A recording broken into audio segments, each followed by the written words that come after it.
You lunge forward without a moment's hesitation. You feel flesh easily give way and look down to see your blade already sinking deep into her heart. Oh, this is it, isn't it? I'm almost embarrassed. I should have seen that coming. But I have to wonder, do you actually believe this was enough to kill me? It's like she's convinced she can't die. Yes, even as she lays there dying, she entirely believes herself to be alive and well. But it's over, isn't it? She stopped breathing moments ago, that arrogant look still plastered on her face. But is it over? Really over?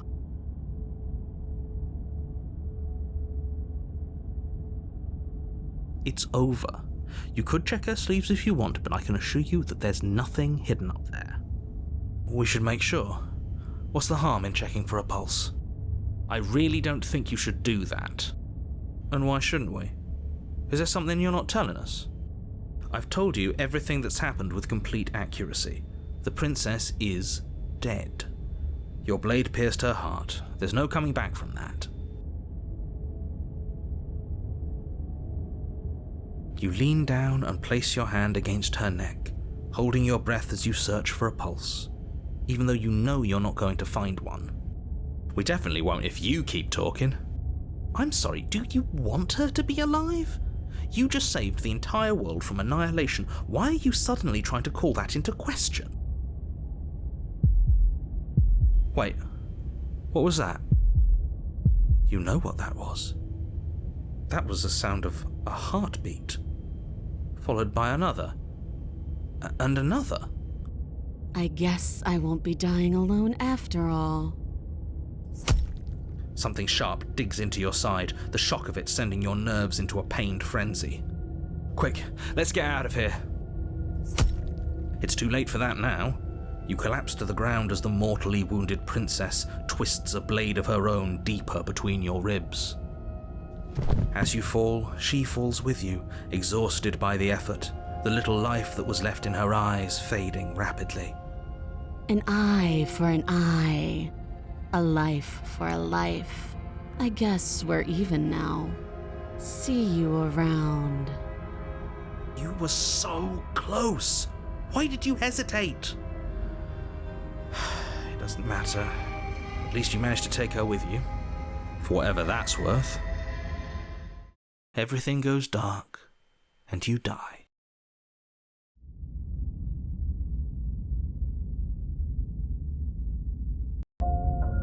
You're on a path in the woods, and at the end of that path is a cabin. And in the basement of that cabin is a princess.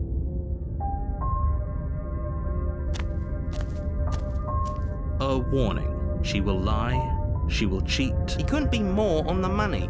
But we're really doing this, aren't we? I'd say you're lost, but I'm stuck here with you. We know what to look out for this time. We know to be careful. Just stay focused and you'll be fine.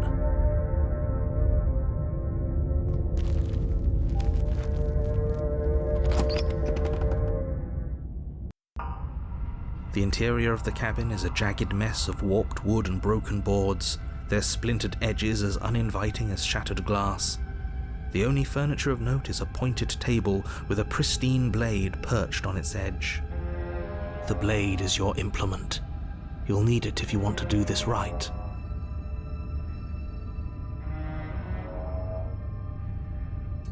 You take the blade from the table. It would be difficult to slay the princess and save the world without a weapon. It feels a bit better to have a weapon in our hands. Let's make her hurt for what she's done to us.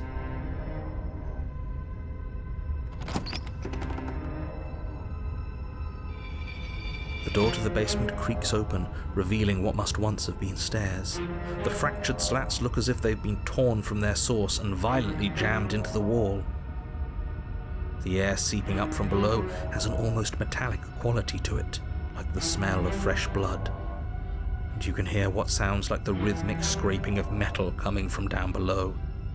If the princess lives here, slaying her would probably be doing her a favor. Scraping? She's not even trying to hide her knife. It's like she wants to get in our head. That sound could be anything. It's probably just her chains dragging across the floor. I am begging you to get out of your head. Her grating voice carries up the stairs. I hope you've come to rescue me. I've been stuck down here forever. There is something so wrong with that voice. Yeah, she thinks she's better than us, like she doesn't even have to put on an act this time. As you descend the final step, the form of the princess comes into view, her sharp eyes following you from across the room. Finally, somebody! Quick, get me out of these chains. We're not safe here. Come on now, we're not falling for that, are we? She's trying to trick us, but she can't hide that threatening edge to her voice. She just wants us to get close, to let our guard down. If she sounds threatening, it's because her mask is already slipping. She knows why you're here. You are armed, after all. What are you waiting for? You are here to rescue me, right?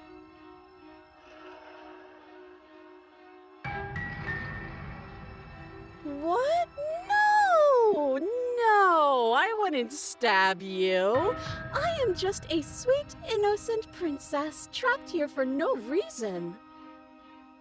And you are a brave knight who's supposed to walk up to, not stabbing distance to help me.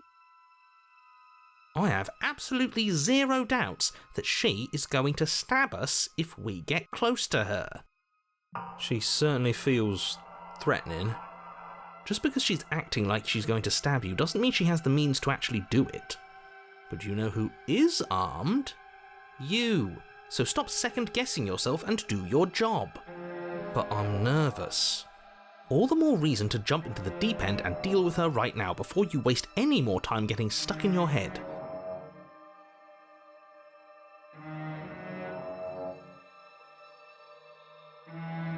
A knife?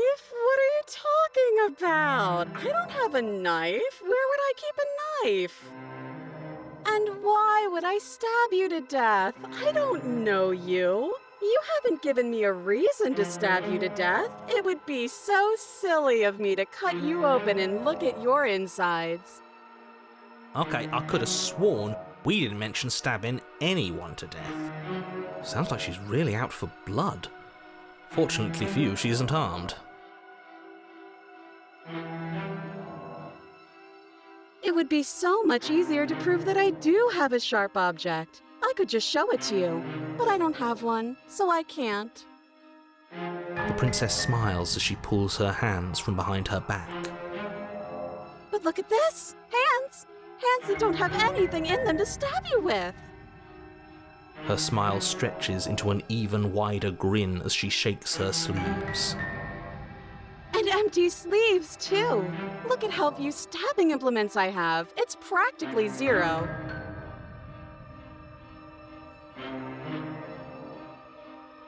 I've shown you all of my hiding spots. What kind of princess do you think I am?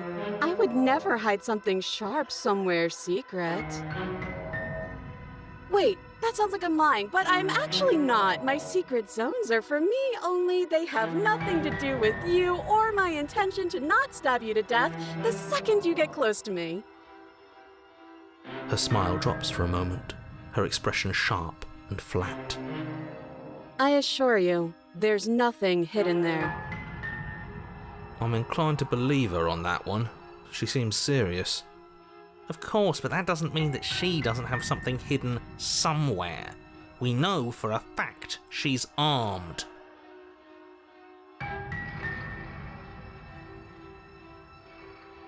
That's so rude of you, passing judgments on strangers you've never met just because they're different from you.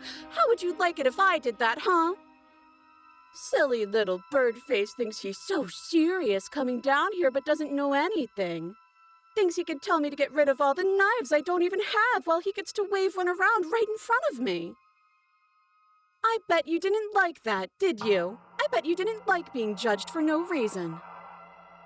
How many more times does she have to vaguely threaten you before you finally decide you're ready to deal with her? We're clearly still figuring out our angle. We don't have the luxury of watching this from a distance. Oh, I'm sorry, do you think I'm in a position of luxury right now? You're acting like you are. My entire world is at risk. Then maybe you should behave with a little more humility. A bit of self-deprecation would go a long way. No, I have my dignity. Fine, then we'll continue to treat you exactly how you deserve to be treated.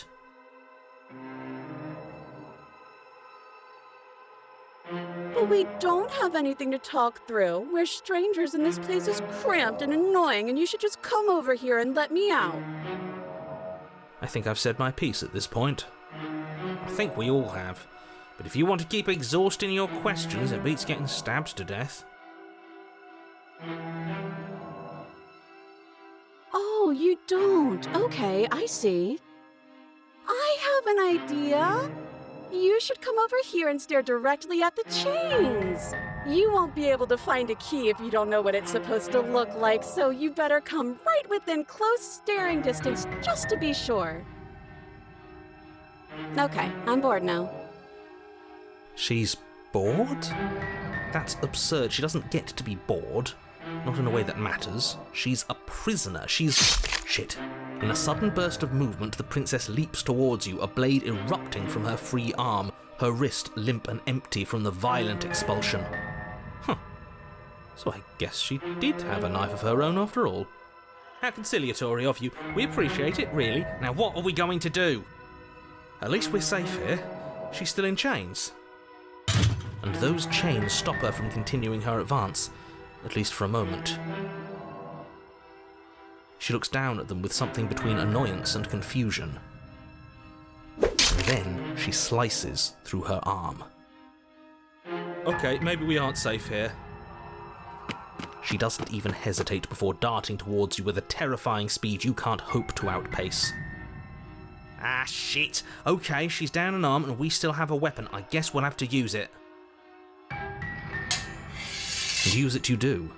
But unfortunately for you, and for the entire world, you are horribly outmatched.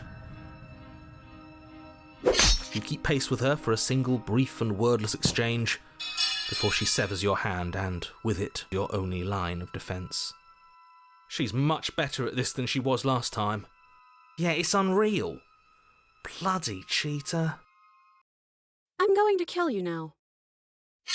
With a squelch, she does just that. Everything goes dark, and you die.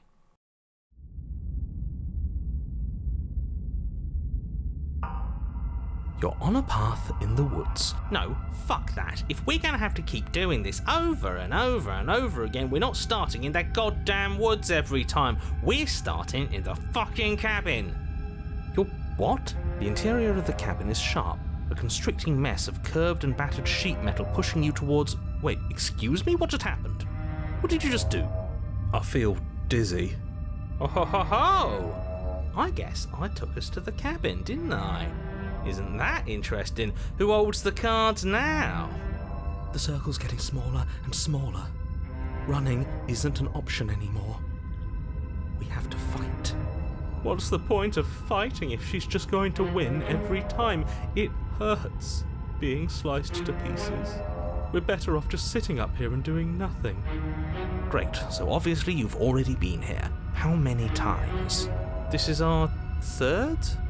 No wonder things have fallen apart. You do realise that every time you fail, she escapes and an entire world is damned to destruction, right? That can't be right, that's too much responsibility. I couldn't agree more. We couldn't be trusted with the fate of a single person, let alone the fate of the world. Let's just stay focused, shall we? The only furniture of note is a bent metal table, a pristine blade perched. We take it. Okay, sure, you take the blade before letting me finish telling you it's there. It would be difficult to slay the princess and save the world without a weapon. This feels right. We just have to keep our senses sharp. That's right, we've got to be able to win eventually. And what if we never do? So, are you just going to stand there, or are you going to head to the basement like you're supposed to? I'd love to get started just as much as you would, but how are we supposed to get down there? You walk through the door. You do know what doors are, right? There isn't a door, there's just that mirror. There isn't a mirror. You really messed things up, didn't you? It's like you can't even see reality anymore. I can feel the air coming up from behind it, stinking of iron and steel. He might be right. Could be a trick. If our other senses can't feel it, then we can't trust it.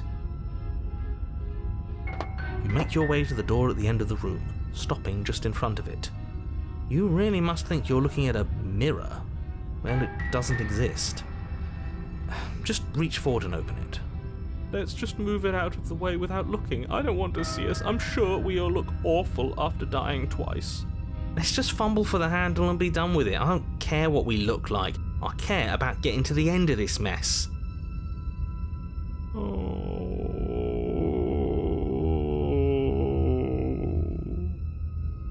You reach forward and place your hand on the door to the basement. It creaks open. And the mirror's gone. How surprising.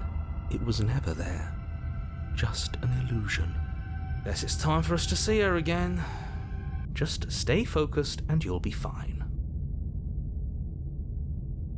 You step forward, but you don't get a chance to linger on the basement stairs. They are smooth and flat and metallic, an unintentional and unfortunately slippery ramp that quickly sends you skittering to the bottom. Your body tumbles onto the basement floor and the form of the princess comes into view, standing at a distance. She gives you a wry smile.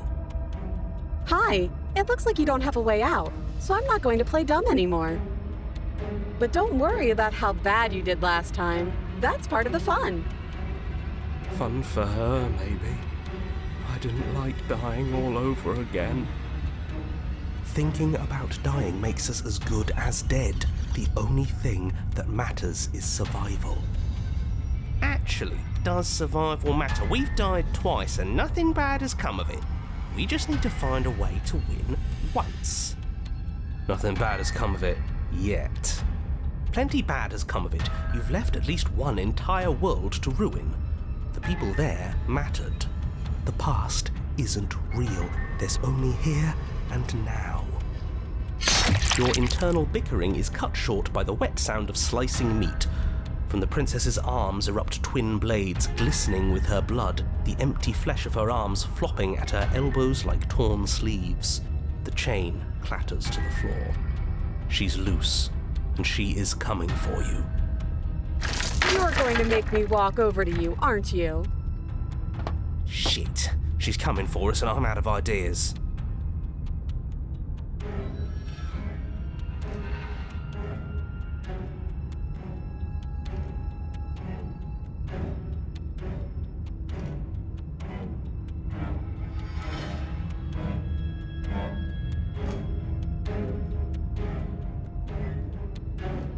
Now, I've tolerated quite a bit from you, but this is a bridge too far. Please don't try romancing the princess.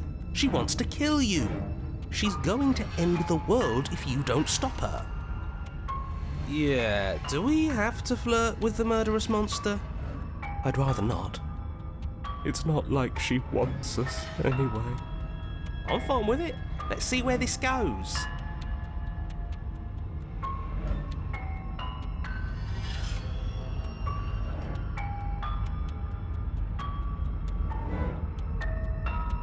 The look. The look. We've all used it. Yeah, do you not know about the look? Even I know about the look. You flash the princess the look. And a rosy blush rushes to the princess's cheeks as she breaks into a wide grin. Unbelievable. Oh, is that how it is? Yeah, okay, I feel that. I like you too. Neat. Oh, be damned, this is actually going to work, isn't it? Still going to kill you, but now we can both enjoy a mutual romantic subtext to the murder. Or not. At least she likes us. I've never been liked before. Blush still glowing in her cheeks, the princess closes the distance between you, blades flashing. She skewers you. Ow. What worthwhile romance doesn't hurt at least a little bit? What matters is that she likes us. She's even said as much. Oh, a new one of us. I thought that only happens when we die. Did we die? You're on a... No, you're in a... Where the hell are you? I think we're dead. And that's all we'll ever be. Dead, dead, dead, dead, dead. Stop saying dead, all of you. We might have died a second ago, but right now we're extremely not dead. This is all horribly wrong. How many times have you been here? This is 4. No wonder everything's such a mess. This wasn't supposed to go past 1. I wonder what you're going to do next. You're so full of ideas, and I love that. But I guess we don't have time to talk about things before the princess advances. Okay, whatever we do gets us another us. Let's see how many we can stack. There's got to be a point where it makes us better than her. As long as we keep moving. We'll win her heart eventually. Oh, great. So it's going to get even more crowded. Even more deluded voices that think we might stand any kind of chance. Come on, show me something new.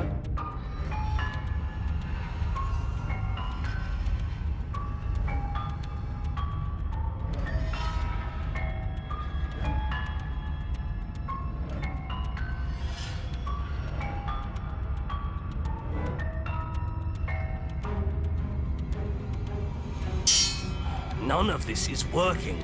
Think. She skewers you. Well, there's more of us. Let's see if that helps. We just have to hit her harder. She skewers you. You'll have to be trickier than that. Then you skewer yourself. I thought we both understood that dying doesn't get you anywhere. Huh, that didn't do much of anything. We're tougher than I thought. Just panic. Flee. She skewers you. No, you don't get to escape. That's not how this works. It doesn't matter how many times this takes, we can't give up. Okay, let's go again. She's going to kill this body either way. So stop feeling what it feels. She skewers you. Ooh, not bad. Real tough. See? We're getting better. Okay, yeah. That was a good one. Let's appeal to her better nature. We haven't tried that. I'm sure she'll listen to reason. She skewers you. We're getting close to something, can't you feel it? One last time. You're right. One last time, that's all we need. And then everything goes dark, and you die.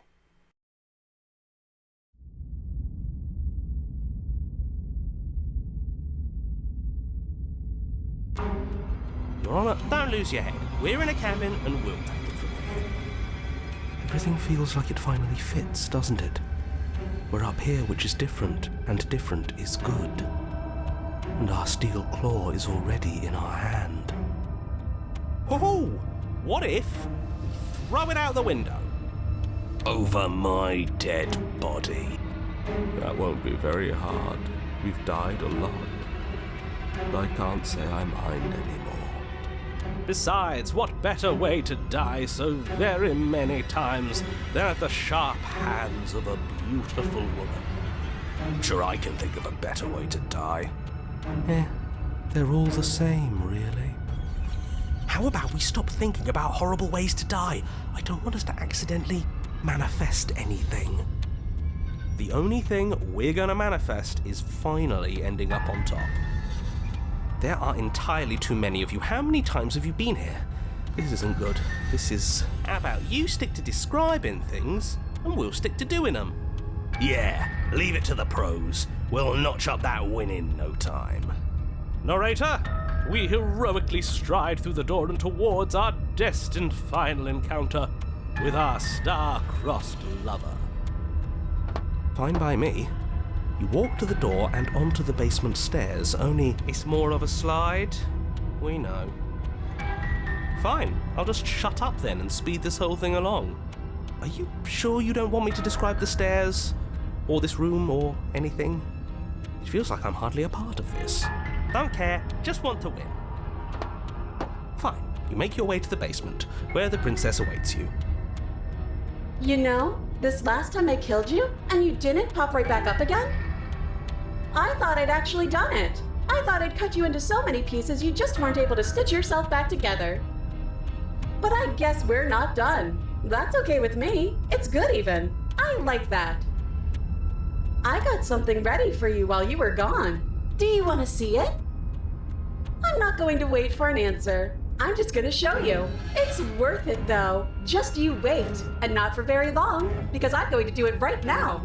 Are you going to say what she does?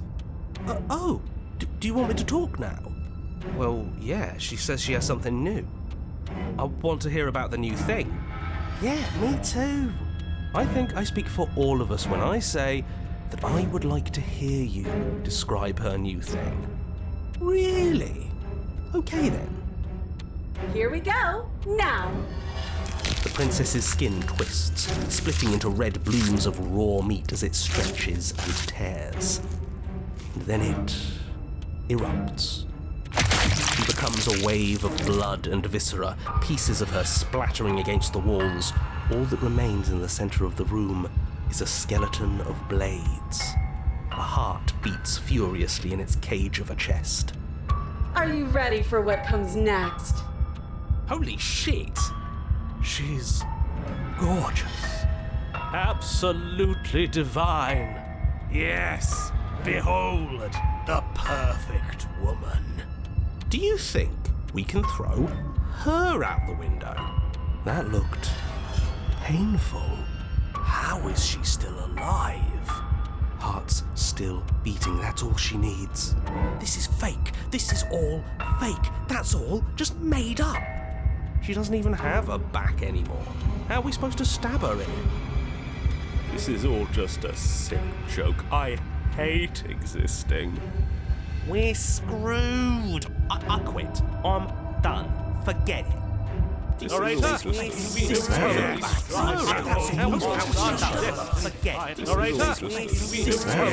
What just happened? It's so quiet. Something feels different about you. It almost makes me feel different. Like I should actually take this seriously for once.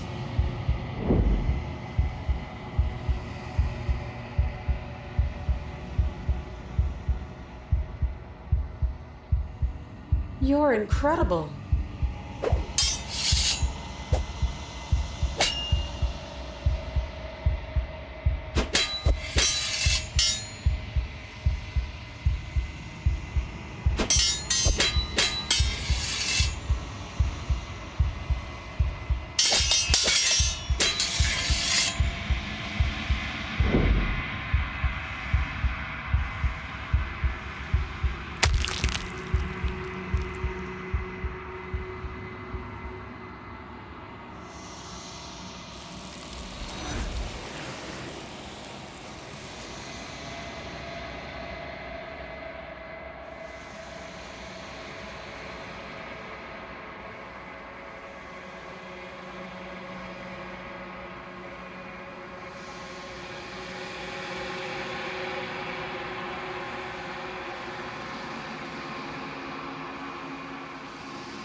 Flickering lights and empty cityscapes become pockets of vitality and movement. I am more than I was before. Whenever you are ready, I will wipe your slate clean once again.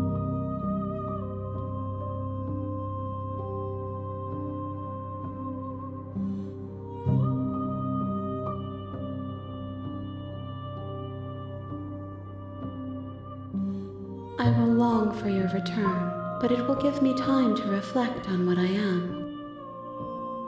We will meet again.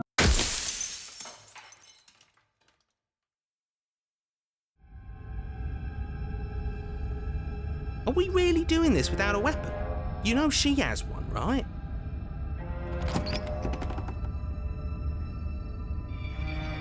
door to the basement creaks open, revealing what must once have been stairs. The air seeping up from below has an almost metallic quality to it. Scraping? She's not even trying to hide her knife. It's like that sound could be anything. Her grating voice carries up the stairs. I hope you've come to rescue me. I've been stuck down here forever. There is something so wrong with that voice. Yeah, she thinks she's better than us, like she doesn't even have to put on an act this time. As you descend the final step, the four... Finally, somebody! Quick, get me out of these chains. We're not safe here. Come on now, we're not falling for that, are we? Exactly. She sounds threatening because her mask is already slipping. What are you waiting for? You are here to rescue me, right?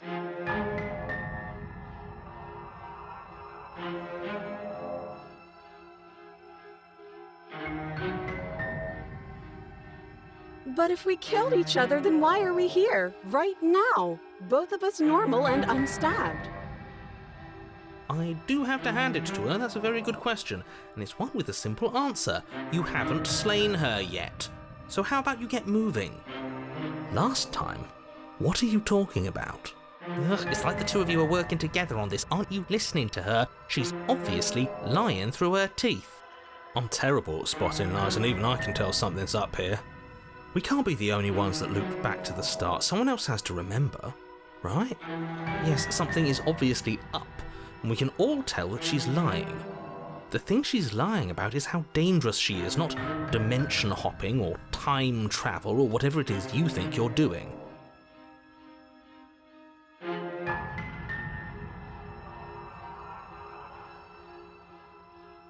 But I'm not mad at you, so please stop standing so far out of reach. I have absolutely zero doubts that she is going to stab us if we get close to her. She certainly feels threatening. Just because she's acting like she's going to stab you doesn't mean she has the means to actually do it.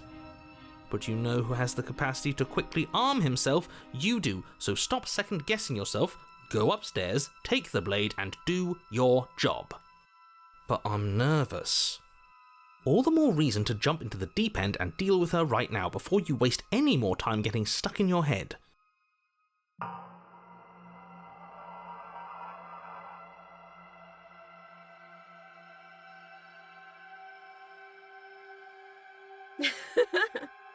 That doesn't sound like me. How many more times does she have to vaguely threaten you before you finally decide you're ready to deal with her? We're clearly still figuring out our angle. Oh, I'm sorry, do you think I'm in a position of luxury right now? You're acting like you are. My entire world is at risk. Then maybe you should behave with a little more humility. A bit of self-deprecation would go a long way. No, I have my dignity. Fine, then we'll continue to treat you exactly how you deserve to be treated.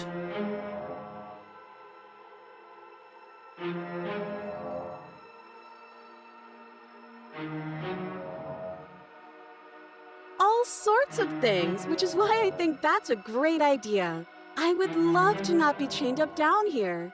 Being chained up is so boring, and I crave fresh and new activities to broaden my horizons. Please don't let her out of here. Believe it or not, I think I'm actually with him on this. Okay, but what if all of this is just a misunderstanding? There has to be room for this to be a misunderstanding.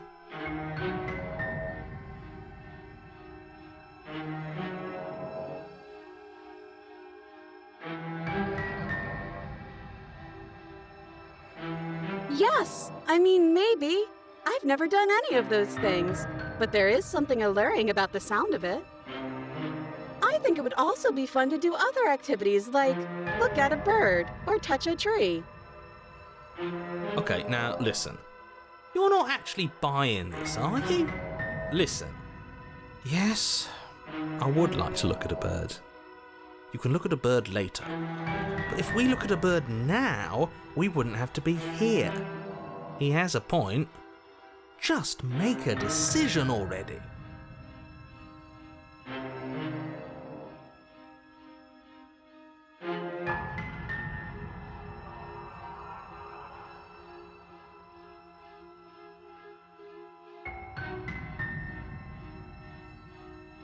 Of course I won't. Against your better judgment, you walk across the room to within arm's reach of the princess. I don't like the way you said within arm's reach. You hear the horrible sound of metal slicing through meat. Whose meat? Not ours, right? Hers, at first. Then yours. Your neck, specifically. Hehe. You collapse to the ground, your vision swimming as you attempt to focus on her bloody blade and the limp sack of flesh that was once her arm. You're going to die now. And with a quick jerk of her elbow, she does just that. Everything goes dark, and you die.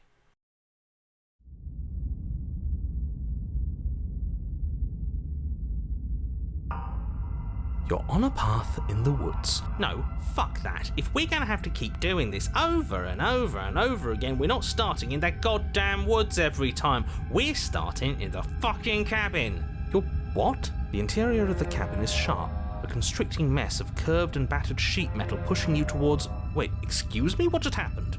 What did you just do? I feel dizzy. Oh ho ho ho! I guess I took us to the cabin, didn't I? Who cares about cards? You're all acting like this is about winning and losing, while this is actually about having fun.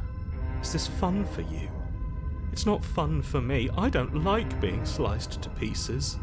Great, so obviously you've already been here. How many times? This is our third? No wonder things have fallen apart. That can't be right, that's too much responsibility. I couldn't agree more. We couldn't be trusted with the fate of a single person, let alone the fate of the world. Let's just stay focused, shall we? The only furniture of note is a bent metal table, a pristine blade perched. We take it. Okay, sure, you take the blade before letting me finish telling you it's there. It would be difficult to slay the princess and save the world without a weapon. And then, we throw it out the window.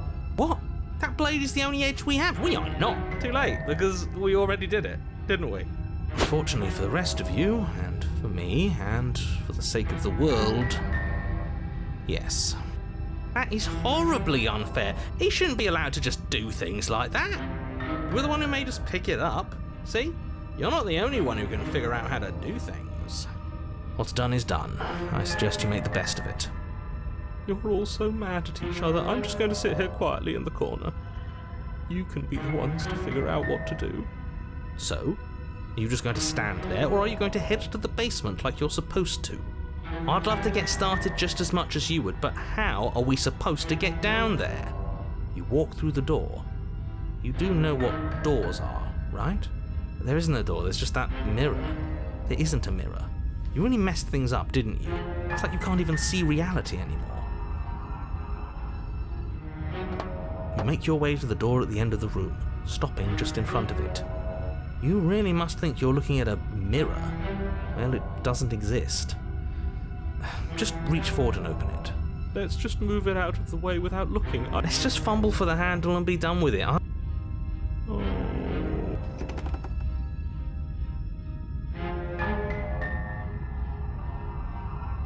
Guess it's time for us to see her again. Just stay focused and you'll be fine. You step forward, but you don't get a chance to linger on the basement stairs. They are smooth. As your body tumbles onto the basement landing, the form of the princess comes into view, wryly smiling at you from a distance. Hi, it looks like you don't have a way out, so I'm not going to play dumb anymore. And you still don't have a weapon. That's funny! That's a joke! I'm going to kill you now. Yes, that was extremely silly of whoever did that. Probably a bad idea. That was you. I know, I'm just trying to add some levity to this. Well, since all of this was your idea, how about you figure out how to get us out of it? Oh, guys like us don't get to make any decisions. You should know that. I decided to pick up that blade, and you decided to throw it out the window. This is why we've already lost. Can't even stop bickering with ourselves. How are we supposed to beat her without a weapon? Your internal bickering is cut short by the wet sound of slicing meat. From the princess's arms erupt twin blades, glistening with her blood, the empty flesh of her arms flopping at her elbows like torn sleeves. The chain clatters to the floor. You're going to make me walk over to you, aren't you? Alright, I'm out of ideas. What we doing?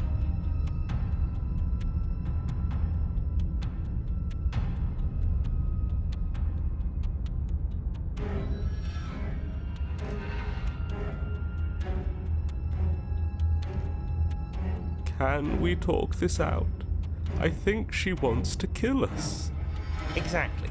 I think she established that at some point between stabbing us to death and directly telling us just now that she was going to kill us. You were the one who asked for ideas. Fine, talk our way out of this. Maybe that's the answer.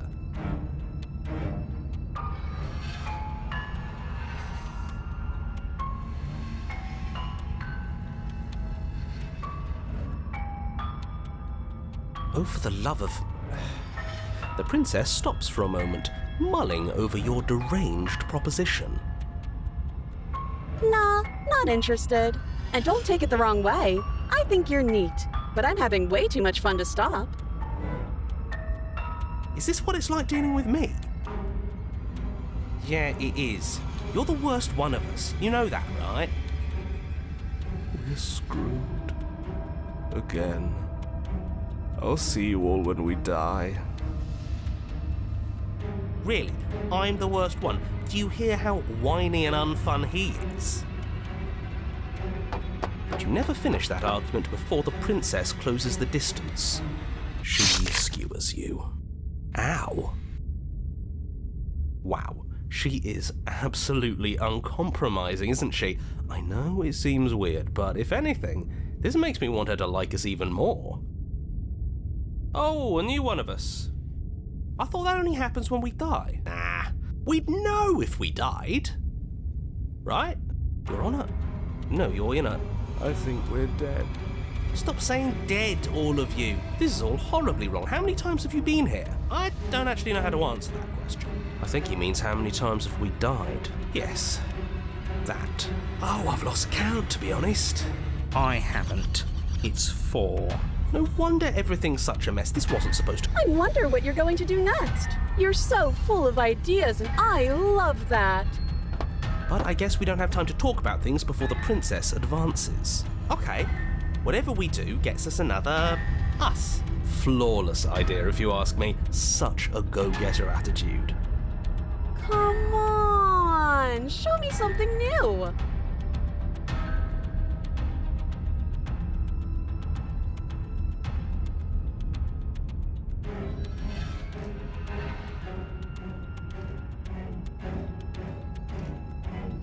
Just keep dodging, just keep dodging, just keep dodging. She skewers you. What's the point of avoiding me if you're not going to fight? Well, there's more of us. Let's see if that helps. We just have to hit her harder. She skewers you. More noise isn't helping, it's just making it harder to focus. Compliment her on those gleaming blades. There's nothing better than a capable woman. She skewers you. You're cute. It doesn't matter how many times this takes, we can't give up. We don't even have a weapon. Yeah, some clod threw it out the window. Again, that was you. No, I was just the clod who suggested it. And if I knew we'd be stuck here forever, I wouldn't have done that. Just panic. Flee. She skewers you. No, you don't get to escape. That's not how this works. See? We lasted a little longer. Barely. She's going to kill this body either way. So stop feeling what it feels. She skewers you. Ooh, not bad. Real tough. We're getting close to something, can't you feel it? Fine. One last time. None of this is working. Think. Think. She skewers you. And then everything goes dark, and you die. We're fighting her. Are you forgetting the part where the cheeky one thought it'd be funny to throw our only weapon out the window? I mean, It was funny. Even she said it was funny. Oh yes, it was absolutely hilarious. We'll all be laughing together once we're out of there. If we make it out of here, but I don't know.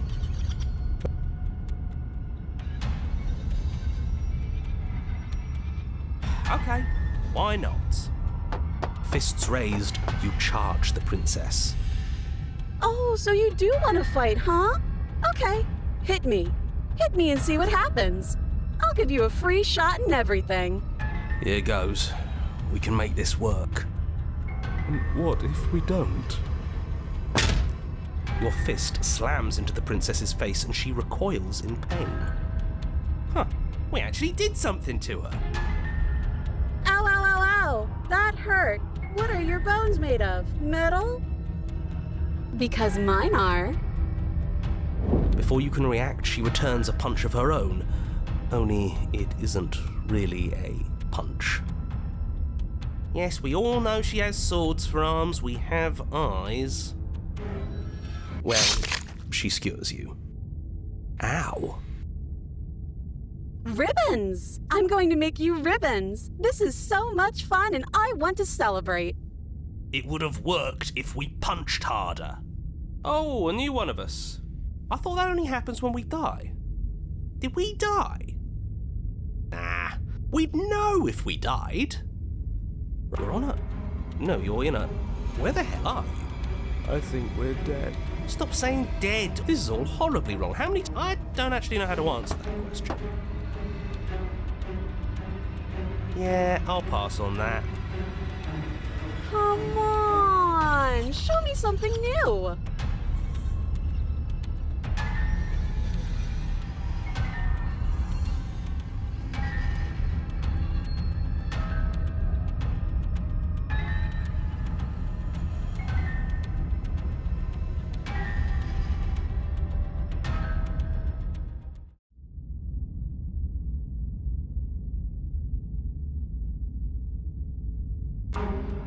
Your Honor, don't lose your head.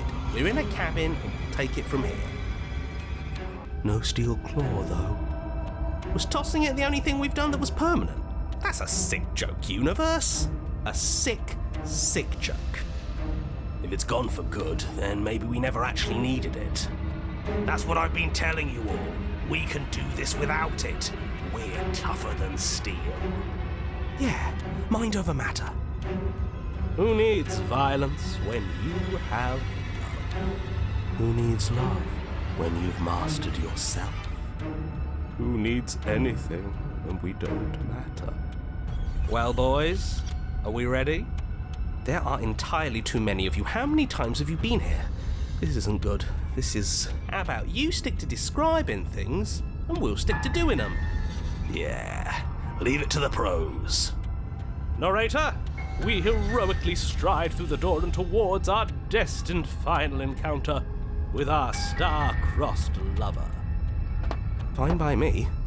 You walk to the door and onto the basement stairs, only it's more of a slide. We know. Fine, I'll just shut up then and speed this whole thing along. Are you sure you don't want me to describe the stairs? Don't care, just want to see how this ends. Fine, you make your way to the basement, where the princess awaits you. You know, this last time I killed you, and you didn't pop right back up again? I thought I'd actually done it. I thought I'd cut you into so many pieces you just weren't able to stitch yourself back together. But I guess we're not done. That's okay with me. It's good even. I like that. I got something ready for you while you were gone. Do you want to see it? I'm not going to wait for an answer. Are you going to say what she does? Do you want me to talk now? Well, yeah. Yeah, me too. I think I speak for all of us. Really? Okay then. Here we go. Now. The princess's skin twists, splitting into red blooms of warmth. She becomes a wave of blood and viscera, pieces of her splattering against the walls. Are you ready for what comes next? Holy shit! She's gorgeous. Yes, behold the perfect woman. Do you think we can throw her out the window? That looked painful. How is she still alive? Heart's still beating, that's all she needs. This is fake. This is all fake. I'd say we bow down to her right now if that had ever even slightly worked for us. This is all just a sick joke. I hate existing. We're screwed. I quit. I'm done. Forget it. Narrator!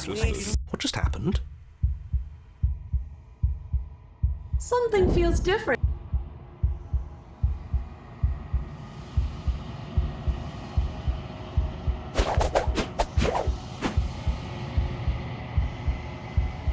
This worked before. I was able to make you dead before.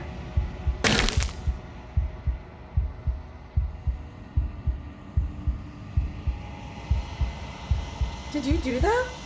It's funny if you did. You're nothing. You've done nothing to me, and I've done so much to you, and that's who we are. But it's like you're nothing now. You can't be nothing. If you're nothing, then what am I? Am I nothing too? No, I'm the one who hurts you.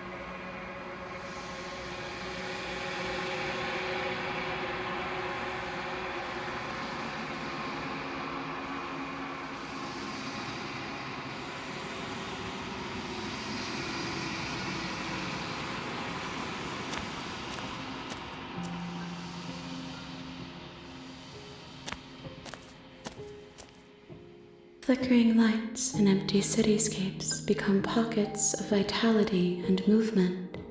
I am more than I was before. Whenever you are ready, I will wipe your slate clean once again.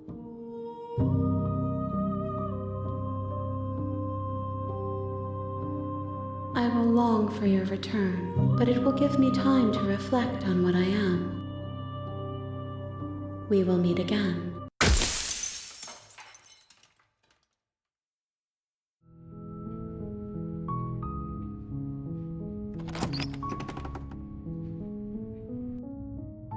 The door to the basement creaks open.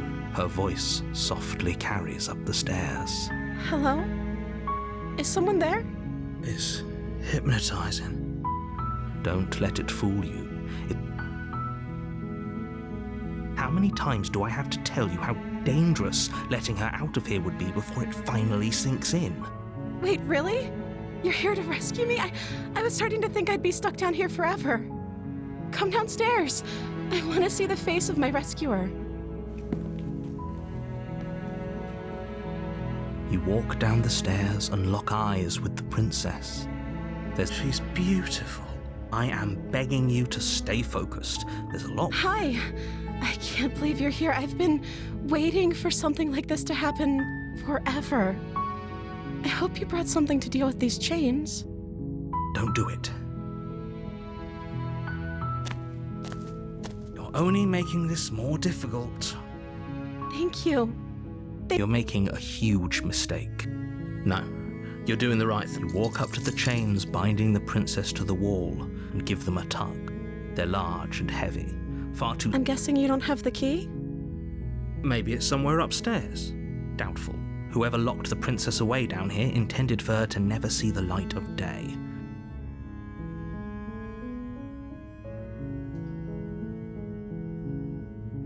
Okay. I'll be here. Good luck. You attempt to make your way out of the basement, but the door at the top of the stairs slams shut. You hear the click of a lock sliding into place. Is someone else here?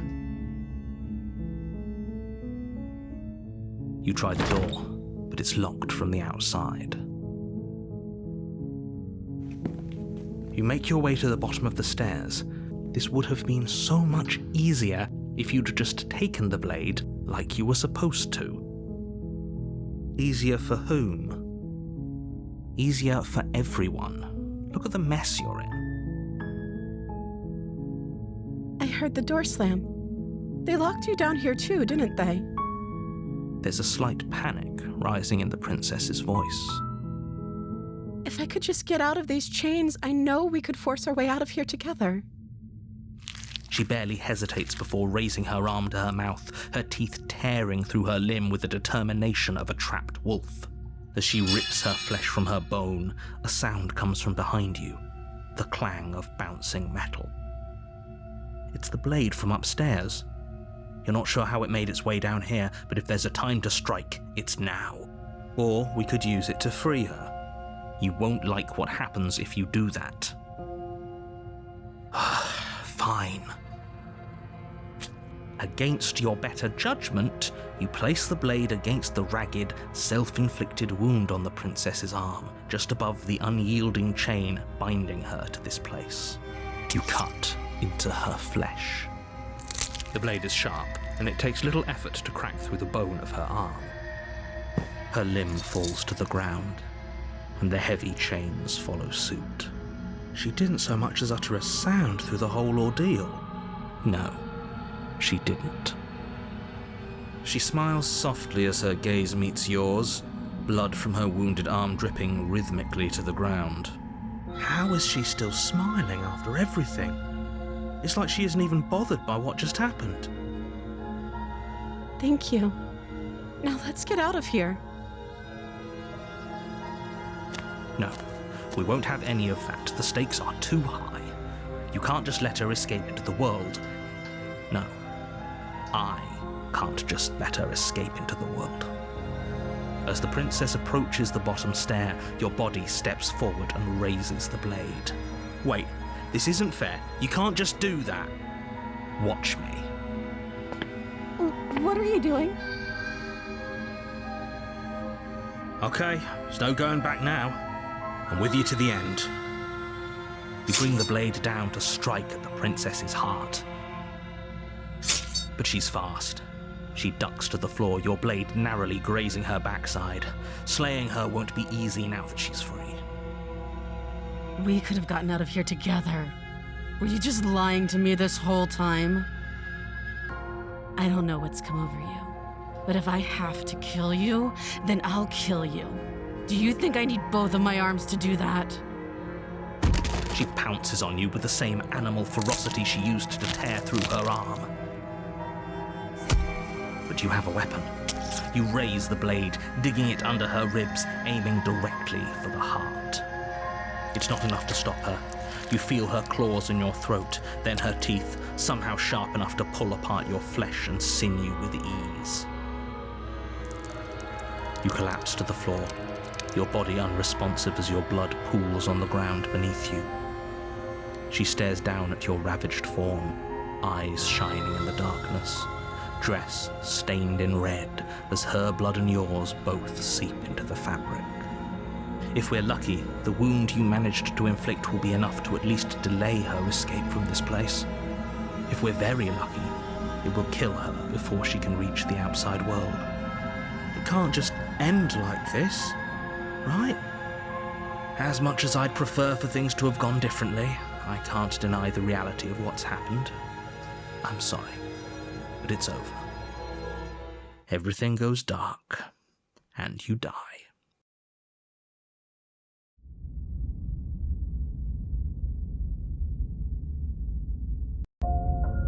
You're on a path in the woods, and at the end of that path is a cabin.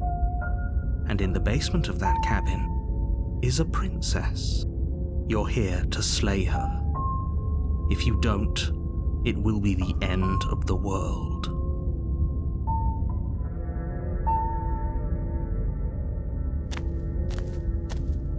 A warning before you go any further. She will lie. She will cheat. Don't worry. You can trust us to get the job done.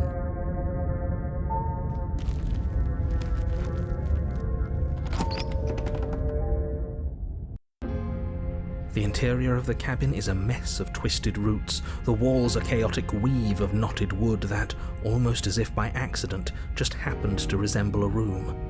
The floor is damp and earthy, and the only furniture of note is a slab of mud in the shape of a shelf, with a pristine blade perched on its edge. The blade is your implement. You'll need it if you want to do this right. You take the blade from the shelf. It would be difficult to slay the princess and save the world without a weapon. Well, if we're grabbing a weapon, we should probably keep it hidden behind our backs. She doesn't have to know we have it. That's not actually a bad idea.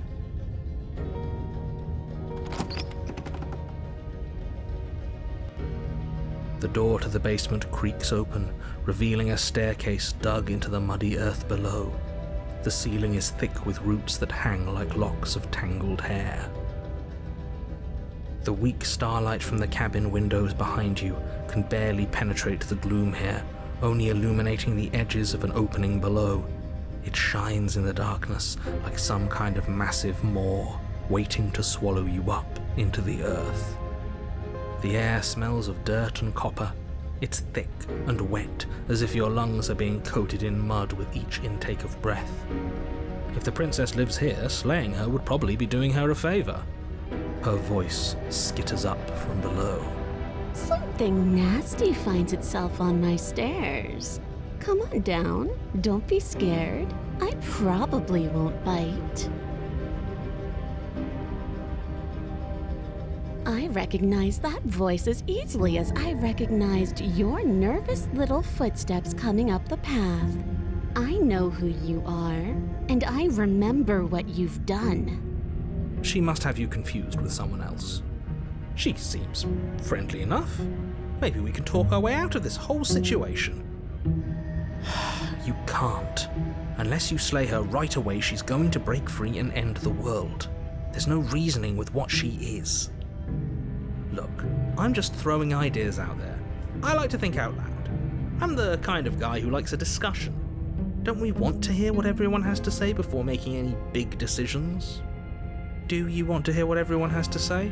Or do you just want to hear yourself talk? You need to stop lingering. Your task is to slay the princess, not endlessly debate about what to do with the princess. Fine.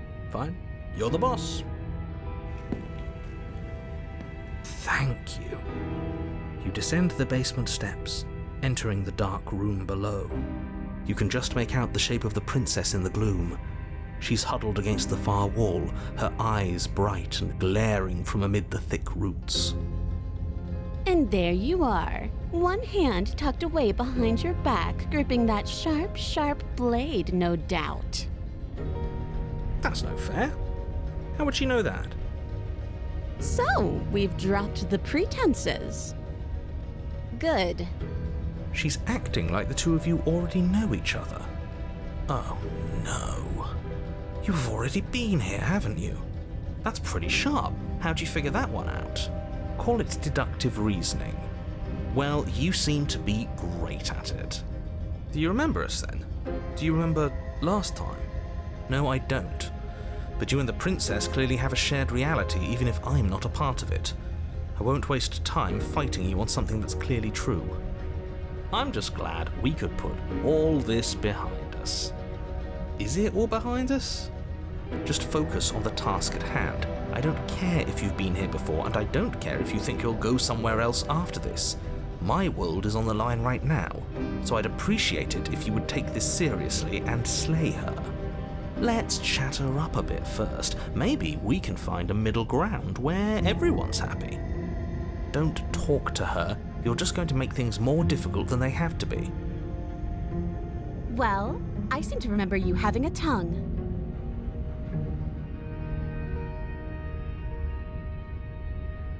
Oh, I don't need you to cut me out. The princess grins as the chains fall from her wrist. She could have gotten out of those the whole time. That sneaky little... A woman after my own heart, really. She knows how to hold her cards close to her chest. This is why she can't just be abandoned here. If left to her own devices, she'll find a way out. Now stop her.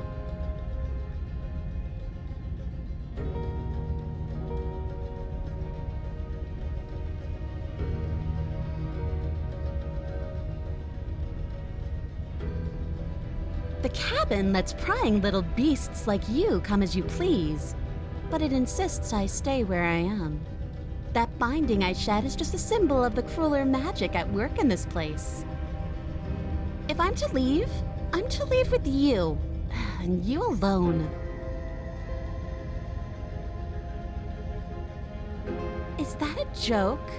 Do you think a joke will charm my trust back? You'll have to try harder than that.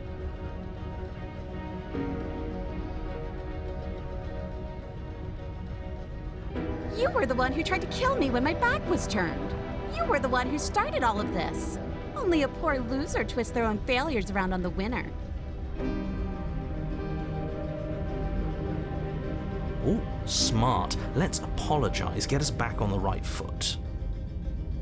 Oh, you're sorry. Isn't that nice? You're such a gracious little monster. If you're sorry, then let me out of here. Prove it.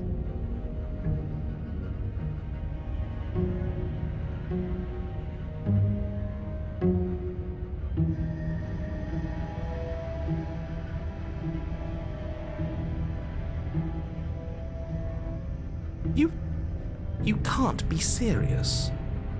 Now, hold on. We should put this to a vote. The blade is one of our most valuable assets. We can't just give it to her. What if she uses it to kill us? I vote no. As do I. Abstain? You abstain? She's going to kill us if we give it to her.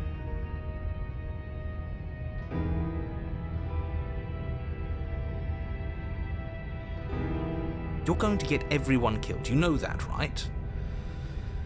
But of course you do. You toss the blade at the princess's feet. She eyes it with suspicion before kneeling down to pick it up. I wouldn't have done that. Why did you? She creeps forward, taking one cautious step at a time until you and she are face to face. What do you think happens now?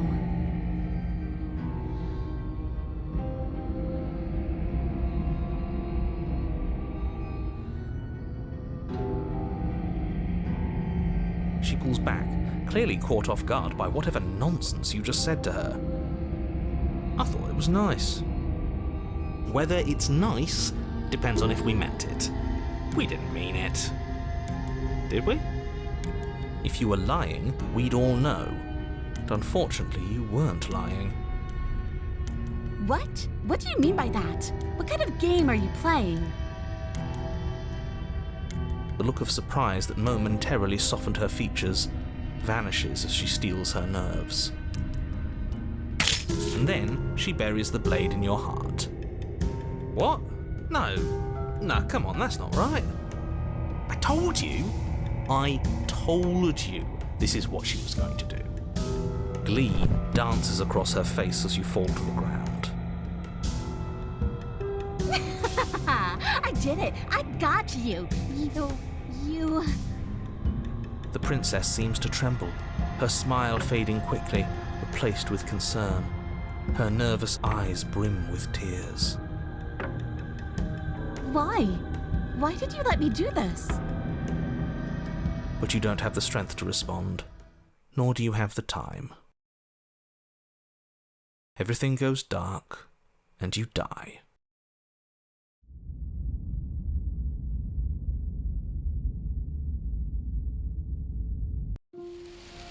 You're on a path in the woods. I can't believe she actually stabbed us.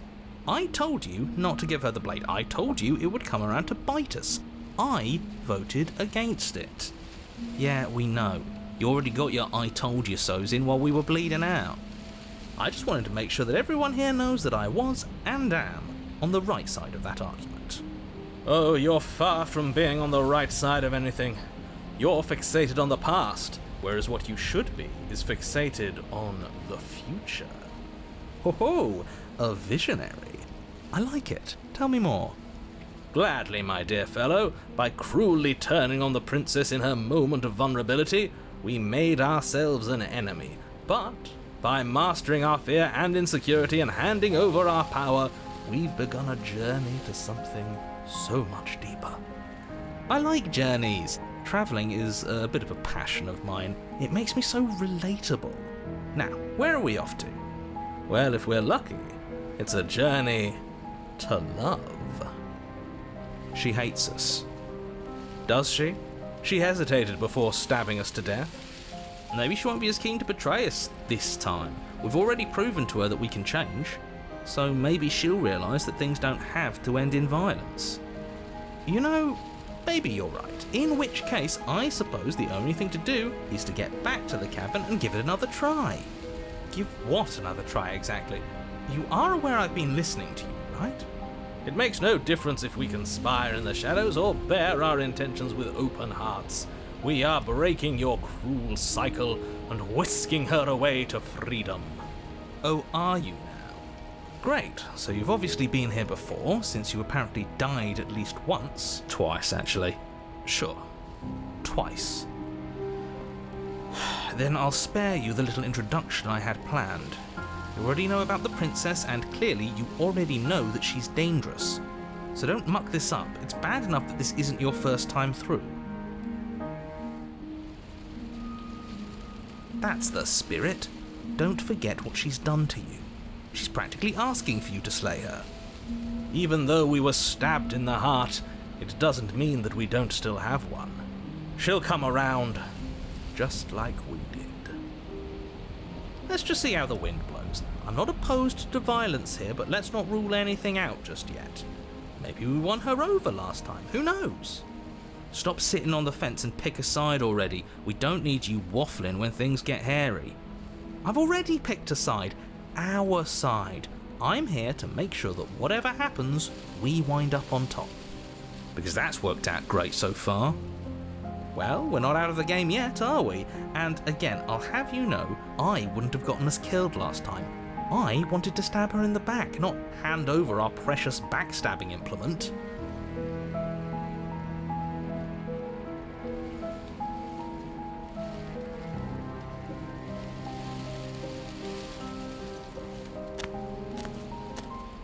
It isn't long before you find yourself at the base of the cabin.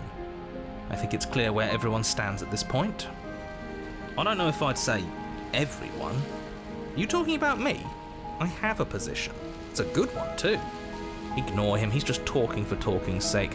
My position is the only one that matters. The princess is a threat to you. She's a threat to me, and most importantly, she's a threat to the world. You know what you have to do. The interior of the cabin is hardly an interior at all anymore. The burned-out ruins merely suggest the shape of the structure that once stood here, charred wood still reeking of ash.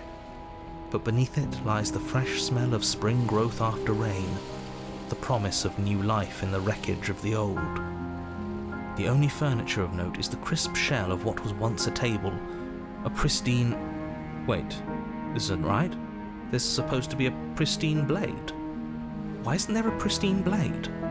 We gave it to her last time. She can't still have it, can she? Well, it's not here. And if she has it, let me guess, you want to get all chummy with her. Look, as far as I see it, if it's between him and her, I say we side with the one who has the weapon. It's just the smart thing to do. I wouldn't be so hasty. I'm sure the blade will turn up somewhere.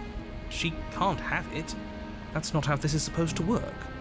If she does have it, that's all the more reason to put our faith in her. We have already shown her our heart. Now she has to show us hers. Unless her heart tells her to stab us, which doesn't seem unlikely, so yes, I agree. Let's make sure we get on her good side.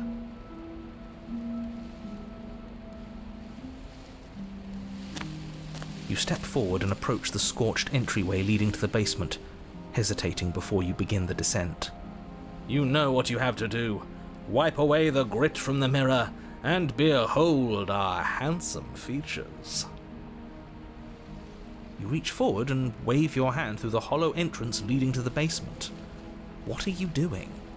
Alas, our fine features remain unseen. We'll just have to trust that she'll find us beautiful as we are.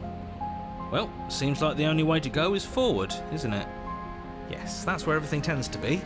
Let's just put on a good face and have our wits about us. You step through the frame of scorched wood and make your way into the darkness below. The stairs to the basement are covered in a fine layer of gritty ash.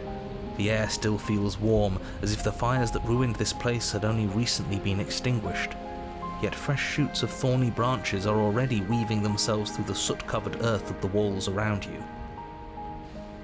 Their spines point courteously down towards the basement, so you're able to brush past their jagged points with ease, at least on the way down. But you don't need to think about the way back up just yet. That's a matter for after the world's been saved. These thorns are an expression of her pain. I know it. She's calling out for help.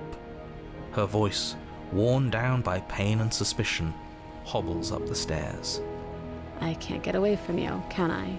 You betray me, I kill you, and you come back. You let me kill you, and you come back. I don't know why you let me do that. I don't know what you want from me.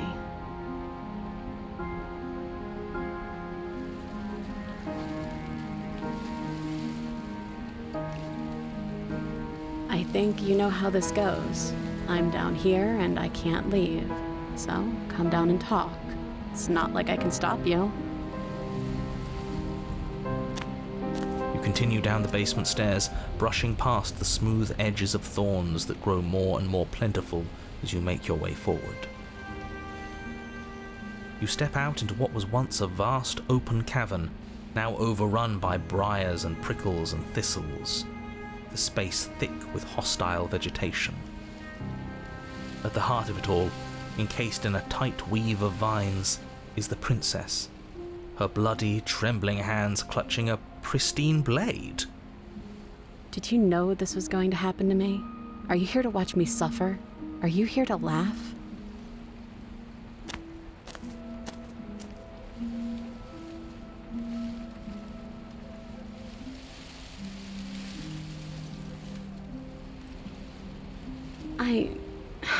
I want to trust you. Her grip tightens on the blade. But you're hiding something, aren't you? Why would you help me if you weren't helping yourself?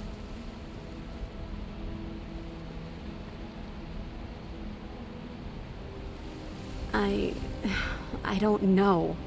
What can either of us really say at this point? How can we trust something as hollow as words? She's right, there's nothing left to say. So let's get a move on and do something before she comes up with a scheme to get out of here on her own. We don't need words to send a message. It is through action that we can show her our adoration, our devotion, our kindness.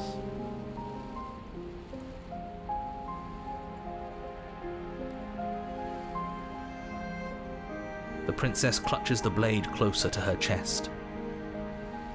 That sounds nice. I'm so tired of the bad blood between us, but it's hard to let it go. You've hurt me. Her eyes dart away from yours for a brief moment. And I've also hurt you.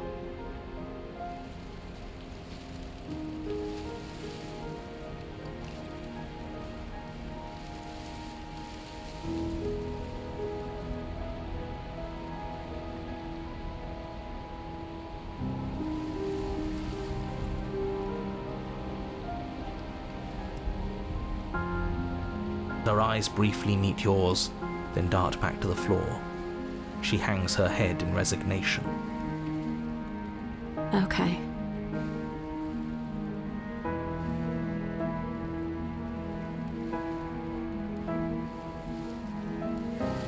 You reach towards her bloodied hands, laying your palm on her trembling fingers. For a moment, she clutches it even tighter, her knuckles going white with the effort. But then the tension fades. Her grip finally loosens and she allows you to take the weapon. You carefully pull it free from the thorns, though they scrape at your skin, leaving red trickles of fresh blood all along your arms. She trusts us! She trusts us! Doesn't that set your heart aflutter? Yeah, a little. It could just be nerves. Being this close to her does bring back unpleasant memories, but I don't know, it doesn't feel bad. It feels good. Like we're special to her. We are special to have gained an ounce of trust from a maiden so guarded. Now all that remains is to free her from her bindings. Yeah, let's do it. Let's show her how much both of us have changed.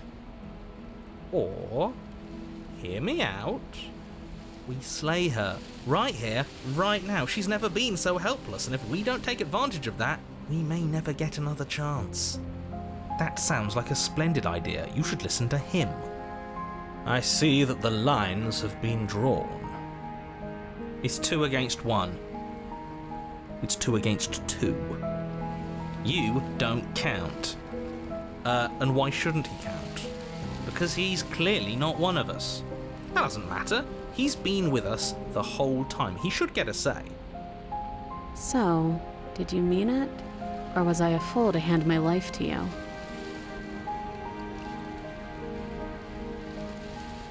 Yes, what a good idea. Let's cut her free. Oh, so you're suddenly team free her? You can't just switch sides as soon as we make a decision. I can do whatever I want, and I believe with my whole heart that this is the right course of action. Let's free this princess. Everyone deserves a chance at redemption. Let him join us and be merry. We are all united by our passion. That's right, what he said.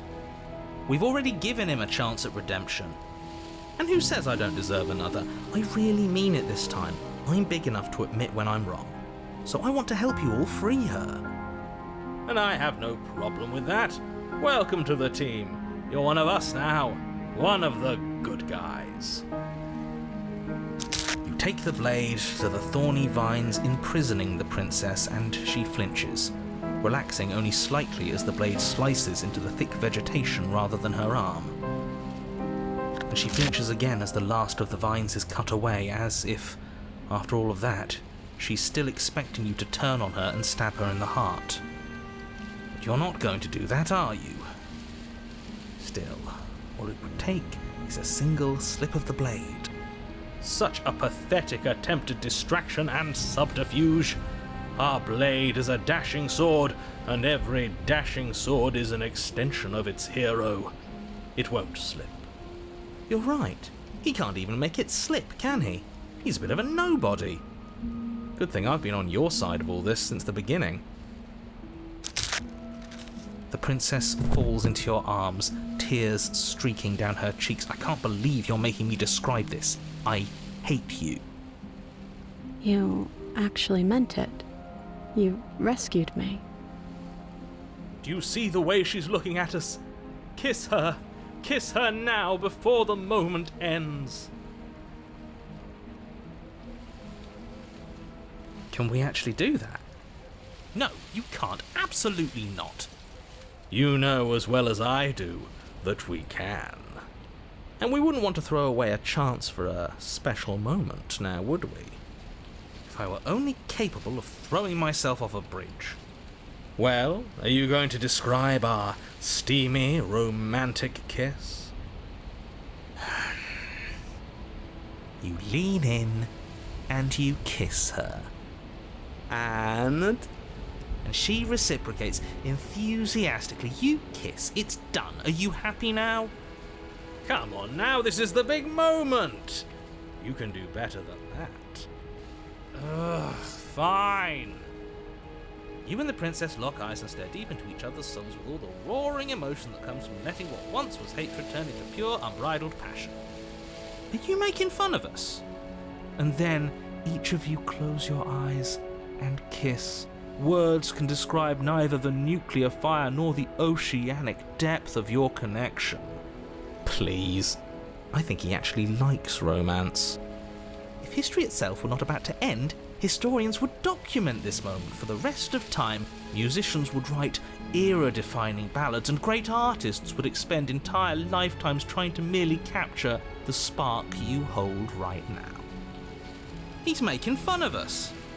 It doesn't matter either way, because this is good stuff. I'm aware of my skills. But unfortunately for you, the moment doesn't last forever. You open your eyes, the princess smiles gently up at you. Time for you to damn the whole world to oblivion, I suppose. That was nice. Her hand slips into yours, and the two of you rush to the basement stairs. Shameful, really, that the same thorns that so graciously allowed you downstairs are now blocking your only way out. Please, after all the trials we've been through, do you really think a few measly thorns can stop us? Love is an even more powerful weapon than our blade. We cut through those other vines just fine, they're only thorns. I'm not afraid of getting a few scrapes. I'm not even sure we need to do any cutting, we can just move them out of the way. What a pathetic showing, really. A few pointy sticks can't keep us down here. We're both meant for so much more than this.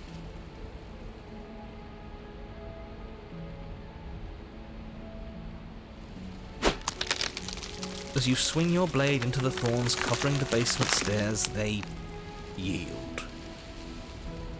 Both you and the princess ascend the stairs without obstacle. This is unacceptable. The second you step out of this cabin with her, the world ends. Do you hear me? What did the world ever do to you to deserve this? Your nightmare is our dream. Whatever world would condemn star-crossed lovers like us to a cycle of violence and despair isn't a world worth saving. We'll weave something new together. Something better. You and the princess hesitate at the cabin door. This is your last chance. We've already made our decision. We're finally leaving here together, aren't we? And all we had to do was trust each other. It wasn't easy, but I'm glad we finally could.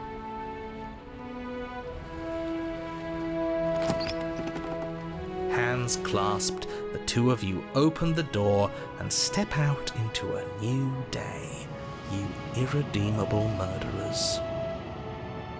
What do we do now? Where's everything going? Why is it so cold?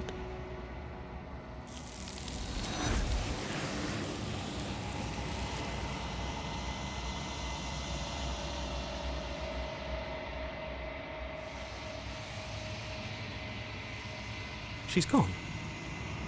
Where did she go? And there's that mirror again.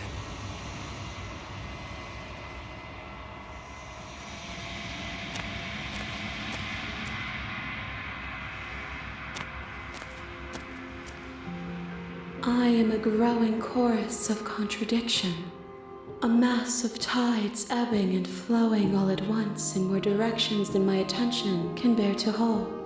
To look at any one is to shift them all into something new, and to look away is to reshape them yet again. All of me is changing, and yet the rest of me is still the same.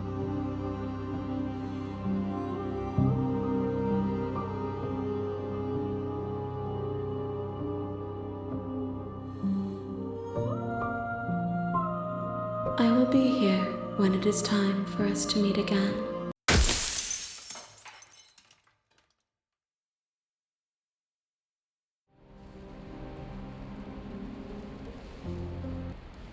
Do you really think you can just wash your hands of all of this? Do you really think you can just leave me here? This is even better than stabbing her. The same reward without any of that nasty effort. It's not even better. Putting off a choice is always worse than making a committed decision, especially when you already know the right answer. It's even more cruel if you ask me. Leaving an incredible soul like hers to languish forever in pain and alone. How can we bear to live with the guilt? We'll live with it just fine. Besides, she'll get over it. That's what I'm afraid of. But as you approach the basement stairs, you make a grim realization. The thorns won't let you leave. We don't have any way to cut through them. Okay, new plan. We re-befriend the princess, get the blade, and all of us leave here together as friends. You can't leave without me, can you?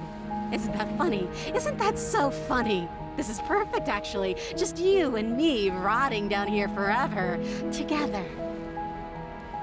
It's what we deserve after everything we've done. It's romantic, even. We got our beautiful ending after all, tragic as it may be.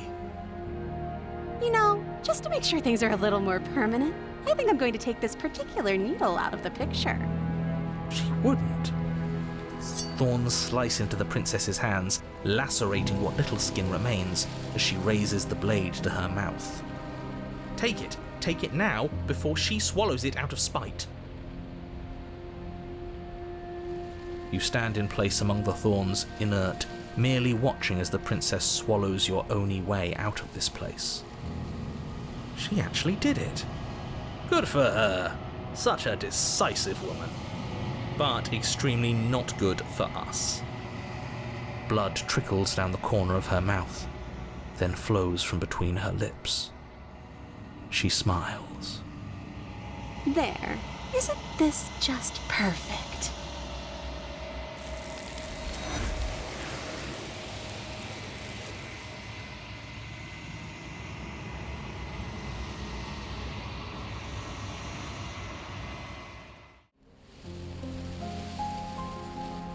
You reach towards her bloodied hands, laying your palm on her trembling fingers.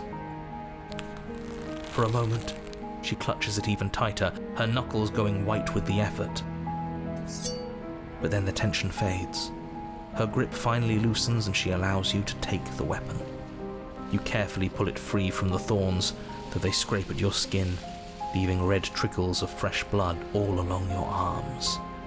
She trusts us. She trusts us. Doesn't that set your heart aflutter? Yeah, a little. It could just be nerves. Being this close to her does bring back unpleasant memories, but I don't know, it doesn't feel bad. It feels good. Like we're special to her. We are special to have gained an ounce of trust from a maiden so guarded. Now all that remains is to free her from her bindings. Yeah, let's do it. Let's show her how much both of us have changed. Or, hear me out, we slay her right here, right now. She's never been so helpless, and if we don't take advantage of that, we may never get another chance. That sounds like a splendid idea. You should listen to him. I see that the lines have been drawn. It's 2 against 1. It's 2 against 2. You don't count. And why shouldn't he count? Because he's clearly not one of us. That doesn't matter. He's been with us the whole time. He should get a say. So, did you mean it? Or was I a fool to hand my life to you? Oh, you scoundrel. Why? We finally gained her trust. That took a lot of work. Sorry, boys. Looks like we've got our tiebreaker. Blade safely in hand, you turn it on the princess and drive it towards her heart. But her thistled prison proves to be an impossible obstacle, its thorns digging deeper and deeper into your flesh the closer you come to striking the fatal blow. Ha! We're not going to make it. This is what we deserve. Better we trap ourselves in this eternal moment than have her blood on our hands. We still managed to get our romantic end, in a way. The tip of your blade only manages to touch her sternum before it stops moving entirely. A single drop of blood trickles down her chest as the two of you stare into each other's eyes. Come on, just push a little further. But you can't, can you? I knew this was coming. I can't believe I ever let myself hope for better. This was always going to be us, wasn't it?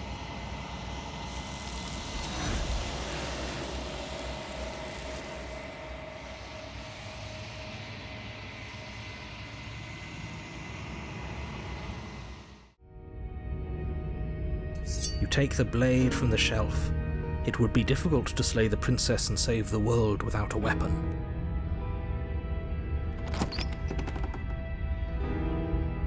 Silence, I see. Don't think I've forgotten about you. I recognized the sound of your nervous little footsteps as soon as they came into my home. I know who you are, and I remember what you've done. She must have you confused with someone else.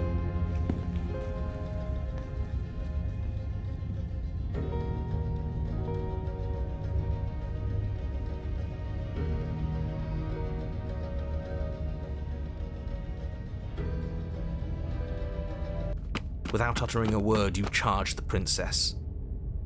So much for finding an easy way out. I can't believe you're making us work for it. Better a violent fool than a plotting coward. Better for me, at least. As you close the distance, readying your strike, the princess's chain falls from her wrist. She takes advantage of your split second of surprise and throws a fistful of dirt into your eyes. She could have gotten out of those the whole time. That sneaky little... A woman after my own heart, really. It's a shame we're playing opposite teams. This is why you couldn't just abandon her here. Left to her own devices, she would always find a way out. Now stop her. You must have known I would be ready for you. Deep in your heart, you know the same things about me I know about you. We're both so very awful. As you brush the silt from your eyes, the princess tackles you, flattening you against the dirt floor. We were always going to kill each other here, weren't we? I can't trust you, and you can't trust me, and those doubts spin and spin and spin into hate. She buries her teeth deep into your chest, tearing at... Great, she's distracted. Stab her in the back. In for a penny, right? Why not? As the princess rips meat from bone, you plunge your weapon into her unprotected back.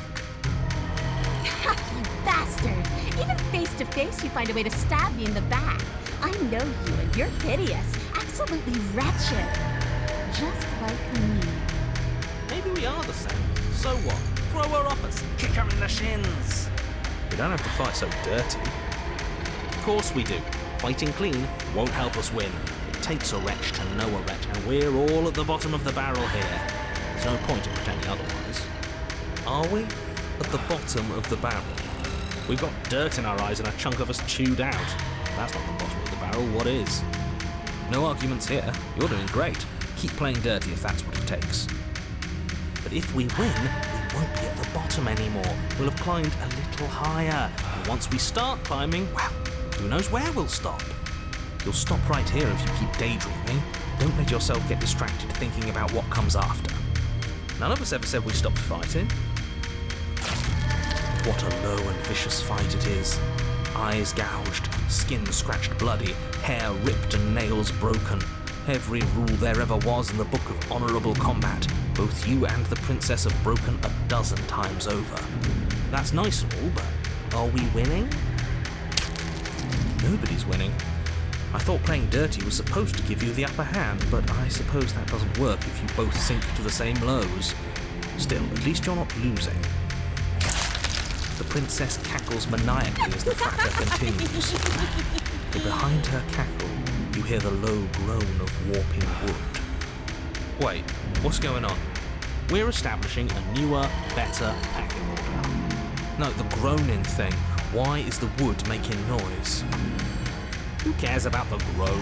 It's just a sound. Things make sounds all the time. I care about the groan. Doesn't that mean something bad is happening? Oh, yes, well, I'm afraid that's the sound of the basement getting smaller. Do you hear that, you pathetic wretch? Those are the roots of the wild, and they're coming to choke the breath from your lungs and squeeze the life out of you. Excuse me, what? You and the princess disengage for a brief moment, just long enough to get your bearings. Behind you, the basement door has been sealed over, thick roots barring your only exit from the dirt pit. And slowly, but very perceptibly, the roots are closing in on you both. That's right. They're coming for you. And they won't stop until there's nothing left down here but them.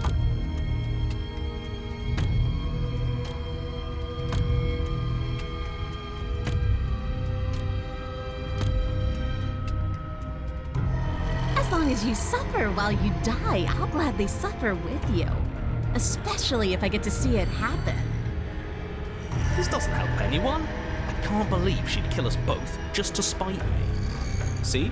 This is exactly why you've been tasked to slay her. She's an antisocial monster who'd gladly burn the whole world for her satisfaction. The roots grow ever closer. No, we can see them.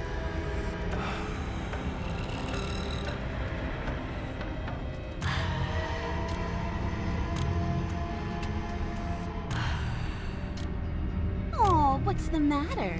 You're scared of a few thorny roots digging into your neck? Scared of suffocating in this dark, dark place as I watch you die? Good. That one made me feel bad inside. I don't want people to think we're scared.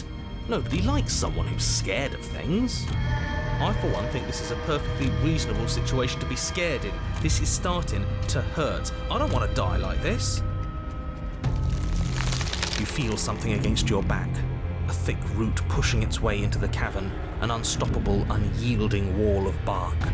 You're running out of time. Shit. What do we do? What do we do? We should probably get back to stabbing. The only way out of this is through her, right?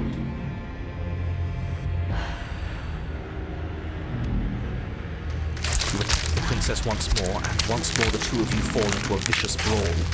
The basement continues to shrink as you fight, but neither of you pay it any more mind. Not until it's too late.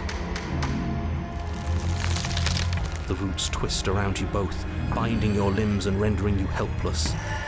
As your fates close in, all you can do is watch her, and all she can do is watch you. At first it's almost gentle, the two of you lifted delicately off the ground, but the cradle of the growing roots soon gives way to tightness, and that tightness gives way to bulging pressure as they begin to constrict. The sound of creaking wood is drowned out by the snaps and pops of your bones, pain flooding your senses as you feel your skin deform, being shaped unnaturally by the living basement. Tears well up in the princess's eyes, her own bones splintering and flesh swelling with trapped blood. But still she smiles through it all. I can't wait to do this again, you wretched little thing. I hate you, but I wouldn't have it any other way. The pressure is unbearable. You can't breathe, your vision swimming with red, your head pounding as everything tightens. And then you pop. Everything goes dark, and you die.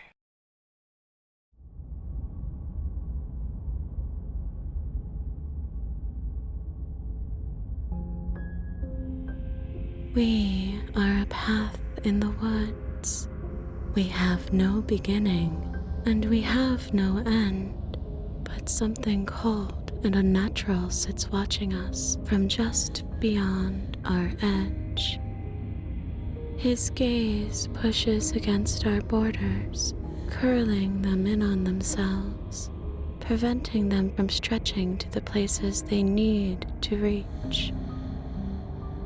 No, that's all wrong. You're not a path in the woods, you're on a path in the woods. Who's even saying that? That's not the princess, is it?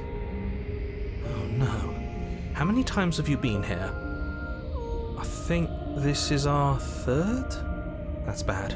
That's very, very bad. It wasn't even supposed to reach 2. If you're at 3, well, no wonder things aren't the way they're supposed to be.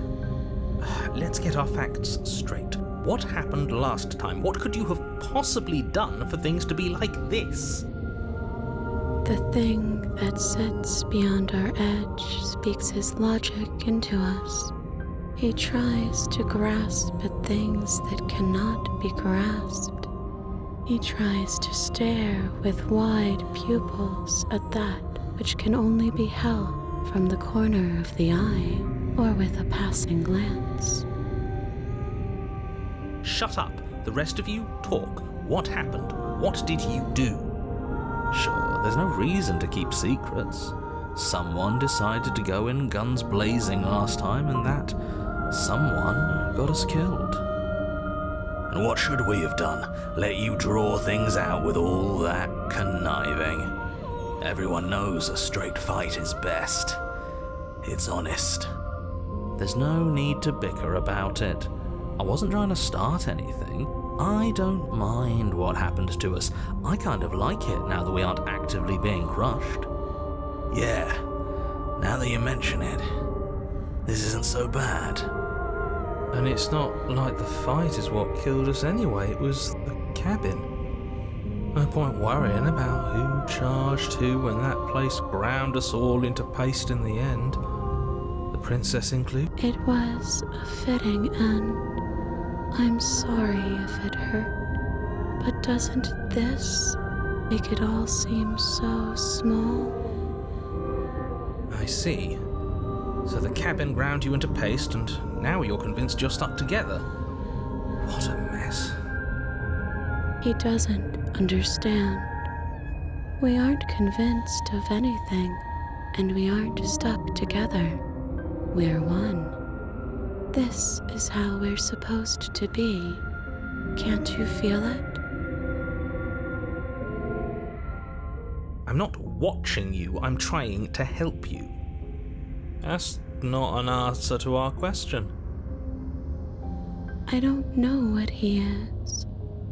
I only know that he is something other, and that he wishes for you and I to tear ourselves apart. I do want that, but only because it's in your best interests. It's in everyone's best interests. You won't be able to slay her unless you remove yourself from her. He wants us to kill each other.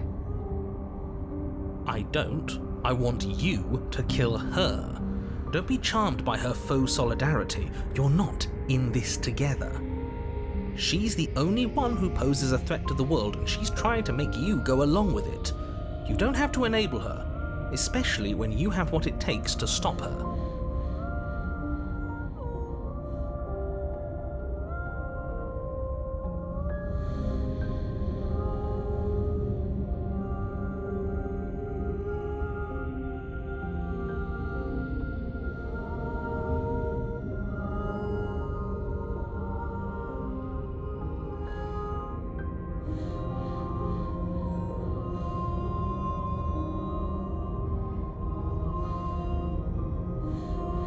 We can't go back to that.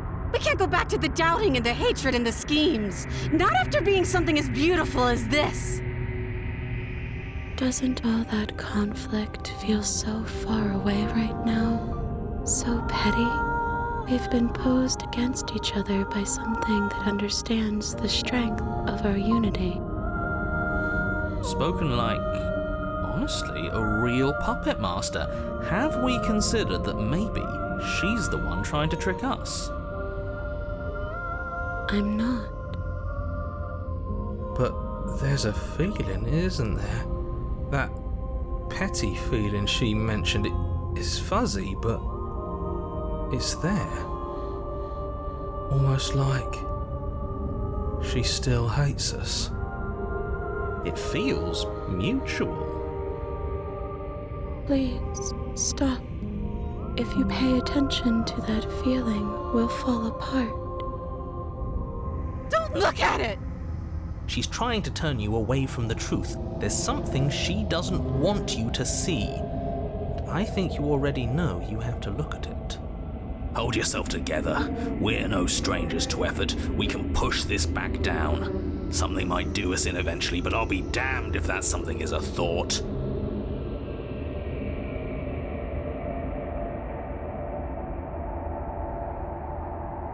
Please, don't make us remember how we were. And just like that, you start to fall apart. Right, she really does hate us, and we hate her. It hurts thinking about us as separate things, but we're separate. We can't hate ourselves. I love me. We never got to see the end of that fight, did we? And we can't both be winners. One of us has to beat the other, right? I don't want to remember what it felt like to be killed. It was so much nicer when it didn't feel like it mattered. And yet you keep remembering. You remember the loathing and animosity you've shared with the princess, the pain and the anger and the betrayal. And you start to remember something else, too.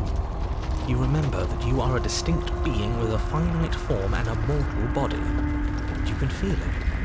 There is a shifting of the space around you, the infinitesimal movement of your molecules rearranging back into the shape of what you're meant to be.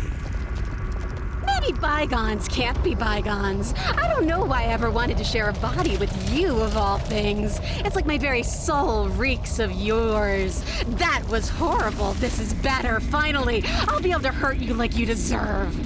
I wish I didn't have to. Some divisions, when sown, can never truly be mended. A cavernous gash rips across whatever it was you thought you were.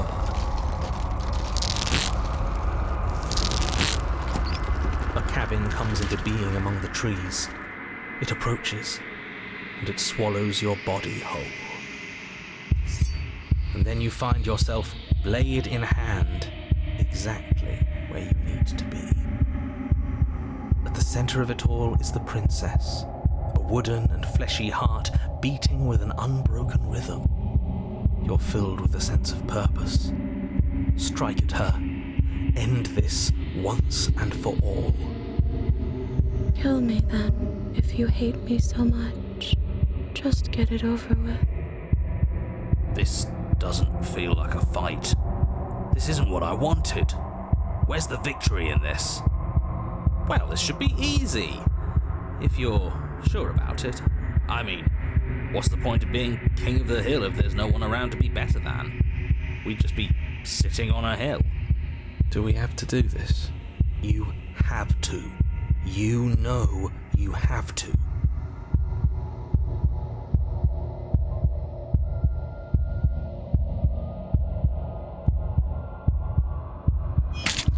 You raise the blade, taking aim at her heart. And then you strike. I'm sorry.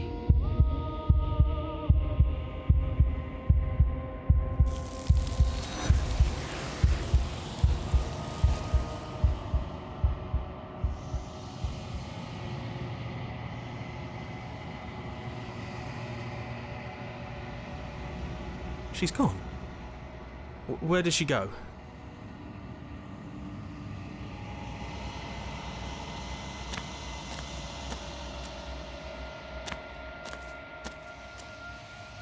There's a world beyond the endless walls of the long quiet. I am curious to see what it means for us to know it.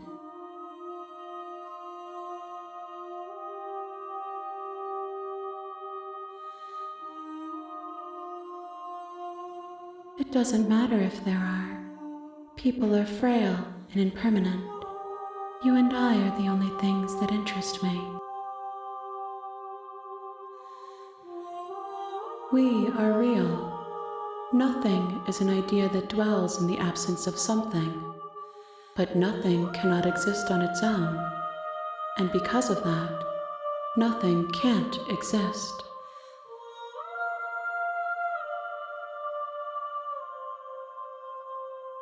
No, the point of awakening is to find out.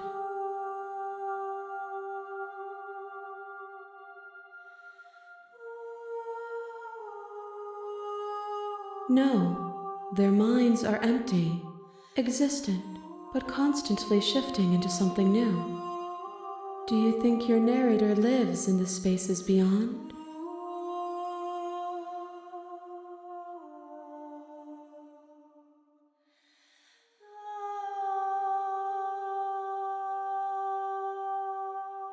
I am on the cusp of my awakening. Perhaps you are on the cusp of yours.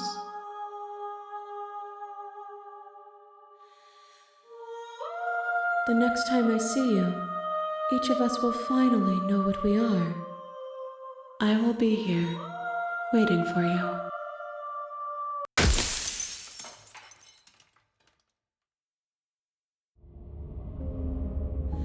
We push back. It may feel like he's everywhere, but presence isn't strength. Otherwise, he would have torn us apart by now. There must be a crack in the walls of this prison. There must be a way for us to be free from him. She's trying to use you. After everything she's done, you should be able to see that.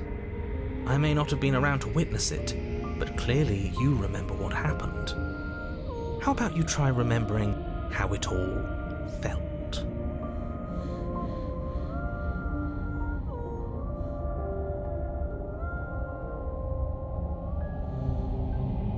You fall inward into a network of connections too vast for your mind to occupy. Are you a path in the woods? Are you a body? Can you even grasp the fuzziest edges of the shapes that confine you. We can change to fill them together. We don't need to be everywhere at once, just in the right place at the right time. You'd do best to remember that some wounds will never heal, some rifts can never be mended. Even in rebirth, some things never come back the same. What is he going on about? What does he know about us? He can't make us quit, no matter how much he tries. He knows that talking's all he can do. Of course he's gonna try and confuse us. You aren't whole. You'll never be whole again. This struggle is meaningless. Whatever you think you're doing, you will fall apart. We don't need to be made whole. All we need to do is find a single corner of his cage and break it.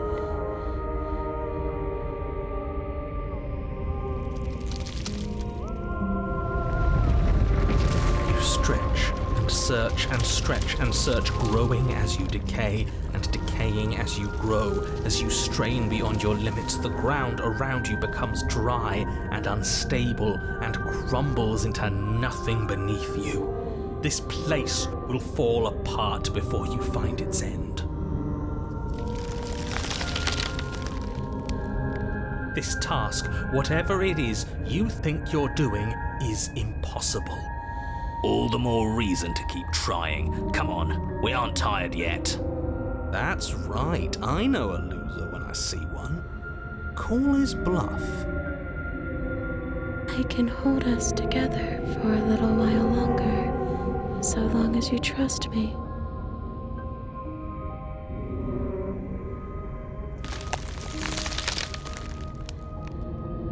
You won't find anything. If I have to starve you, if I have to sacrifice my world to keep the princess at bay, I'll do it.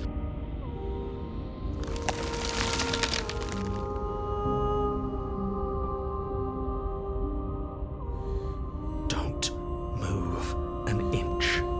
Don't grow another blade of grass or harvest the remains of another dying creature so you can expand just that much further.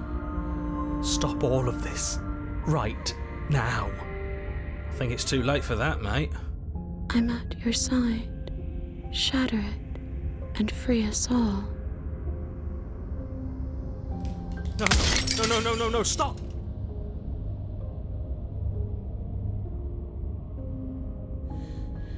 Job well done, team. Just like I'd planned. Oh, can it? This was all of us, fighting as one. Is this what he kept from us? Is this why he made us kill each other? It's beautiful.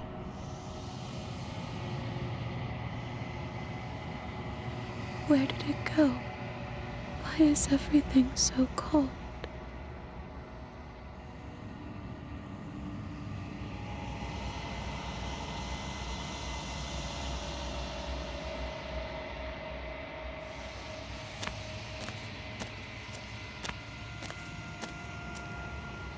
There's a world beyond the endless walls of the long quiet.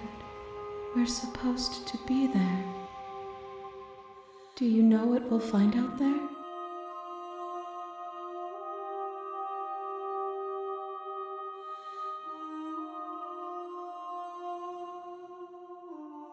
There is a warmth and sadness in me at the thought of people. Fresh tears on a winter's day.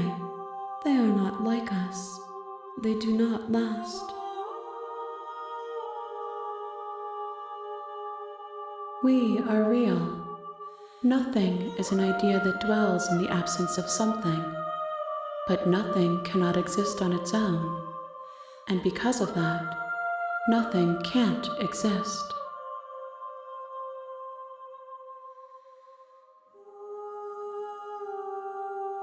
The next time I see you, each of us will finally know what we are. I will be here.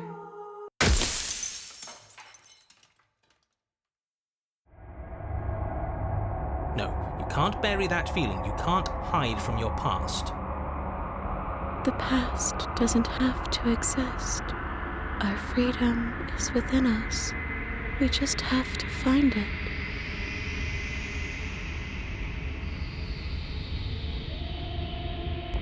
And just like that, you start to fall apart.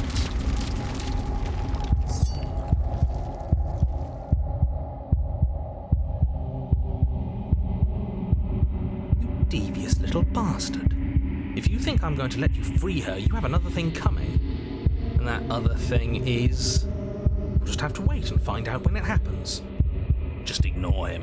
What's he gonna do? Lecture us into submission? He can talk all he wants. He's weak. Thinks he can boss us around when he doesn't have any authority. We're clearly the ones with authority around here, so we can do whatever we like. You're tired, aren't you? No, I'm not. I'm... fine. Whatever. Cut the princess down from the roots that bind her. I hope you're happy. Good luck getting her out of here. I didn't think you would do that after everything. It's so cold without you.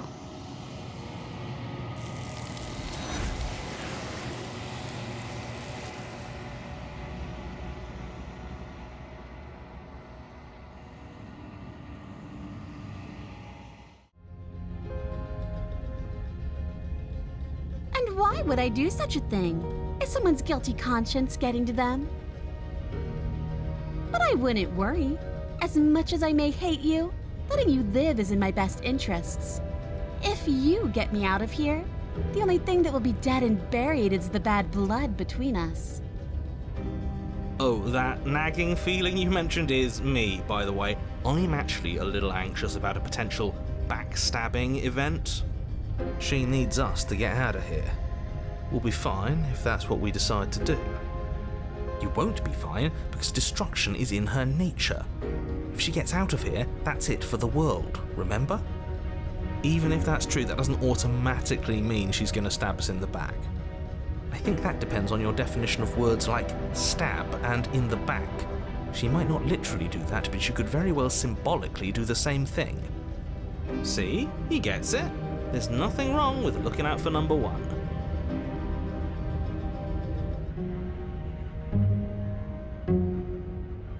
Oh, of course. They're nothing to me. The princess grins as the chains fall from her wrist. Yes, let's. She creeps forward, taking one cautious step at a time until you and she are face to face.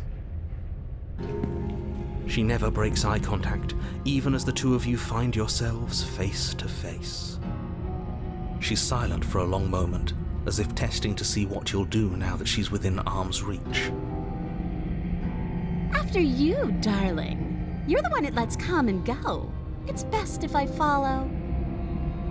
Oh no, we can't have that. If anyone is going to turn their back on anyone else, she's going to turn her back on us. It shouldn't matter who leads and who follows. We're working together here. Well, if it doesn't matter, then she can go first. We may be in this together, but that doesn't mean we have to trust her. Somebody has to go first, and it might as well be us. We're the ones who broke her trust last time.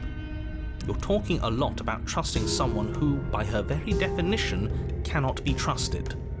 I don't know how many more warnings I have to dole out, but if you help her out of here, you're going to regret it. And turn my back on you? Do you think me a fool? Your tricks are one of the only things I've known, and I've learned better by now. Just go first.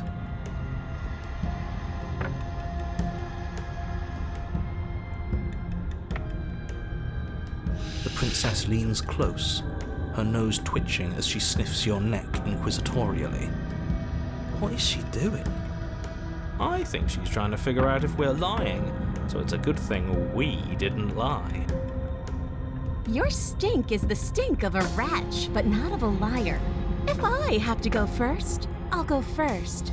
But I'll have you know my ears are sharp, and I've got eyes on the back of my head. They'll be watching. Eyes on the back of her head? Does she really? No, we're fine. The princess pointedly turns her back on you and starts up the stairs. You follow close behind her, the two of you walking on tiptoes through the knotted roots of the basement stairs. We're almost there. You better not try anything. I know you're thinking it. Us? No, never. Just keep your eyes peeled when you get out of the basement, if you catch my drift. I don't follow. Oh, you'll know it when you see it. The princess reaches the top of the stairs and crosses over the threshold, turning back to smile at you. But something catches her eye. Oh no. Oh no? It's the blade, isn't it? I was going to tell you to grab it once we got upstairs. That was the whole keep your eyes peeled thing, and then you would have stabbed her in the back and we would have been winners. I wonder if perhaps you were planning to bury this in my back. What an awful little scheme that would be. Too bad I got here first, and I don't even need it. Bye-bye, you loathsome little nuisance. She slams the door on you. Its lock swiftly clicks into place. Locked in the basement, I thought for sure she was just going to stab us. The princess cackles from the other side of the door. How does it feel to be locked away and forgotten by the world? Isn't it just awful?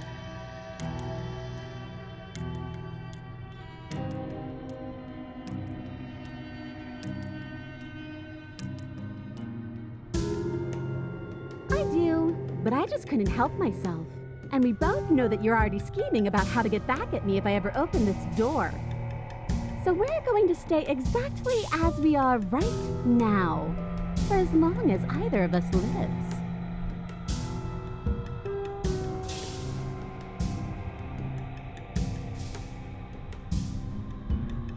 As if I could ever trust you after everything you've done to me. And after what I've done to you, you can't trust me either. Neither of us is ever getting out of here. It's in our nature to be trapped. No, you're going to sit down there forever, languishing. You tried it. It's locked. You throw yourself against the door. It won't budge.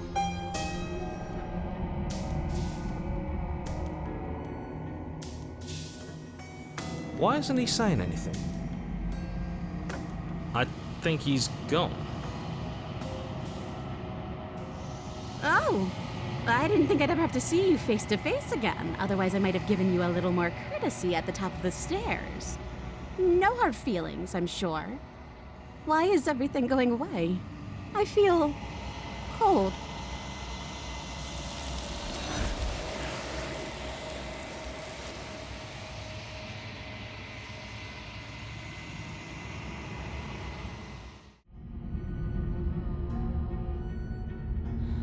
That's right, you're the one who's going first. Don't worry, I'll be right behind you watching every single thing you do.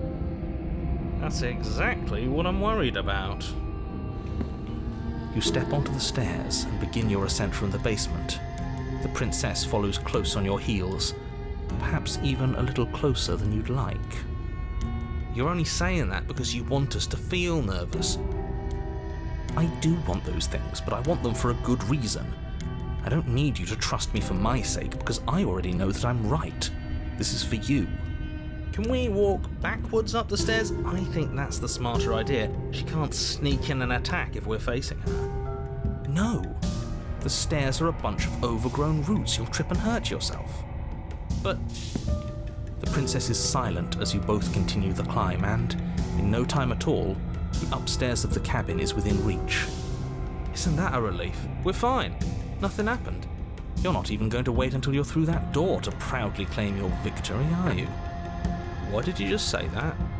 I think we know why. You feel something dig into your shoulder, sharp and piercing.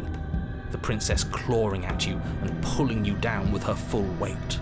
Together you tumble back down the uneven stairs, your body and hers crashing against the unyielding wooden roots, until finally you both separate with a bone-shaking thud against the basement floor.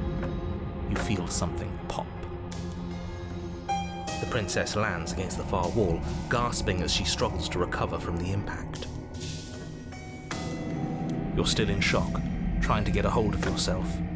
She grins as you continue to remain exactly where you are, cackling derisively as she watches you realise that you won't be getting up. Wait, why won't we be getting up? I'm afraid your back is broken.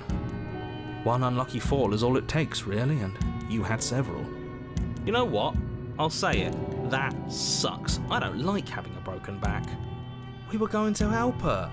Why? Why did she do that? It's what I would have done. Have you considered not being like that? Of course not. It's what keeps us alive. And yet here we are, paralysed and stuck with someone who hates us in the basement of a remote cabin. You must have known this was coming. The arrogance of turning your back to me after everything you've done.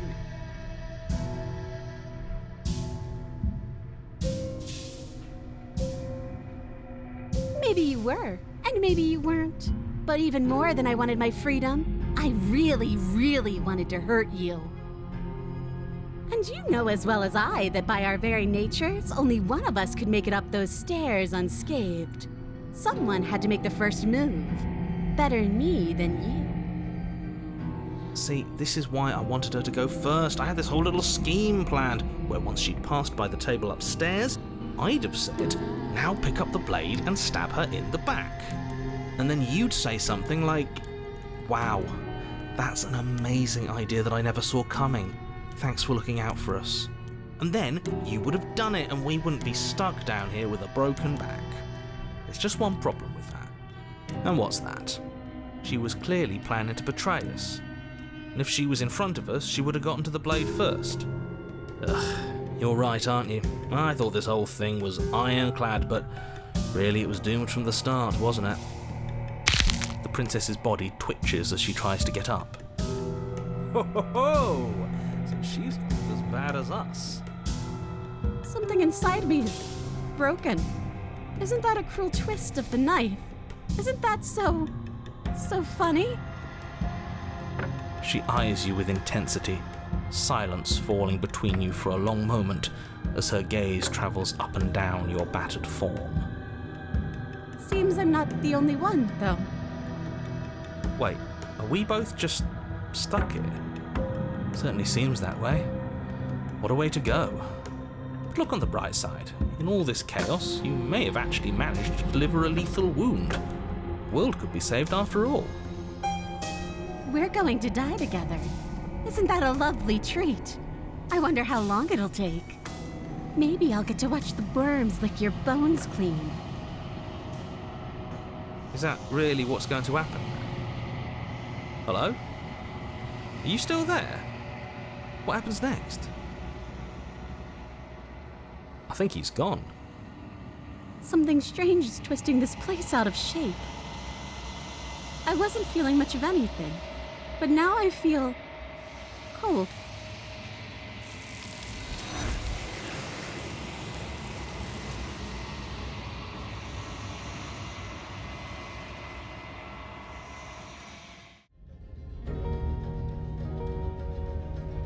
Yes, let's. She creeps forward, taking one cautious step at a time until you and she are face to face. She never breaks eye contact, even as she's silent for a long moment, as if After you, darling. You're the one it lets come and go. It's best if I follow.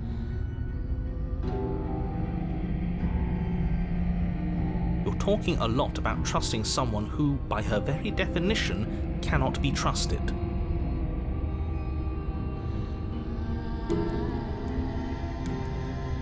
And turn my back on you? You think me a fool? Your tricks are one of the only things I've known, and I've learned better by now. Just go first.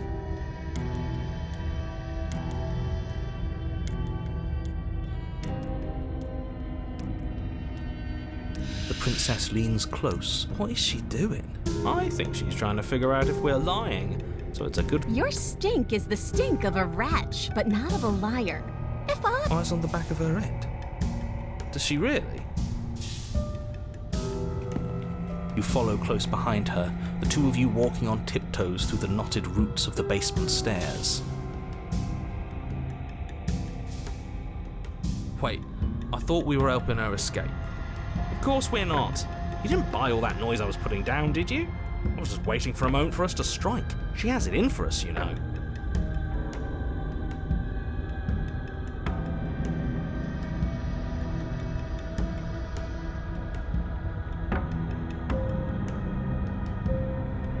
Wow, you said exactly the thing I imagined you would say as soon as you heard my brilliant plan. This whole day is a dream come true, really. You plunge the blade deep into the princess's back, driving her to her knees amid the roots. Would you look at that? No need to thank me. But, you know, please, do thank me. Of course you'd betray me the moment I turned my back on you. Don't think you're leaving here alive, wretch. She shoves you in return, sharp teeth clamping around your ankle as the two of you tumble down the uneven stairs in a hastening flurry of violence and loathing. You separate with a bone-shaking thud as you hit the basement floor. You feel something. You're still in shock, trying to get... Wait, why won't we be getting up? I'm afraid your back is broken. One unlucky fall is all it takes. You know what? I'll say it. That sucks. Did you really think you could stab me in the back without suffering the consequences? Fool, fool, fool! You're such a ridiculous fool!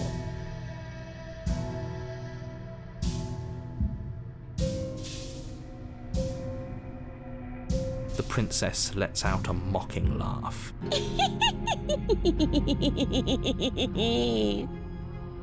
I could see your scheme twitching in every muscle. I understand you too well for there to be secrets between us. We're the same creatures at our core. Spite runs through our very marrow. By our very natures, only one of us can make it up those stairs unscathed. Better me than you. At least we can all agree that it was a good idea to make her go first. How? Well, she was going to betray us, wasn't she? And we struck first. Our back is broken. But we gave it our all. No regrets. Besides, she's got to have it as bad as us, right? The princess's body twitches as she tries to get up. Something inside me is...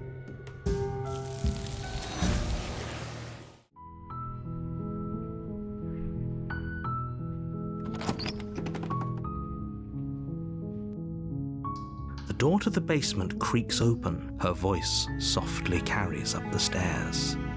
Hello? Is someone there? It's hypnotizing. Don't let it fool you. Good.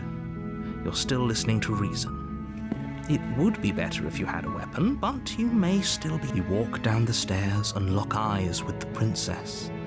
That she's beautiful. I am begging you to stay focused. There's a lot... Hi. Do you think you can get me out of these chains? Okay.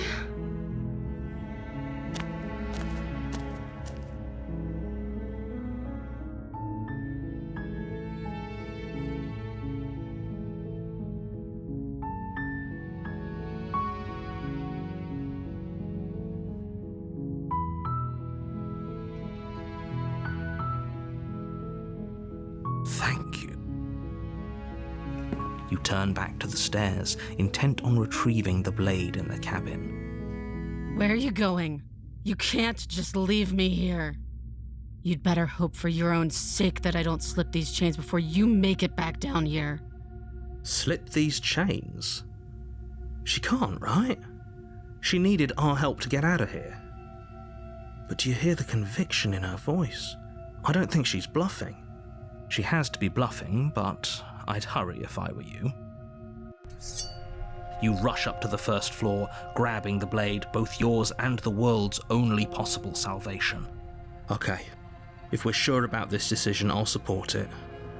I suppose we have a world to save after all. You slowly creep down the basement stairs. It's quiet. Where the princess sat only a moment ago, there's only a severed arm, its cooling flesh still chained to the wall. And she is nowhere to be seen. Is it just me? Or did this room get a lot bigger?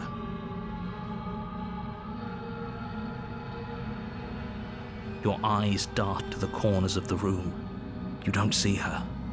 Where is she?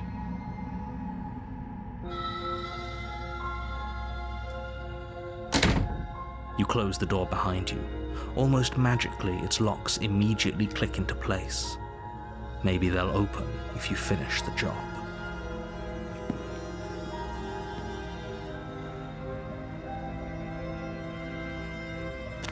You step forward to investigate the severed limb.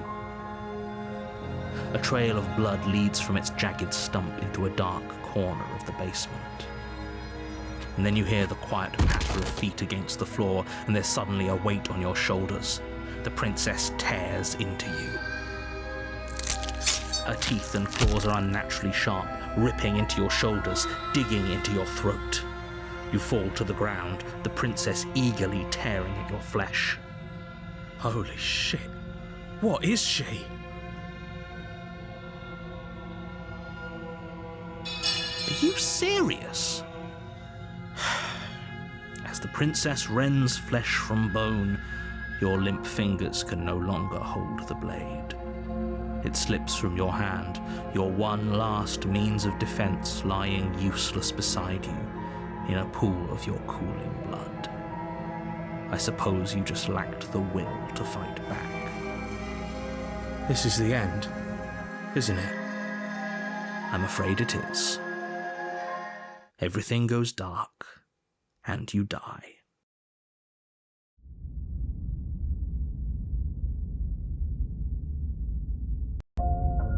You're on a path in the woods. You're here to slay her.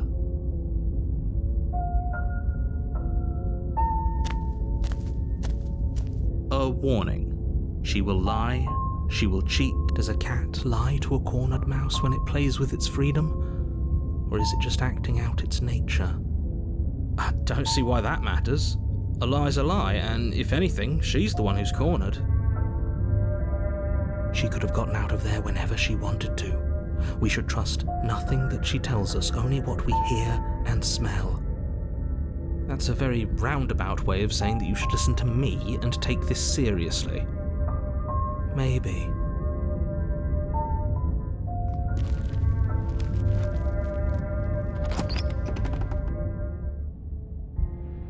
The interior of the cabin is ruinous and dilapidated. It feels like no one has lived here for a long time, wind rushing in through cracks and holes in the wooden walls. The only furniture of note is a termite-eaten table with a pristine blade perched on its edge. The blade is your implement.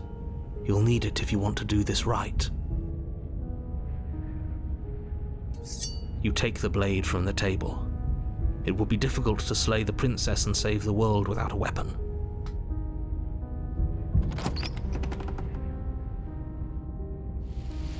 The door to the basement creaks open, revealing what's left of an old wooden staircase. It's still sturdy enough that you can make your way down in one piece, though you'll have to be mindful of holes.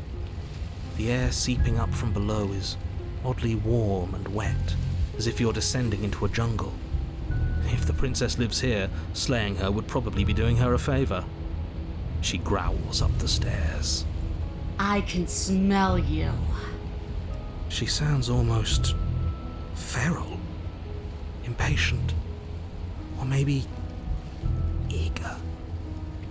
You carefully make your way down the stairs. The last step gives way to the damp earth floor of a starlit pit. The walls are obscured by an impenetrable darkness, giving the illusion that the room might stretch on forever. You brush against the wide leaves of plants that surround you on all sides, seemingly the only living things that occupy this strange underground wilderness. The jungle is pressing in on us, hiding her from view. She could be anywhere. You see only a flash of the princess before she scurries away into the underbrush, dragging her heavy chain behind her. Remember, she's just a princess. She's certainly not just a princess. You're not helping. It doesn't matter what she is. It only matters what she does. Her shining eyes appear between the leaves, staring hungrily at you from the darkness. I can hear your heart pounding from the bottom of the stairs, fledgling. You're right to be terrified. I'm so much more than you. And a little splinter clutched in trembling hands won't save you from me. A shiver rushes up your spine and pulls you upright. The air's shifting. She's getting ready to pounce. Move, now.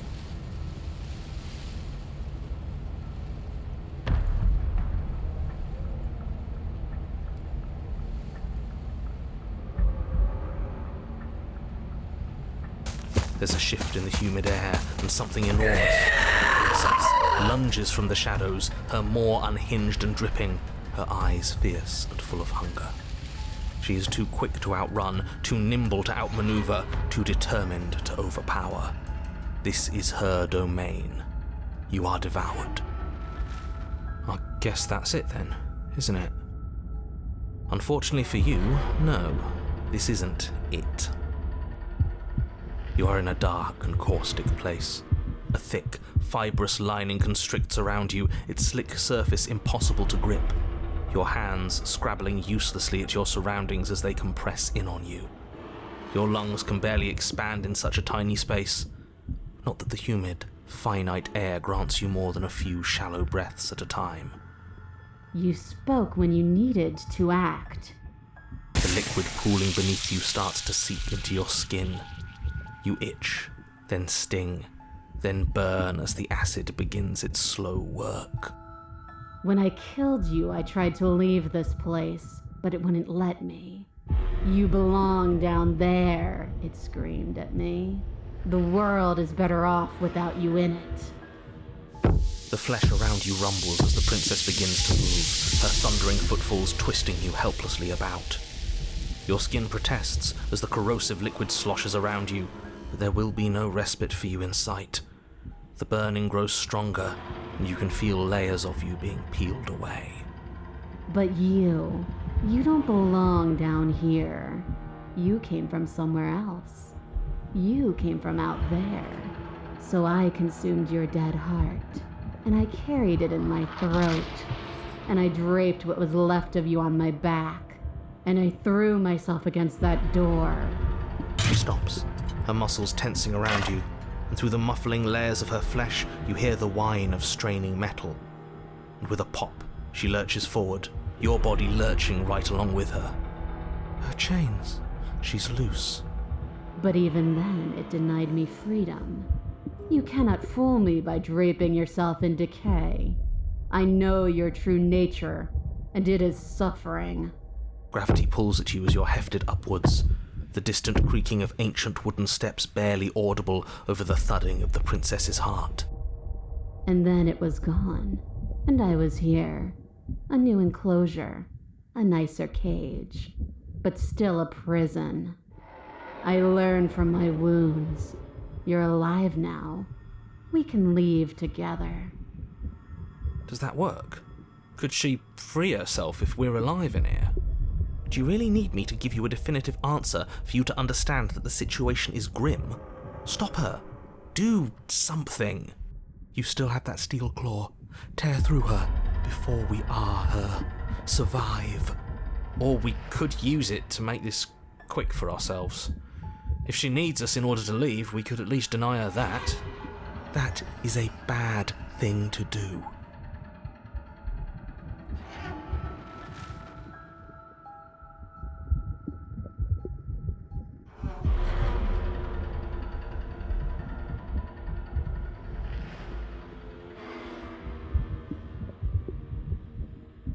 I understand it, and it understands me. Talking is for those who don't know how to listen. Your body is violently jostled, the disruption causing burning skin to slop from raw muscle, and you hear what you can only assume is the princess pulling against the door to the cabin. The cage is still locked. I don't think we can talk our way out of this. We are drowning in death. There's no more space for words.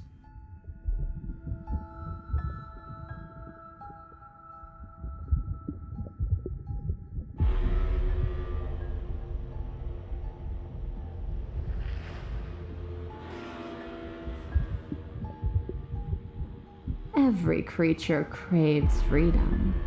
You will too before you die. The pulling returns to bang as the princess desperately throws everything at the cabin door. Your flesh screams as your reddened, spongy body is hit with fresh waves of blistering acid. You can't hold me forever.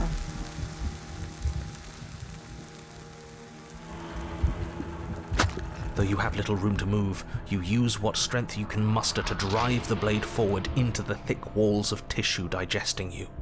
I can feel you tearing through me, but are you swift enough for it to matter? But will can never truly exceed the limits of the flesh. Your vision finally begins to blur, your eyes clouding over as they melt in their sockets.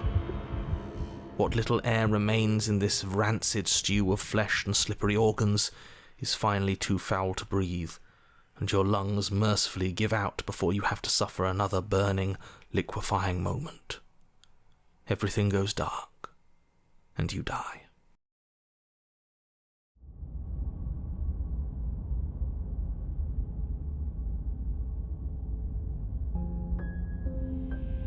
We are a path in the woods. We have no beginning, and we have no end, but something cold and unnatural sits watching us from just beyond our edge. His gaze pushes against our borders, curling them in on themselves, preventing them from stretching to the places they need to reach. No, that's all wrong. You're not a path in the woods, you're on a path in the woods. Who's even saying that? That's not the princess, is it? I think this is our third? That's bad. That's very, very bad. Let's get our facts straight. What happened last time? What could you have... The thing that sits beyond our edge speaks his logic into us.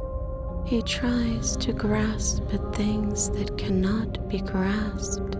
He tries to stare with wide pupils at that which can only be held from the corner of the eye or with a passing glance. Shut up. The rest of you, talk. What happened? What did you do? Can she hear us if we talk? I can hear everything, little one, but you don't have to be afraid of me. There's no... That's just because she devoured us and we dissolved away. We don't even exist as a body anymore. We're still here, though. And if we're safe, isn't that better? She ate you. And now you're convinced that you're stuck together. What a mess. He doesn't understand. I guess that's it then. This is us now. We're the woods. Okay.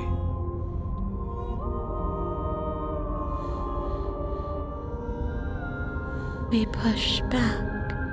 It may feel like he's everywhere, but presence isn't strength. She's trying to use you.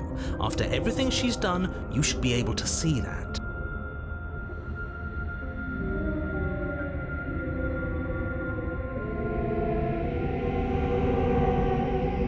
You fall inward into a network of connections too vast for your mind to occupy. We can change to fill them together.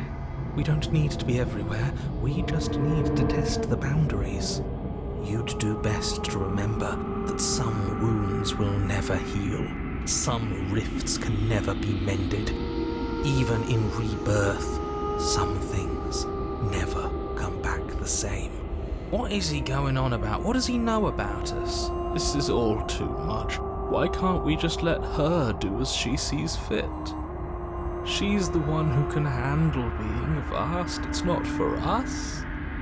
You aren't whole. You'll never be whole again. This struggle is meaningless.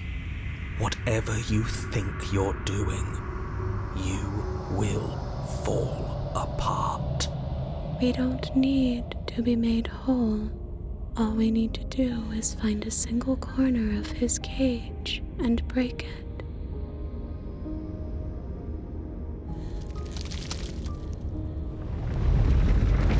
You stretch and search and stretch and search. This place will fall apart before you find its end. This task, whatever it is you think you're doing, is impossible. All he has are words, and words aren't real. We're real. I can hold us together for a little while longer, so long as you trust me. Of course we do. To the ends of the earth.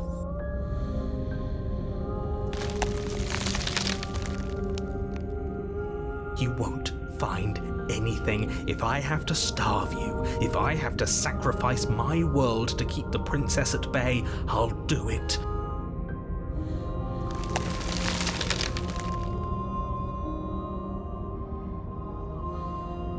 Don't move an inch. I think it's too late for that, mate. I'm at your side. Shatter it and free us all. No, stop!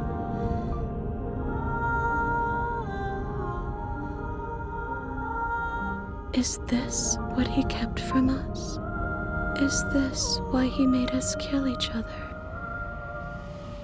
It's beautiful. We need to be there. We won't be safe until we are. We won't be whole. Where did it go? Why is everything so cold?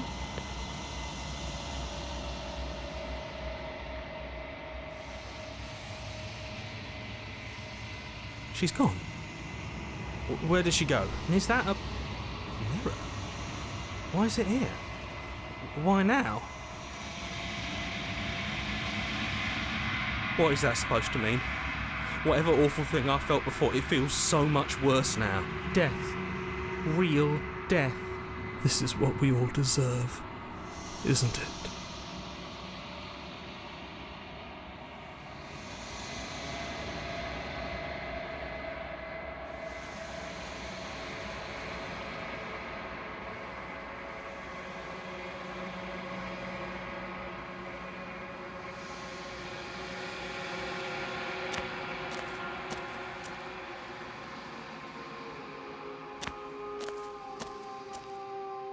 There's a world beyond the endless walls of the long quiet.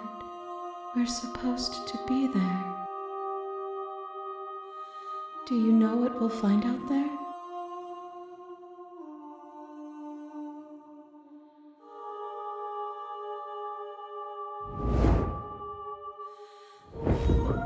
My roots burrow in an ocean beyond your sight.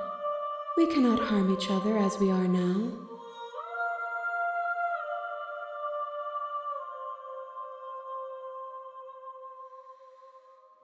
The next time I see you, each of us will finally know what we are. I will be here, waiting for you.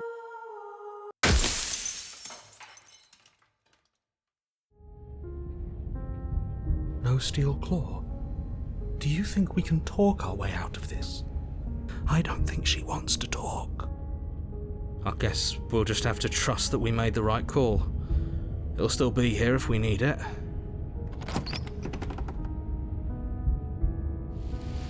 The door to the basement creaks open.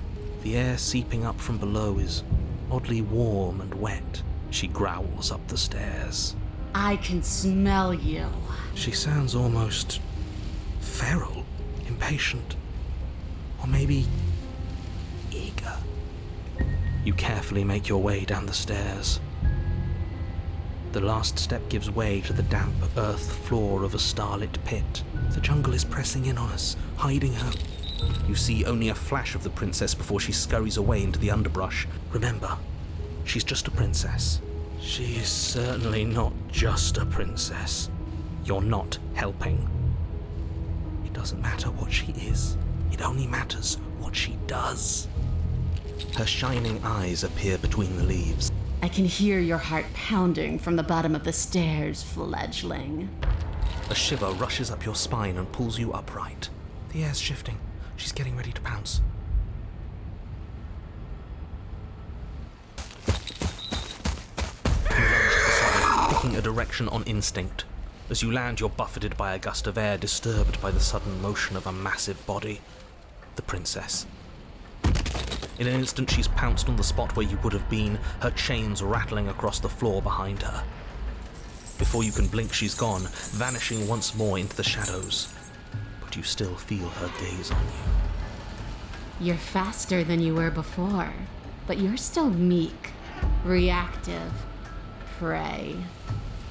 You whirl around to find her, and your gaze meets hers, a pair of shining eyes peering out at you from just beyond the basement stairs. So she's cut off our escape. Shit. What do we do?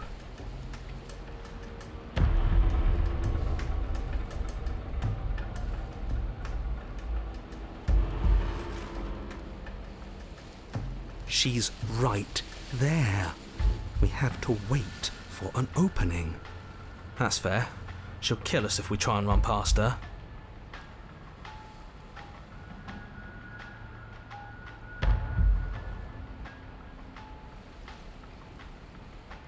If you want to see me, you should get better at seeing. She knows that her strength lies in shadows and secrets. She won't reveal herself unless she has to. I want to swallow you whole, and I will get what I want. You have no exit. You have no hope. You live and die by my whims, and my whims alone. Don't ask her what she wants. Just run for the blade upstairs and slay her with it. Is that all the advice you have? We don't even know what she looks like. Some specifics would be very helpful. She's just a princess. Don't overthink it. She is clearly not. She's coiling for another strike. Be somewhere else. We're on the back foot. The back foot keeps us nimble, keeps us alive. It doesn't matter if it keeps us alive if it eventually kills us. We need to take back the momentum. We need to do something.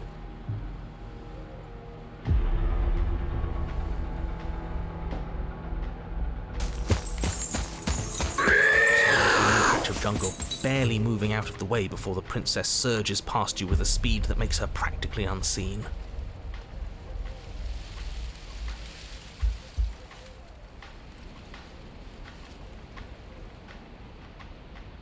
Yes, now's our chance. Quick. Right, I agree. We can't do anything without a weapon.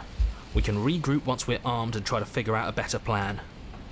Don't plan ahead. Act on the now. All that matters is that we stay alive. As you turn to sprint for the stairs, you feel the air shift. You instinctively glance behind you just in time to see the princess lunge from the shadows, more unhinged and dripping, eyes fierce and full of hunger. She is too quick to outrun, too nimble to outmaneuver, too determined to overpower. This is her domain. You are devoured. I guess that's it then, isn't it? Unfortunately for you, no. This isn't it. You are in a dark and caustic place. The liquid pooling beneath you starts to seep into your skin. You itch, then sting, then burn as the acid begins its slow work. When I killed you, I tried to leave this place, but it wouldn't let me. The flesh around you rumbles as the princess begins to move. But you don't belong down here. You came from somewhere else. She stops, her muscles tensing around you. Her chains. She's loose. But even then, it denied me freedom. Gravity pulls at you as you're hefted upwards. And then it was gone. And I was here. I learned from my wounds. Does that work? Could she free herself if we're alive in here? Do you really need me to give you a definitive answer for you to understand that the situation is grim? We don't have steel, but we have tooth and claw. Tear through her before we are her.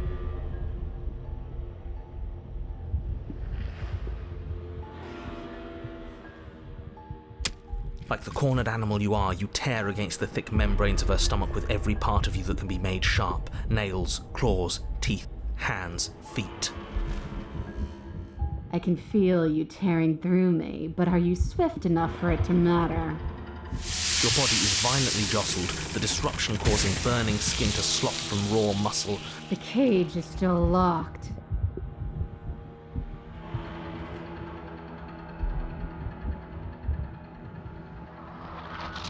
Oh, can I?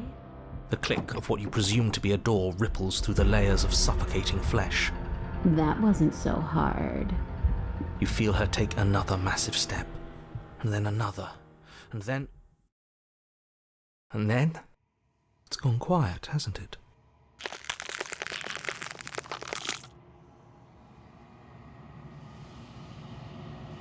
I guess I don't need you to be a part of me. How lucky for you.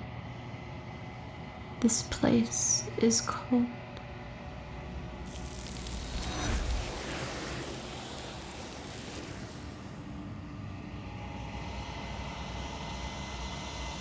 She's gone. And is that thing reeks of death?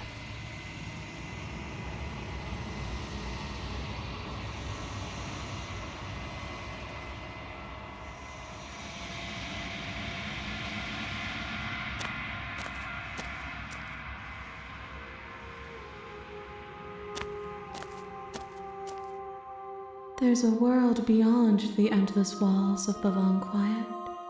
We're supposed to be there. Do you know what we'll find out there?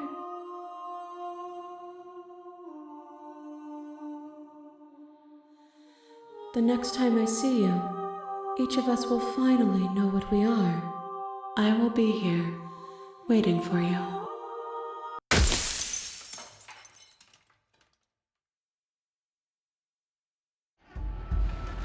And you bear your weakness to the world. Oh, for the love of... You've given up the game. Great. All that will do is hasten her victory. So many useless thoughts run through your head. Thinking. You'll never hurt me if you keep thinking. A tickling sensation rises at the base of your neck. Flee. We can't keep doing this.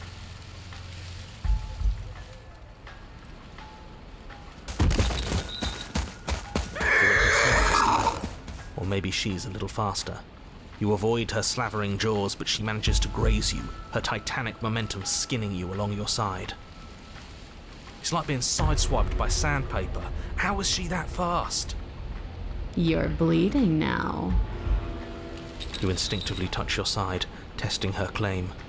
It's wet and stings from the gentle touch of your fingertips. A costly mistake. We can't make it again. We will make it again unless something changes. We have to break the pattern. We need more time. She's cutting off our escape. Our game is nearing its end.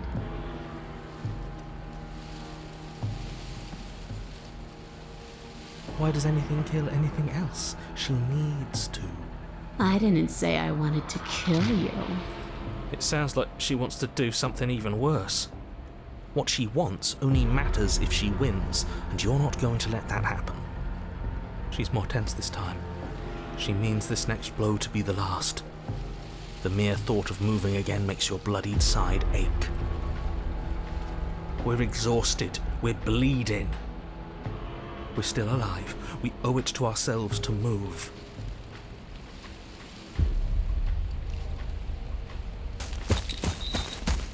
Once again, you know you avoid the full force of the impact, and once again you are too slow to come away unscathed. This isn't working. We have to do something. We have to figure out a plan. Don't plan ahead. Act on the now. All that matters is that we stay alive. We're trying, but we can't keep this up much longer. We have to. We keep up or we die. You're getting slow. She seizes the opportunity, lunging once again from the darkness, fangs bared and claws flashing. She attacks over and over and over, and each time she leaves with a little piece of you. It's hard to think, but we have to think. We have to move. It's too late. Before you get the chance to react, it's over. She makes her last foray from the dark corners of the room, unhinging her dripping maw, her eyes fierce and full of hunger.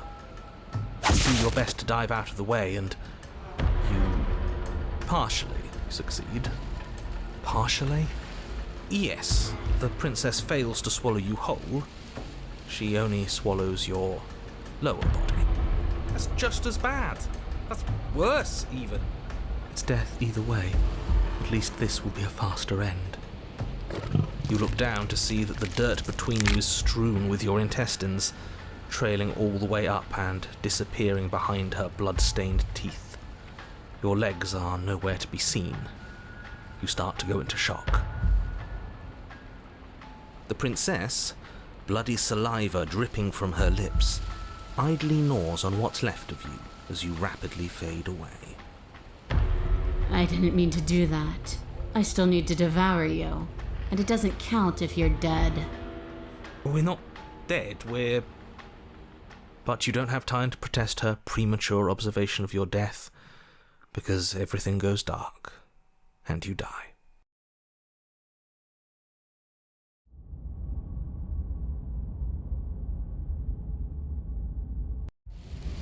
You're on a path in the That didn't work. We're going in with a plan this time. We're not getting stuck in another loop, just acting on instinct. We're stuck in a big enough loop as it is. Instinct was keeping us alive, until it wasn't. So what are we supposed to do? Great, so you've been here before. That doesn't bode well. You're not supposed to have been here before. This is supposed to be one and done. So you know more than you're letting on. Yeah, what he said. Of course I do, but believe me, it's in your best interests. The more you know about the princess, the more difficult your task will be. Why is that? Having me explain why would defeat the whole purpose. There are simply some things I'm not allowed to tell you. It's a hard rule. And whose rule is it? Who's telling you to boss us around? We've died twice already, and if you want us to stay alive this time, it's in your best interests to give us an edge. It's my rule, and this conversation is over.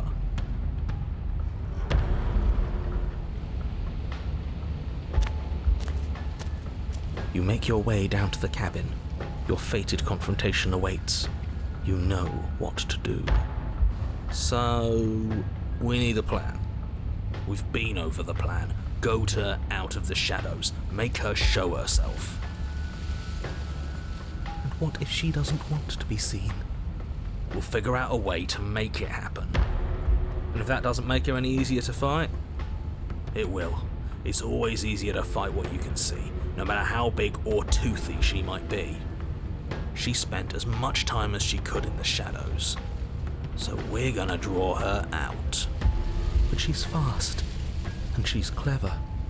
We're clever too, so this time we're not gonna let her cut off our escape. We're gonna lead her to the stairs ourselves. It'll be a lot easier to deal with her once we can actually see what she is. But you already know what she is. She's a princess. Yeah, right. A princess we couldn't see, and one that had big, sharp teeth, too. How about you stick to describing things and we'll stick to doing our job? Sharp teeth. The interior is dark and overgrown. Vines and brush obscure so much of the place that, had you not seen the exterior, you might not have noticed this was a cabin at all. The only furniture of note, if you could call it that, is a knotted stump, a pristine blade embedded in its exposed rings. The blade is your implement. You'll need it if you're going to do this right. If there's a way forward, that mirror is blocking it off. What are you talking about? There is no mirror. It's just the stump and a narrow tunnel that leads to the basement. He isn't tricking us. Can you feel the wind? It's telling us there's a hole in that wall. Our eyes deceive us. Then either way, we need to investigate. Might as well get started. Yes, take the steel claw. You pull the blade from the stump, gripping it tight. It would be difficult to slay the princess and save the world without a weapon. Odds are we'll need it. Thanks for not putting us in a bad spot. You step forward, approaching the small hole that leads to the basement, hesitating before you enter the princess's lair. Haven't you been paying attention? We're not hesitating. This supposed hole is blocked by that old mirror. That mirror isn't part of this place. It's seeped through from somewhere else. It, if there even is an it, is a hallucination. Like you said, you've been here twice before. Your mind was bound to start playing tricks on you eventually. It's so grimy. Maybe we can wipe it clean and finally get a look at ourselves. You reach forward and wave your hand over the open hole leading to the basement. See? Nothing. Tricks of the eye. No one sense can be trusted on its own. You step forward into the darkness. If there were once stairs leading into the basement, there is nothing left to attest to their existence now. There is only a long tunnel of packed earth, growing more narrow as you descend. It smells of mold and decay. The damp walls leave streaks of dirt along your body as you're forced to hunch, then finally squat down on all fours in order to continue. If the princess lives here, slaying her is probably doing her a favour. As you crawl forward on hands and knees, you're met only with the sounds of ambient earth. No voice slinks confidently up the stairs, no entity threatens violence or pleads for safety. Stay quiet. Don't give her a sound.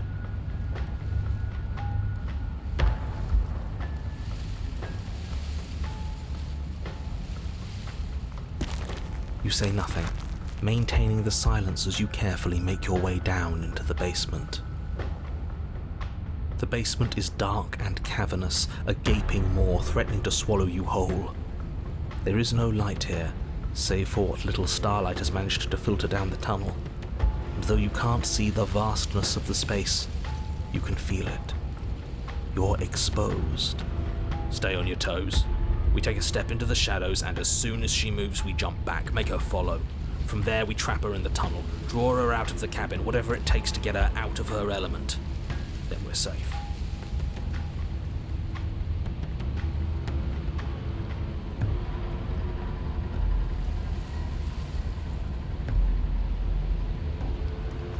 You step into the shadows and are enveloped in total darkness.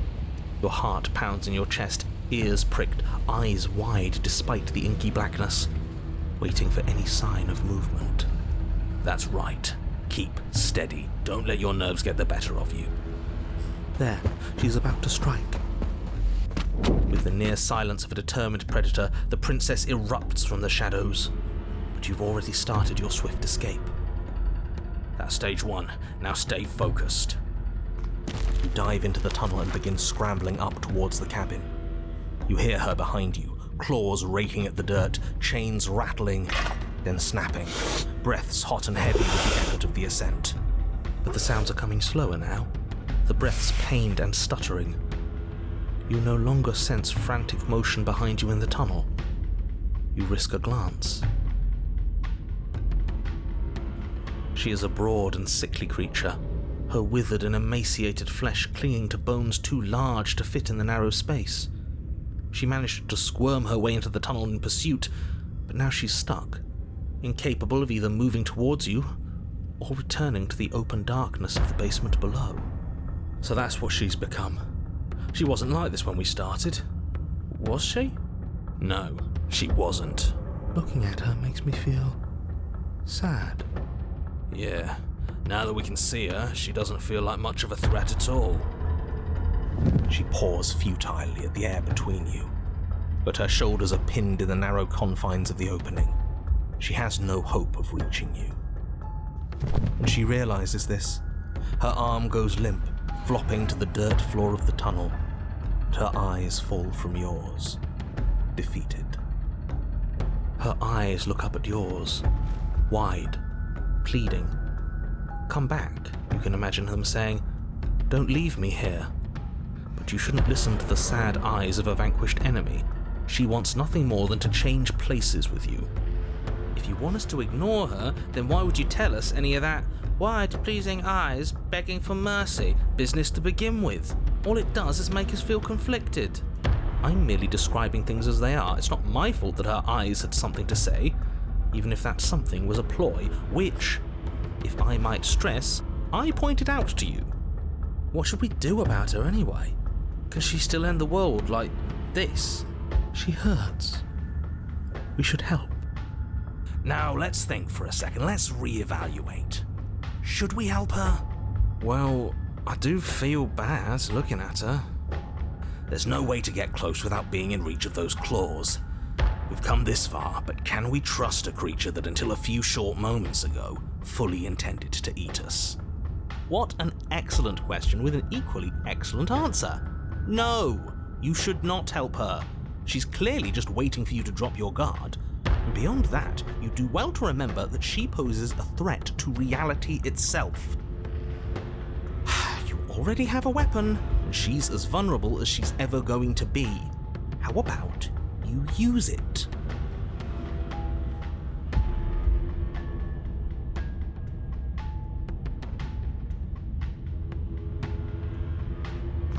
As you draw near, she readies her claws, raising them to strike. Don't flinch. Show her our resolve. If you're going to attack, might I suggest you do so quickly?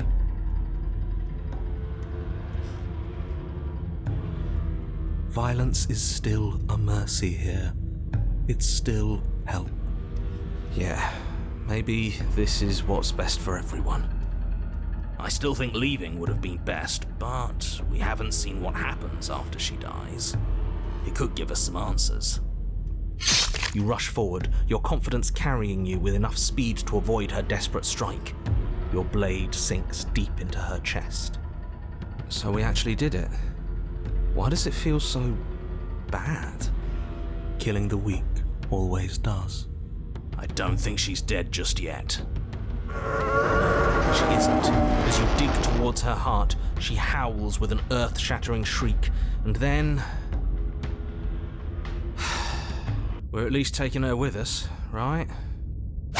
Yes, but not without paying a grave price. She lashes out, tearing you open. Another death and we've still learned nothing. I knew leaving was the right answer. You should have listened to me. It doesn't matter now. In her final moments, she made sure that there would be no way out for either of you. It's over.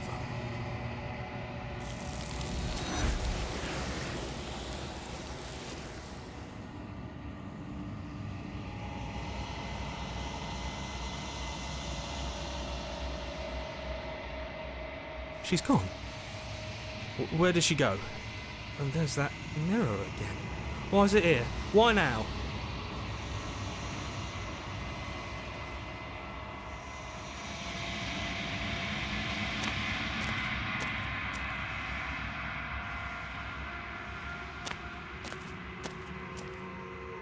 There's a world beyond the endless walls of the long quiet. I am curious to see what it means for us to know it.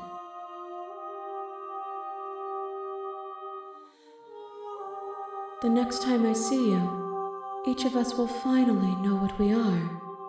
I will be here, waiting for you.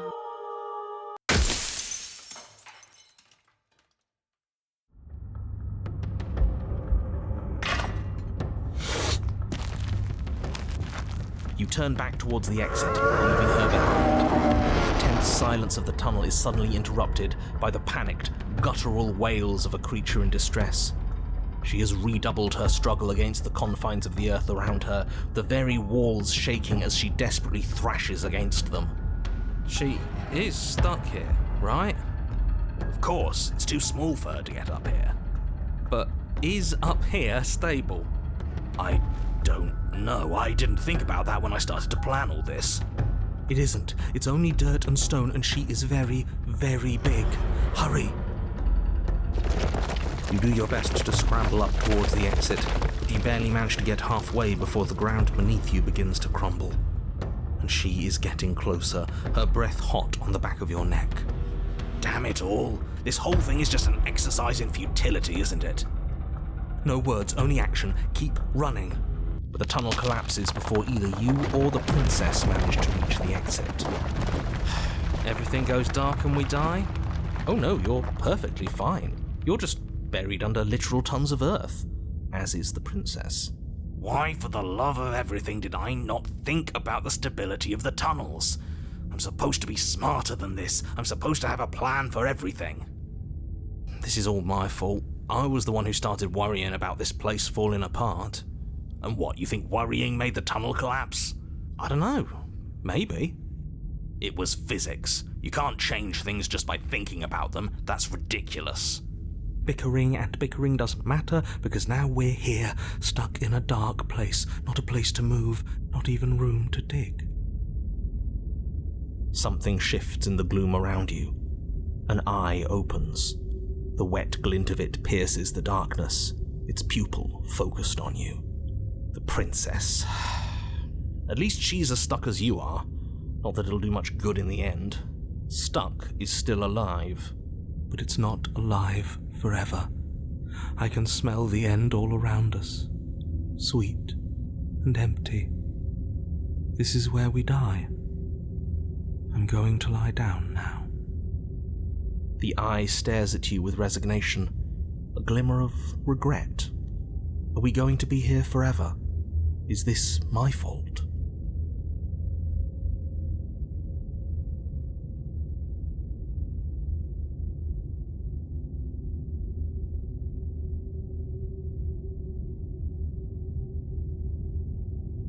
I wish that were the case, but she's too far away for you to reach, and even if she weren't, your arm is pinned. Can you make it unpinned? Of course he can't. We've been over this. You can't just change reality on a whim. That's what makes it real. He's right. There's nothing I can do here. I'm sorry. No more circles to run in. It's time to sleep. Good luck with that. You do your best to move your body, but try as you might, your earthen coffin doesn't budge in the slightest. This is pointless. Just give up already and die a miserable death with the rest of us. And then we'll start again and we'll do better. A while, you're stuck, not injured. I wonder what'll get us first. Suffocation. Thirst. We could always just let ourselves die. That doesn't sound like you. I thought you were all about survival. Only when survival is possible. There's nothing left for us here but suffering. Hate to break it to you, but you can't just decide to die. Death is something that happens to you. It's external. It's a consequence. You almost sound like you think we deserve this. We made a mistake. It's what's supposed to happen to us. It's the only way we can learn.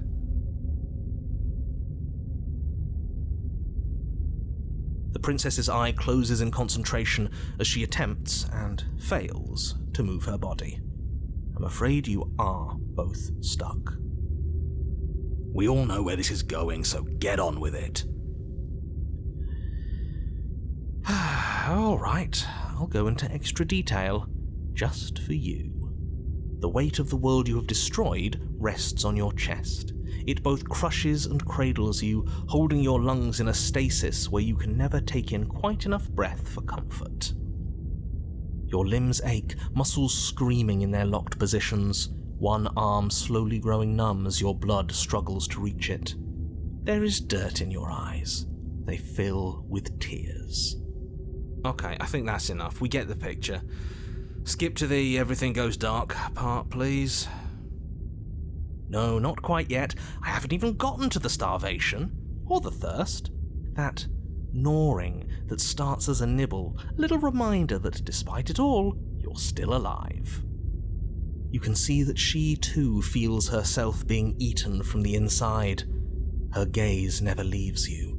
Any semblance of thought has vanished, replaced with a desire for the only thing that can sate her hunger. You can feel a strain as your parched mouth attempts and fails to water, But even with a dry tongue, your hunger is such that you can't help but think about what her flesh might taste like. Don't think I'll forget how much you're enjoying this, you sick bastard. Don't worry, the end is close. Your mind grows cloudy as your blood slows, your chest trying to suck in enough oxygen to feed your starved muscles, your bruised ribs doing little more than bumping up against hard, packed dirt. You aren't even sure you have limbs anymore, and whether the vacant ache where they once were is just the memory of limbs. Any second, you might breathe in one last, shallow, earthy. Well, are we almost done yet? He's gone. And we're somewhere new. Is this what happens when we really die?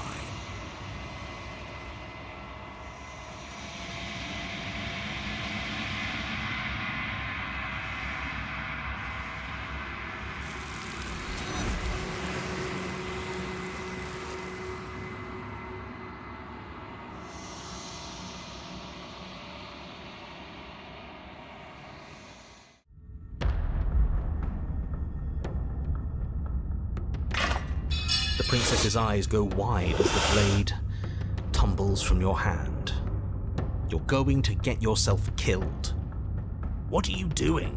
We could all just turn around and be done. What's your game? You and I both know there's no game. He's made a bad choice. As you draw near, she readies her claws, raising them to strike. Don't flinch. Show her our resolve.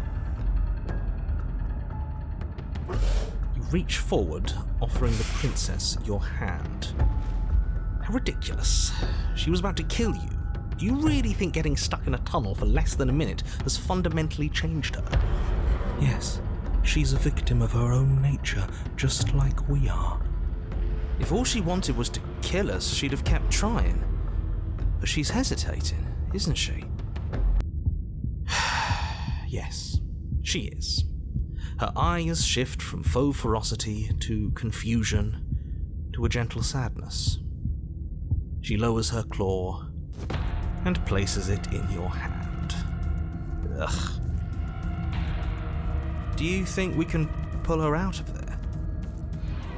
We have to try. It's a bad death being stuck in place. And what if it doesn't work? What if we can't trust her? We have to trust someone else eventually. It's either him or her, and I know you don't trust him. I don't even trust the rest of you, but that doesn't mean we have to go around pulling bloodthirsty monsters out of perfectly good traps. But we haven't seen what happens if we help her. Doesn't that mean it's worth exploring? I can't argue with that. All right, let's see what happens. Maybe we'll finally get some answers. You tug, but the princess remains stuck. What a shame that the bones of her massive form are too large to fit through the narrow tunnel.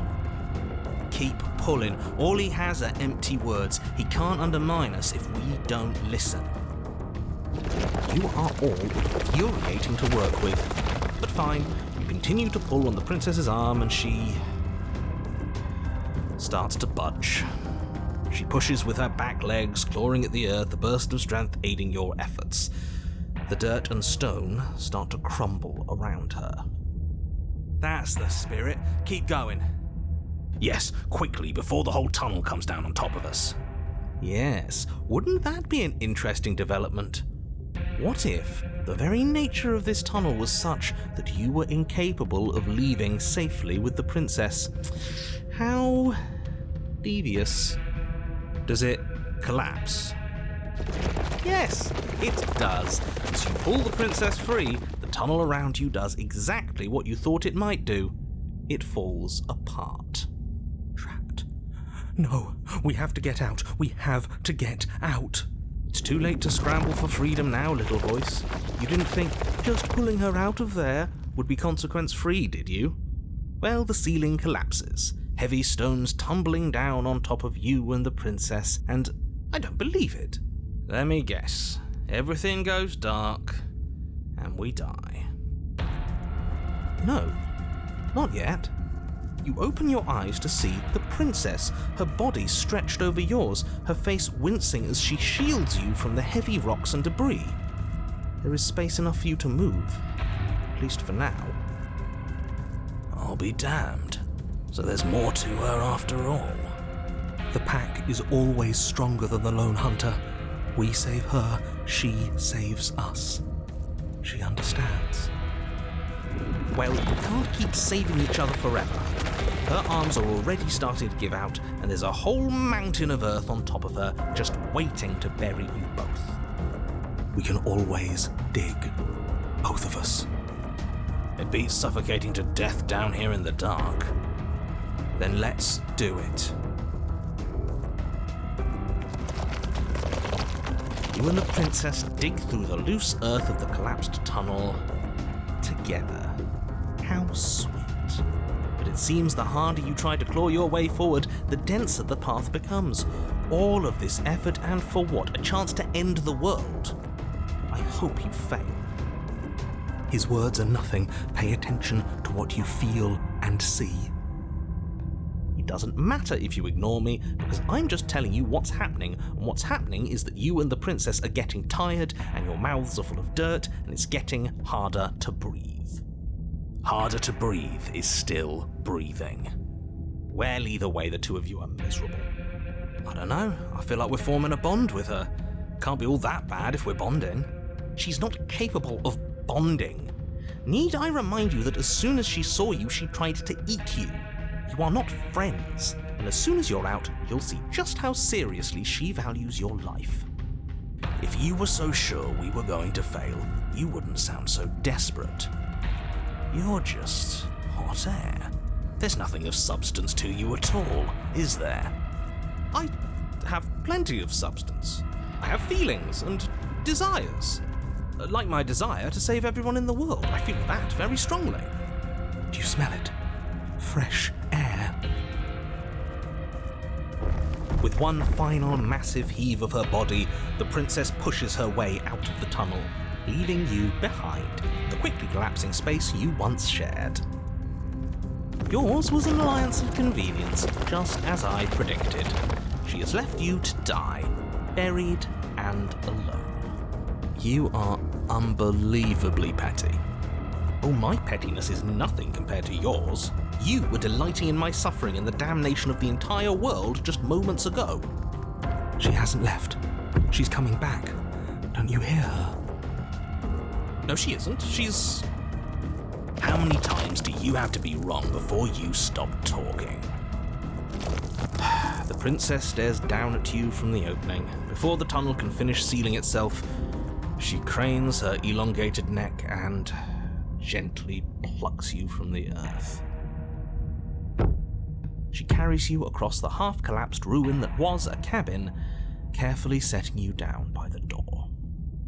If there were to be a record, let it show that I tried. I really, really tried. But there won't be a record, will there?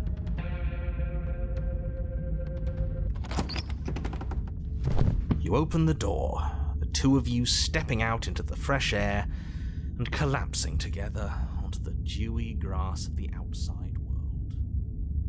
Ha! We're outside, and there's ground beneath our feet. I don't see any oblivion. Admit it, there never was an end of the world coming, was there? Yeah, we got him there, didn't we? Don't think I've ever seen him stunned into silence before. Can't you feel the hole where he was? He's gone. Fancy that. I'm not sure gone is good.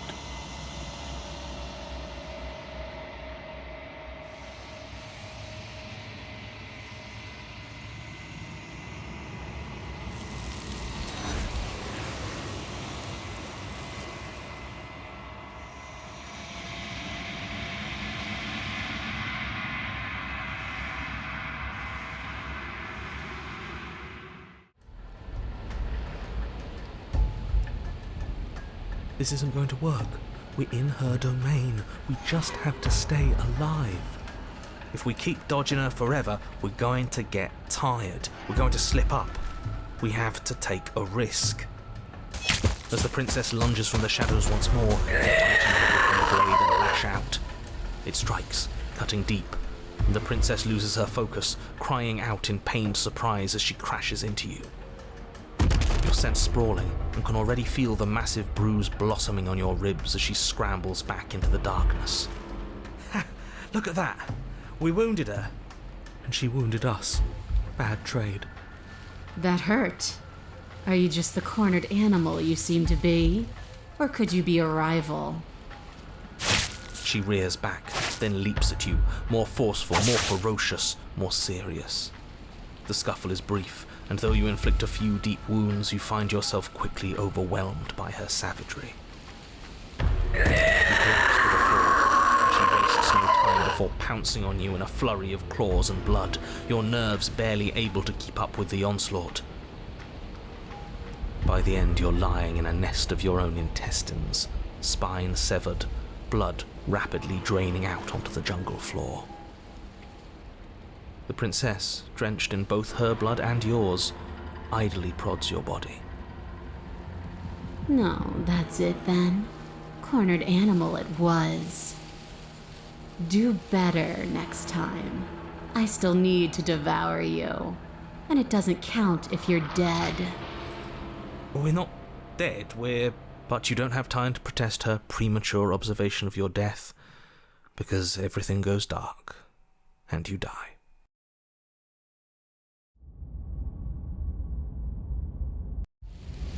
You're on a path in the Yeah, we are. And this time we're not gonna run until we die. We're taking her head on and we're winning. You felt her. She didn't have a soft underbelly. She didn't have blind spots. What could we have done that would have saved us from her hunger? When someone tries to make you dead, you have to hit them back. You have to show them your authority. There's nothing worse than a bully that thinks they own you. Great. So you've been here before. That doesn't bode well. You're not supposed to have been here before. This is supposed to be one and done. Oh, shut up. It bodes fine. You're the reason we're stuck in this shit situation. Now I have to do the hard work of dragging us out. And how do you intend to do that? We're going to fight her, and we're going to win. There's a reason she slinks around in the shadows. Well, no complaints here. Now hold on. We're not just going to let the fact that he knows things about this whole Lupin situation go, are we? He's not important. He can have his secrets for all I care. She's killed us twice now, and that's enough of a reason for us to want her dead. I'm not sure that use violence counts as a plan. It's a better plan than you had last time. I don't like this, but I'll try to keep us breathing. The interior is dark and overgrown. Vines and brush obscure so much of the place. No one going to mention the mirror. What are you talking about? There is no mirror. It's just the stump and a narrow tunnel that leads to the basement. He isn't tricking us. If that mirror's blocking our way, just smash it and be done with it. Yes, take the steel claw. You pull the blade from the stump. Good. One step closer to ending this. That mirror isn't part of this place. It's seeped through from somewhere else. It, if there even is an it, is a hallucination. It's so grimy. You bring your fist crashing down into the open hole leading to the basement, throwing yourself off balance and tumbling headlong into the pitch black. If there were once stairs leading into the basement, there is nothing left to attest to their existence now. It smells of mold and decay. As you crawl forward on hands and knees, you're met only with the sounds of ambient earth. Stay quiet. Don't give her a sound.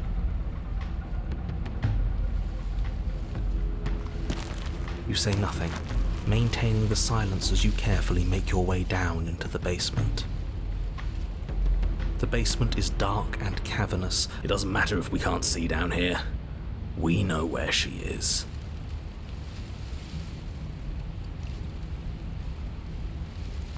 You step into the shadows and are enveloped in total darkness. There, she's about to strike. With the near silence of a determined predator, the princess erupts from the shadows. You're quick to react, swinging your blade, its tip intercepting her before she can draw first blood. She recoils, stunned for a brief moment. See, I told you. We needed to assert our might. We needed to prove to her that she can bleed too. She'll doubt her every move now.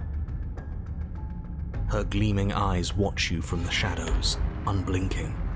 There's fear in them now, but it is a fear wreathed in fury, and beneath it all lurks something far more primal. Hunger.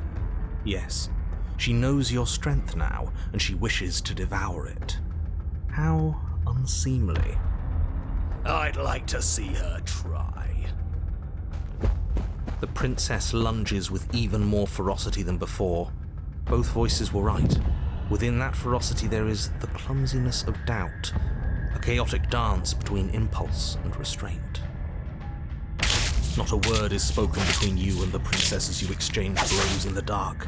The glint of bloody claws and fangs, the flash of wet steel. In the pit, all of your senses are heightened, each injury stinging like a chorus of insects, each small shift in your favor a major victory that swells your confidence. And yet, for all the wounds you've managed to inflict upon her, you remain at a stalemate. And then you start to lose ground. While your body slows, hers quickens, her wounds mending as she licks the blood of her prey from her dripping maw. So she really can devour our strength. Can we do something like that? All these wounds are starting to add up. Nah, screw that. We're not stooping to her level. We'll just have to give this our all, end it in one final hit. We die if we do that. We have to make ourselves like her. We have to embrace instinct. She shifts towards you, her bloody grin shining in the dark. And then you see it. Your opening. Take it. Put her down like the mindless beast she is.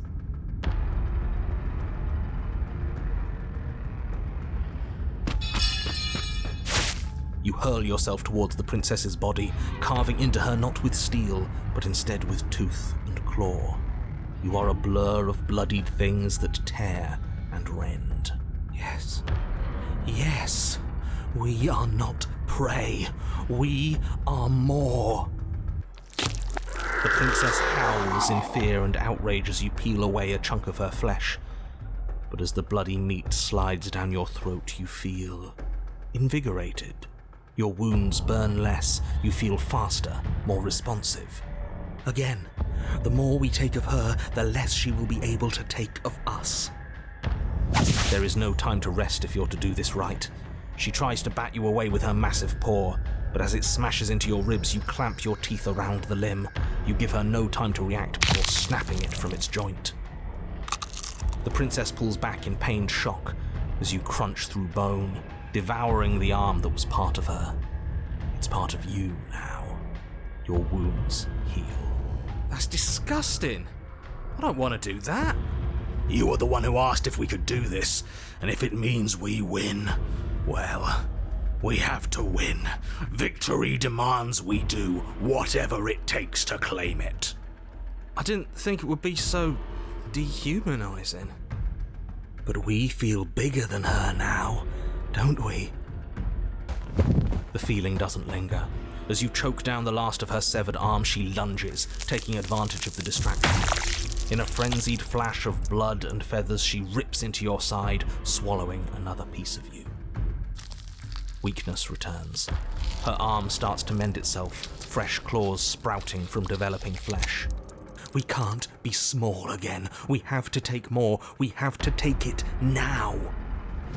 You descend upon her again, jaws gnashing, desperate to regain your power. You both lose yourself in the rhythm of the beast.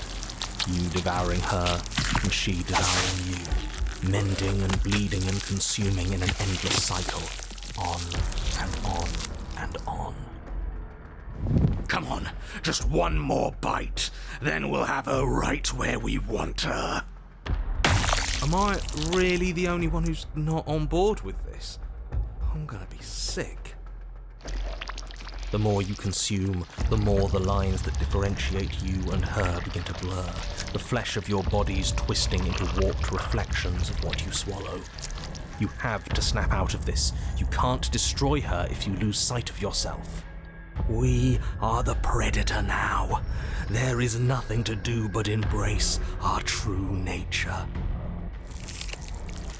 But words fade into hollow vibrations as you and she continue to tear at each other in the darkness. There are no beginnings. There are no endings. There are no moments of calm. There is only savage violence. Did you say no endings?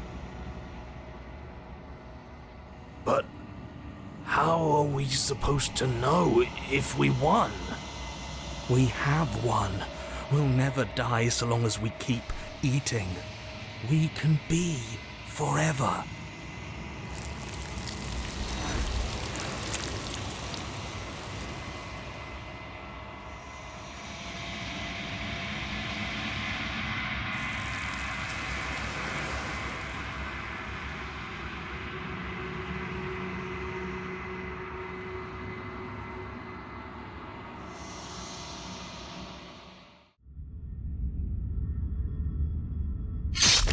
You hurl yourself towards the princess, your movement too quick, too bold for her to intercept. You bury your blade deep in her chest. Yes, yes, we're going out in a blaze of glory. Nature doesn't have glory. This is just death. She howls in pain, retaliating with claws and teeth, desperately tearing, trying to devour you to make herself whole once again. Chunks of your flesh are torn away, feathers and blood and bits of gore splattering to the ground. But your work is already done. No sating of her ravenous hunger will be enough to mend her now. Though her flesh begins to seal itself around you, she cannot remove your blade from her heart. You and the princess collapse to the floor together, your bodies fused, entwined in a bloody mass of limbs and teeth. I wouldn't have it any other way. As the two of you fade, a new emotion creeps into the princess's eyes. Something akin to shame. What have we done? They ask. I guess that's it. At least we saved the world. Right? Right? He's gone. Everything is gone, except her. And us. It doesn't matter. We won.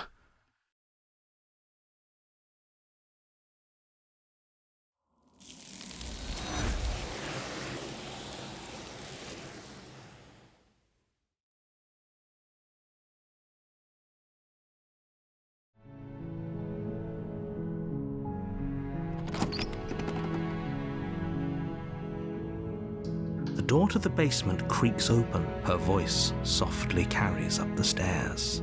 Hello? Is someone there? It's hypnotizing. Don't let it fool you.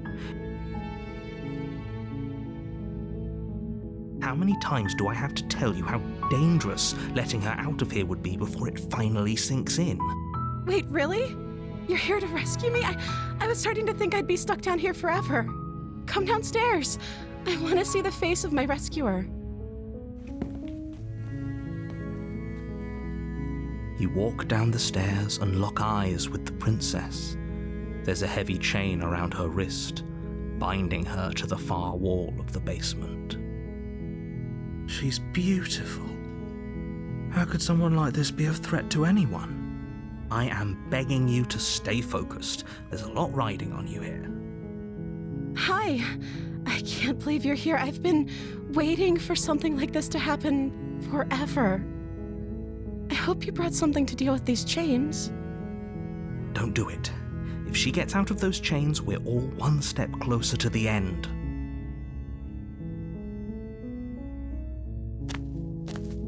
You're only making this more difficult. Thank you. Thank you. You're making a huge mistake. No, you're doing the right thing.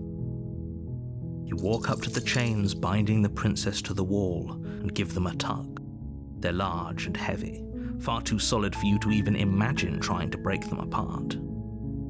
I'm guessing you don't have the key? Maybe it's somewhere upstairs. Doubtful. Whoever locked the princess away down here intended for her to never see the light of day. They wouldn't have just left the key to her chains somewhere in the cabin.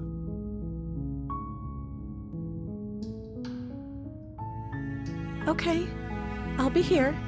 Good luck. You attempt to make your way out of the basement, but the door at the top of the stairs slams shut. You hear the click of a lock sliding into place. Is someone else here?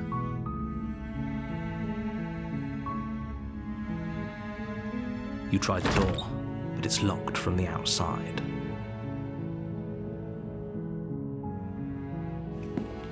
You make your way to the bottom of the stairs. This would have been so much easier if you'd just taken the blade like you were supposed to. Easier for whom? Easier for everyone. Look at the mess you're in. I heard the door slam. They locked you down here too, didn't they? There's a slight panic rising in the princess's voice. If I could just get out of these chains, I know we could force our way out of here together. She barely hesitates before raising her arm to her mouth, her teeth tearing through her limb with the determination of a trapped wolf. As she rips her flesh from her bone, a sound comes from behind you, the clang of bouncing metal. It's the blade from upstairs. You're not sure how it made its way down here, but if there's a time to strike, it's now. Or we could use it to free her. You won't like what happens if you do that. Fine. Against your better judgment, you place the blade against the ragged, self-inflicted wound on the princess's arm, just above the unyielding chain binding her to this place. You cut into her flesh.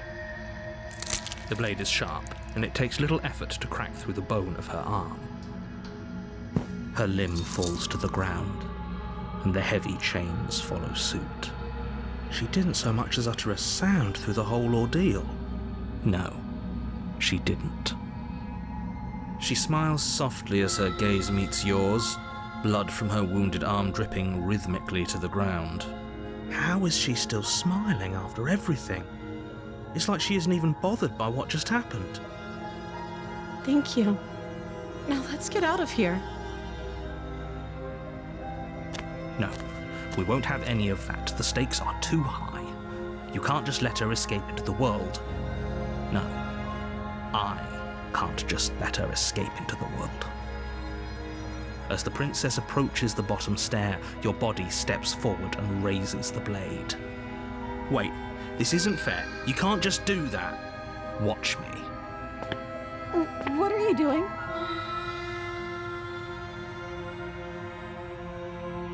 Stop that. Something's come over you, hasn't it? You know you don't have to do this, right? Your body lunges forward, the blade held low, ready to sink into her heart. But the princess dodges, stumbling back against the wall before the blade has a chance to connect. Stop it. Stop trying to resist me. I'm trying to get you out of here alive. The blade. Move the blade. As your body remains frozen in stubborn resistance, the princess takes a cautious step forward. We both know this isn't you. She nervously reaches towards you and takes the blade from your infuriatingly rigid hands. What are you doing? I'm sorry. I'll try to be quick. She plunges it into your chest, tearing through flesh and sinew. It is agony. But you aren't dead yet. Oh no, I'm so sorry. Stay strong. We can tough it out until it's done. For her sake. For her sake? Don't you start pretending that dying a painful death is some sort of heroic gesture. The two of you have literally doomed everyone. Whatever. She sinks the blade into your chest again and again and again, and you feel every inch of burning pain that slices its way into your body. I'm sorry. She doesn't know how to use a knife, does she? Apparently not, though it doesn't matter how sloppy her blade work is, does it? A stab wound is still a stab wound, and it won't be long before you bleed out. I'm so sorry. With one last thrust of the knife, your legs give out beneath you. You collapse to the floor, your blood pooling around you, your limbs unresponsive. The princess stares down at your ruined chest as tears carve rivulets of pink down her blood-spattered cheeks. It can't just end like this, right? Oh, that's rich coming from you. As much as I'd prefer for things to have gone differently, I can't deny the reality of what's happened.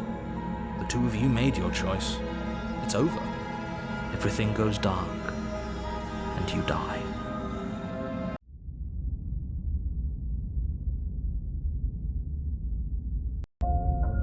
You're on a path in the woods. You're here to slay her.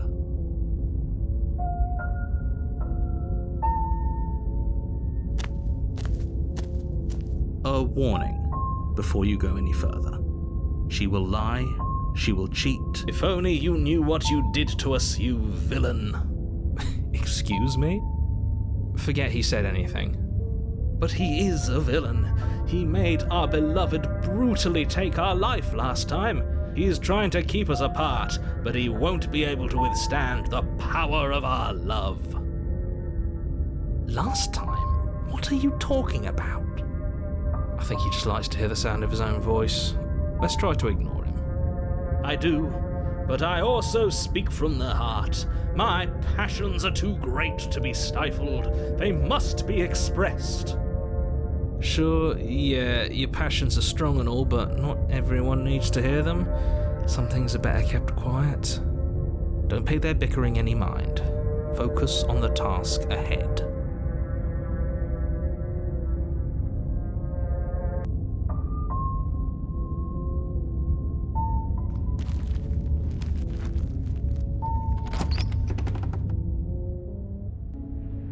The interior of the cabin is clean and elegant, its stone walls draped in fine-threaded tapestries, a prison befitting a royal prisoner.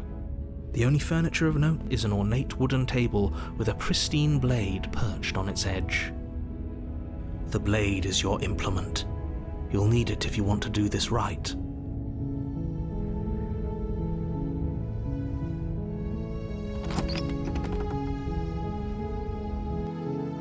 The door to the basement creaks open, revealing an intricate stairwell. Gold-trimmed carpet glimmers in the light of the torches positioned along the walls. The basement almost seems welcoming in the dim firelight. But it's still a stone basement. If the princess lives here, slaying her is probably doing her a favor. A soft voice carries up the stairs. Hello? Is someone there? Her voice. It's somehow even more beautiful than last time. I think we're in love. Okay, I'm with you that we should be doing whatever we can to save her, but saying we're in love is a bit much, don't you think? We don't even know the princess. We can still do right by her without all this fawning. Yes, for everyone's sake, you're not in love. Just remember that her charms are all part of the manipulation. You walk down the stairs and lock eyes with the princess. There's a heavy chain around her wrist, binding her to the far wall. My love, we're here to rescue you from your unjust and foul imprisonment. You know she can't hear you, right? She may not be able to hear my words, but surely she can hear my spirit. Oh, your spirit's plenty loud, all right. It's you, my dashing hero. I was so worried you wouldn't come back. Did you hear that? She said we're dashing. And she called us a hero. Flattery really goes a long way with the two of you, doesn't it? Waiting for you to come back? You've been here before, haven't you? That's right, villain, and you killed us. Well, she killed us. Only because he made us try and kill her. It was self-defense. Our beloved's hands remain unstained by cruelty. And you've died before. So an entire world has been damned to oblivion. I'd really hoped I'd be the first, but what's done is done. What matters is you have a chance to do it right this time.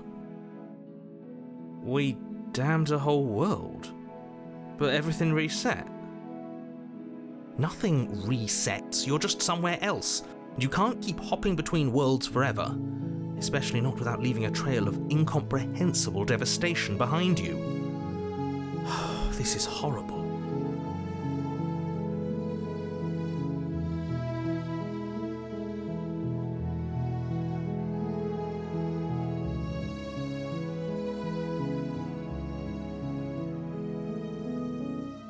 If another version of me was pushed to such drastic action, it was for good reason. That's okay. You were just doing your best, and that's all that matters. She took that in stride, to a surprising extent. An almost unsettling extent, actually. That's because she's perfect. Do you think she has someone like him telling her what to do? She doesn't.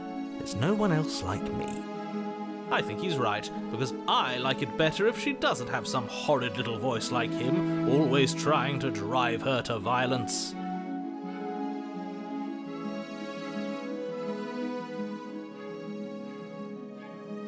You died, and now we're talking.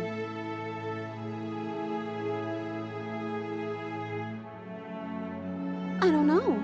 Was I supposed to have ended the world? Would that have made you happy?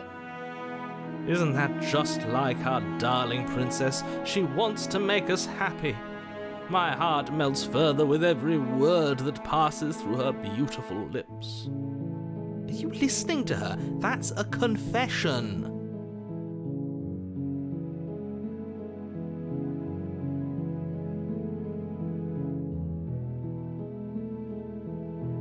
Then I didn't end the world. See? She didn't confess anything. She is innocence itself. I'm not so sure.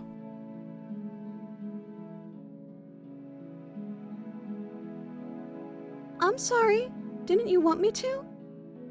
Did we? We warned her of the cruel forces seizing our body. That's practically telling her to kill us. She is our beloved, and she made the choice to free us of our misery, to show us mercy and make the best decision for everyone. She made the best decision for her. Don't be so quick to assign kindness. You're just opening yourself up to manipulation. I'm okay with whatever you come up with. You can cut my arm off again. We won't be laying a finger on her perfect wrists, and indeed, we won't even have to. Do you see how dainty her hands are? We'll be able to slip her right out with no harm done. What? No, she's a prisoner here. You can't just slip her hand through the chains. Why are you two arguing over the logistics of slipping her hand out of her shackles? She just said she'd be okay with any idea we came up with. Am I the only one here who thinks that's weird? She didn't care last time.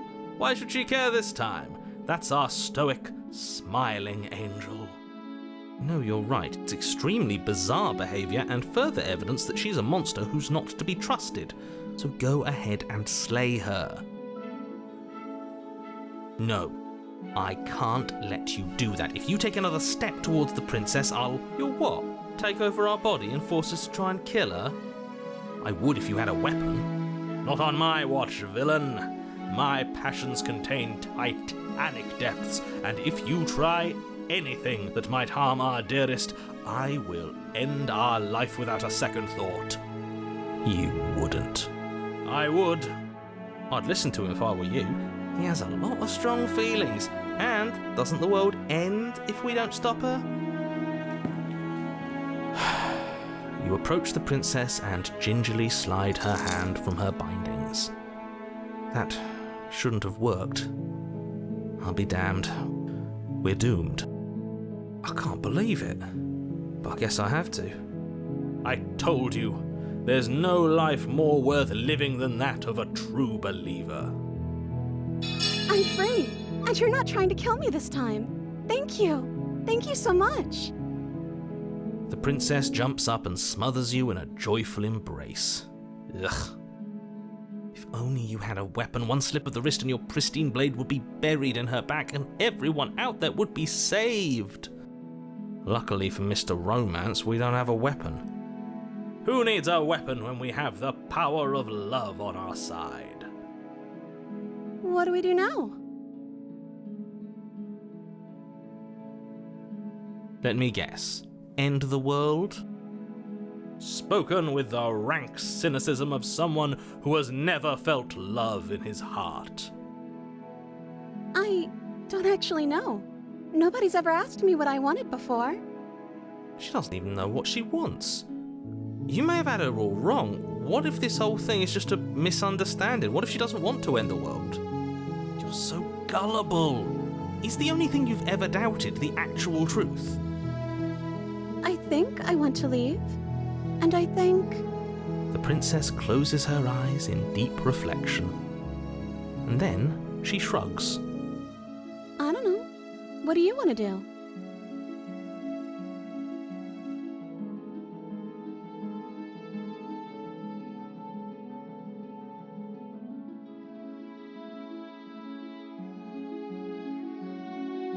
Are you seriously asking her that? Oh, we've been over this one. No, I do not want to end the world.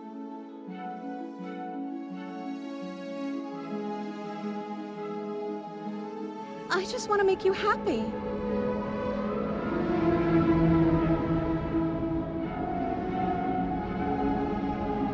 I just want to make you happy.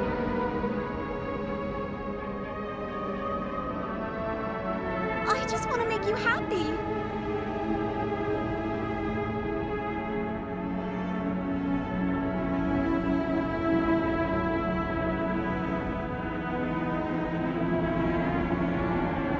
Okay, I'll find something else to want if that makes you happy. Is it just me, or does it feel like we're alone right now? Like we're the only ones here?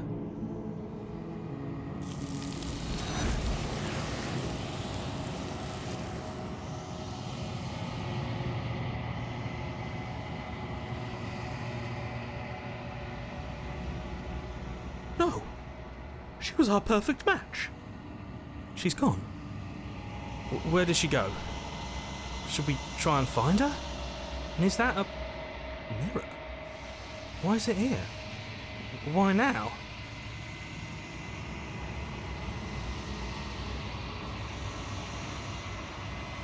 This doesn't feel right. It feels different.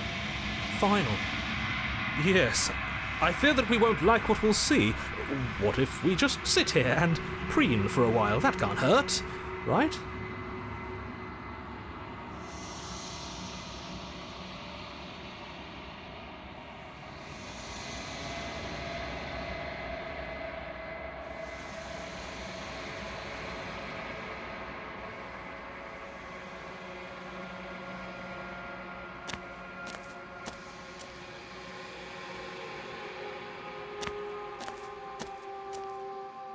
There's a world beyond the endless walls of the long quiet. We're supposed to be there. Do you know what we'll find out there?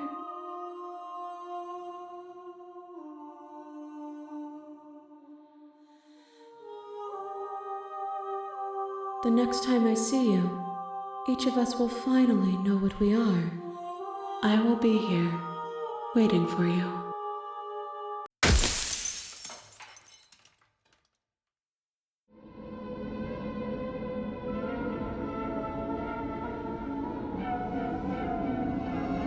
Oh, is that really what you want? If you think that would make you happy, then... Her eyes dart uncomfortably to the corners of the room. I guess we could do that. Well, at least she's normal again. Normal again? Can't you tell she's sad? She's distraught. This is unacceptable. But she can't be unhappy about staying with us, can she? No, it has to be him. It has to be this place. If we just made these walls more fitting for a princess, if we just say the right things, if we just showed her the contents of our heart, she'd be happy here. As the voice thinks its thought, your hands raise, fingers pointing towards your chest, and then... What? No, you absolutely do not do that. Oh, but I do. What? What is he doing? We can't see unless you tell us. Are you sure you want to know? I suppose I can't stall forever. You plunge your nails into your chest, digging deep, grasping for a handhold. And you find it, your fingers curling around your ribs. Oh no! What are you doing? Are you okay? You can't do that and be okay. Time out. He should not be allowed to do that. He's not the decider. And yet, it's done, isn't it? It will be soon. You yank violently, your bones cracking with wet pops as you pull yourself apart inch by painful inch. Your exposed heart, framed by jagged ribs, thumps rhythmically in your raw, bloodied chest. The loosened threads of your body unfurling to cover the surface of the room. Don't mind my sacrifice. It's a fair price to pay to give her everything she doesn't know she wants. Oh, I see. You're trying to tell me something. It's beautiful. The princess, mesmerized, reaches towards your beating heart, and then everything goes dark and we die?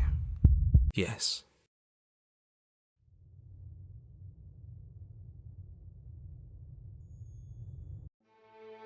You're on a path in the woods. Mate, we're clearly already in the cabin. Excuse me? You're clearly... Oh. Huh. So you are. How do you know about the cabin? I didn't get to the cabin part of my opening monologue yet. We've been here before. Well, not here, but I'm sure you know what I'm talking about. You knew about the loop-in last time. Not that he was eager to divulge that. Right on cue, here's the new guy. Welcome! Can't say I'm happy to be here. Okay, yes, I get it. You've been here before. That's terrible. You know that, right? Because the only reason you would have been here before is if you failed in whatever world you'd come from. Meaning you doomed an entire other reality. But I'm sure since you're so well-travelled, you know that, yes? We know that you keep telling us that, but we've never seen a world end. As far as I'm concerned, that whole conversation is just noise. And I'm stuck on a better question. Where's the other one? The other one? Yeah, a certain lovesick fool has been suspiciously quiet. One might even say, absent. Oh, you're right. It's a little quiet here, isn't it? Maybe that's one of the rules. Maybe only one bonus voice is allowed to be here at a time. Bonus voice? I'm just as important as you are.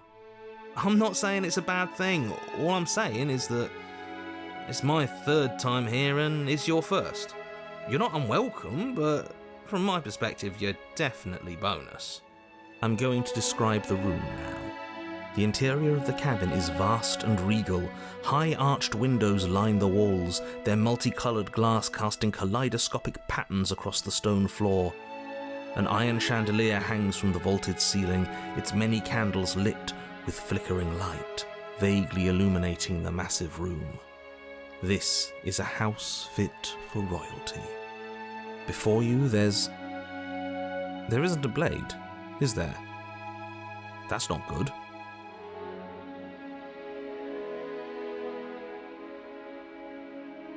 I see your point, but it's still an option that's been taken away from us. I don't like losing options. Yes, and it's an important one. It's your implement. You're going to need it if you want to do this right. And the fact that you're here, right now, again, means that you have not yet done this right. But it's not there, is it? We don't even get the choice. So, what are we supposed to do? I don't actually know. I'm sure it'll turn up somewhere. It has to. It's part of the whole structure of this place, I think. At the very least, it's important.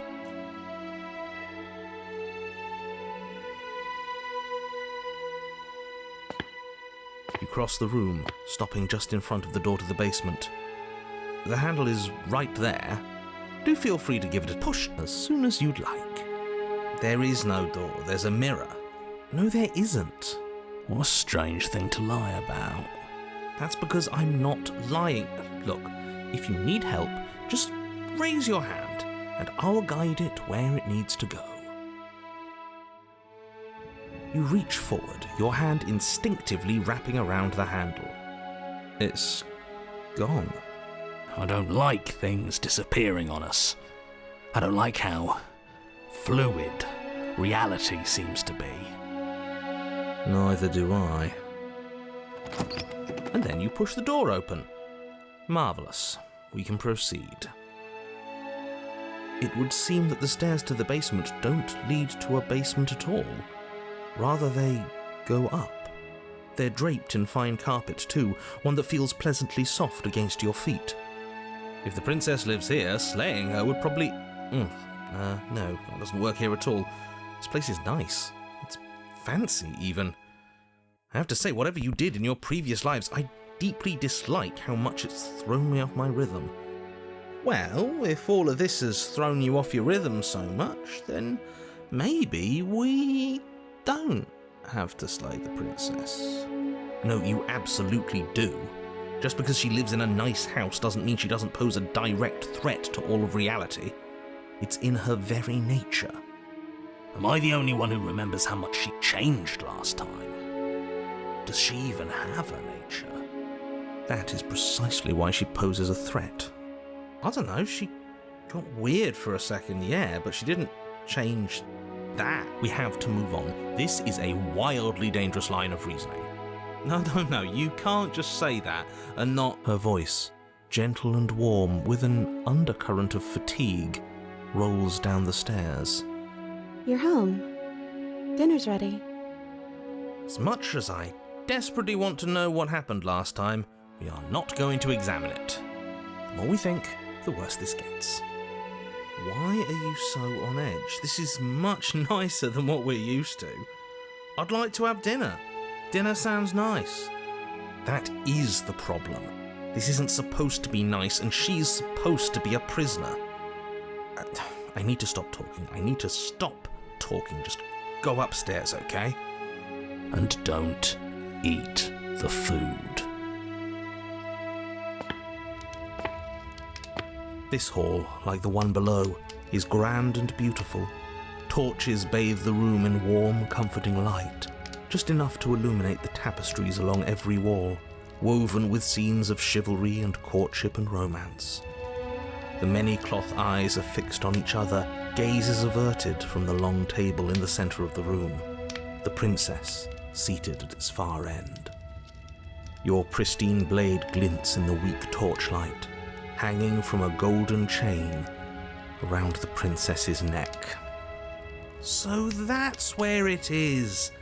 And the tip is already pointed right at her heart. Okay, everything is falling back into place. All you have to do is cross the room, push down a little, and the entire world is saved. That's easy. Isn't that suspiciously easy?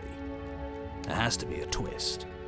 There has to be something waiting for us. You saw what happened to her last time. She's not what she seems. You're here. Now we can start being happy together. Why don't you sit down? Wouldn't that be nice? As the words leave her mouth, the torches flare and a chair swings in from behind, knocking your legs out from under you. You're forcibly seated at the head of the table. Isn't that better? It is better, right?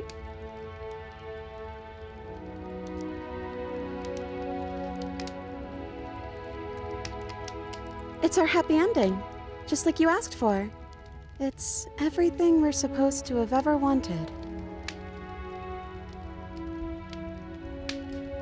Oh, right, dinner. I totally forgotten about it. Flames burn bright, and a shadow dives across the table. In its wake, it leaves a feast. Go ahead and dig in. I'm sure you're hungry. Remember what I said. Oh, but it looks so amazing, and after everything we've been through, we could really use a break. Are you sure we need to be so concerned? I'm not sure about anything, and that's the problem. For what it's worth, I generally don't think one should trust strange food that magically appears on a table.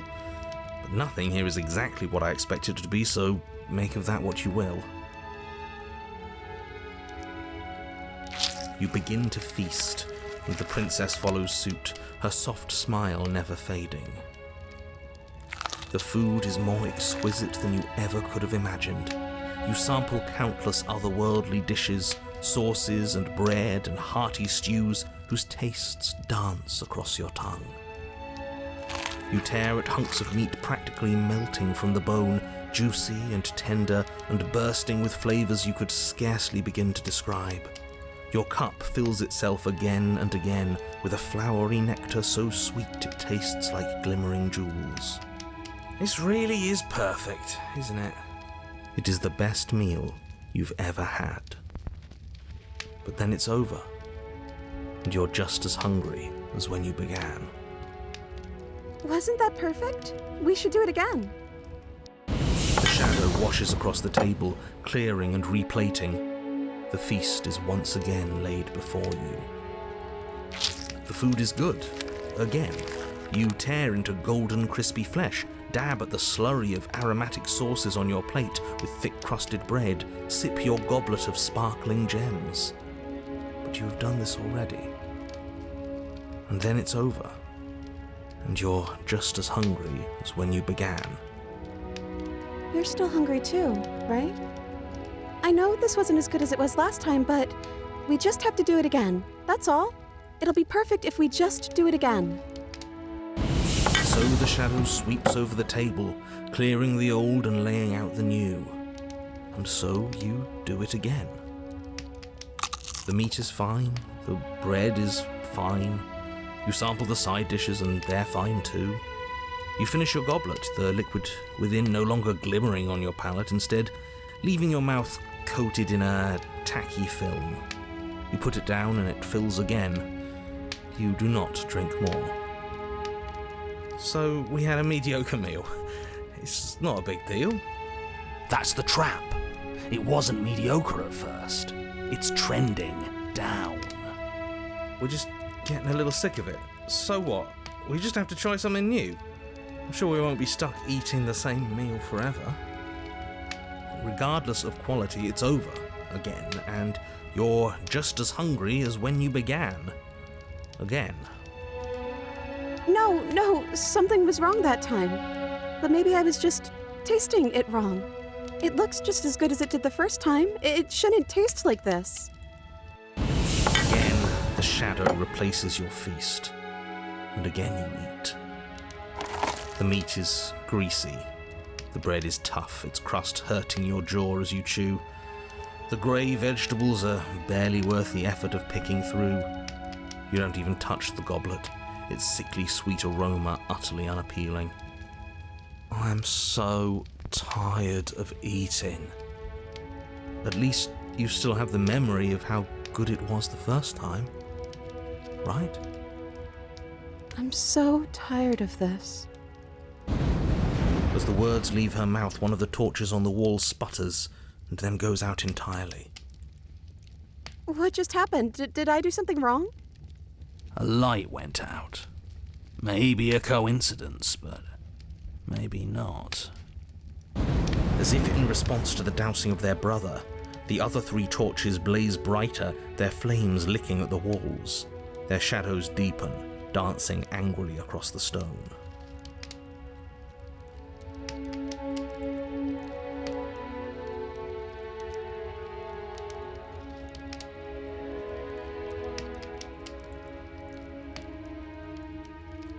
this wrong? I took away a piece of our light. I'm not supposed to do that. I don't want him to be upset with me.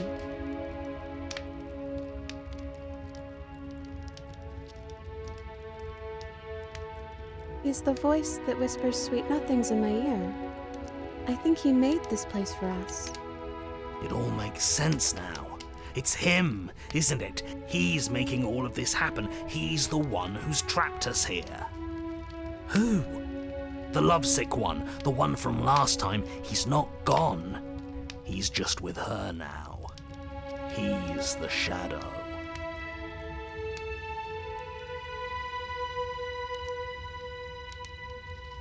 Smitten?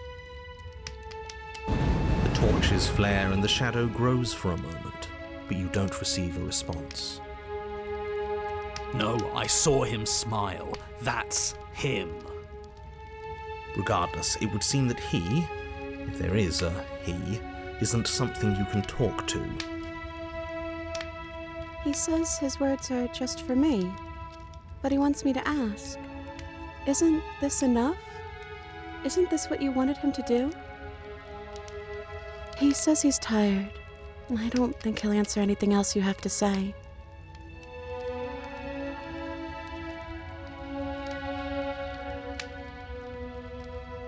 I don't know. Maybe we could play a game. Yeah, that's exactly what we should do. The flames roar and the shadow comes dancing across the table. It leaves behind an intricate game, its pieces elegant and beautiful and enticing, its simple rules already apparent, even with little explanation. We can probably work together to figure this out as we go. That sounds like a lot of fun, right? Yet another waste of time. Why all the distractions? What are we being distracted from? That's the real game. And I feel like I'm 2 steps behind. You're overthinking it, mate. I feel like this is just something to do. We might as well try to have some fun. You and the princess do indeed figure it out as you go. And what a game it is. The tension between turns, the triumphant highs of moves well placed, and the tragic lows of miscalculations and careless plays.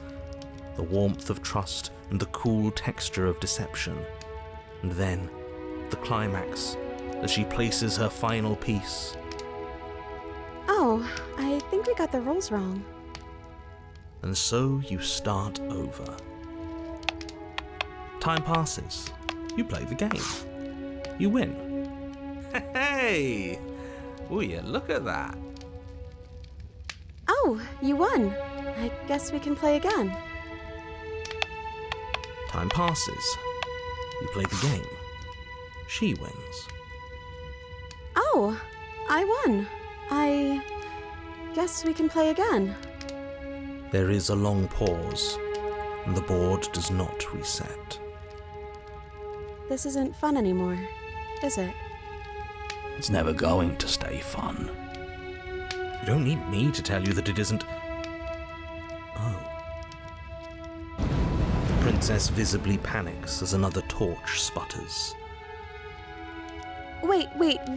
Maybe this is just too easy.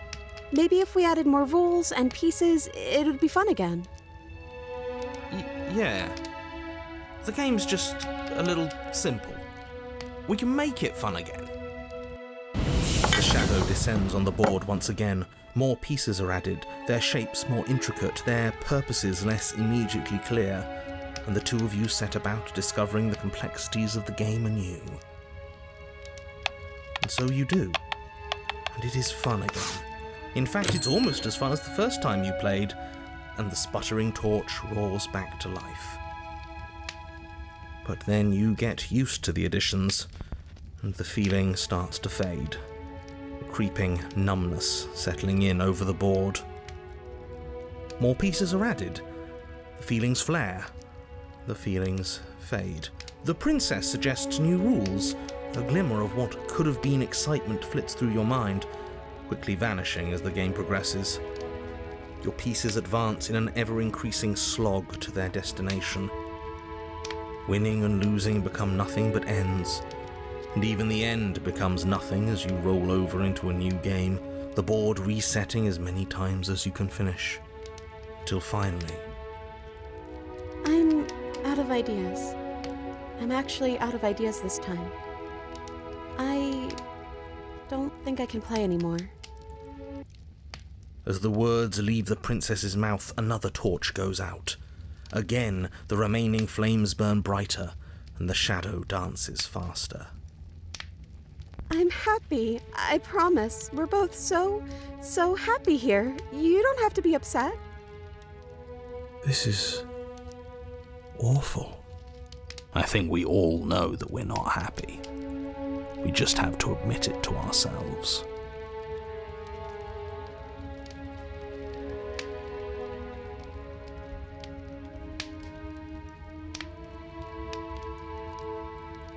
The princess starts to hyperventilate, her quick breaths punctuating the uncomfortable silence between you. Yes! Why wouldn't I be? Let's not talk about it.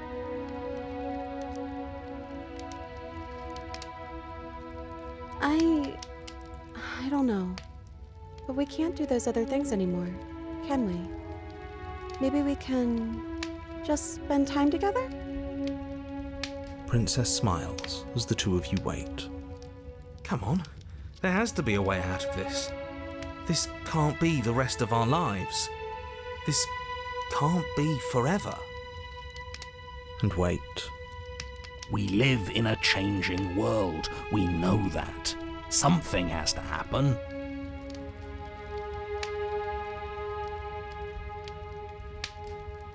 And wait. You keep saying that, but we can't wait forever. There is no waiting forever. And wait. I can't do this anymore. Oh. No. Oh no. The third torch sputters out. The princess's shadow dances furiously against the far wall. There's just one left. What's going to happen when it goes out?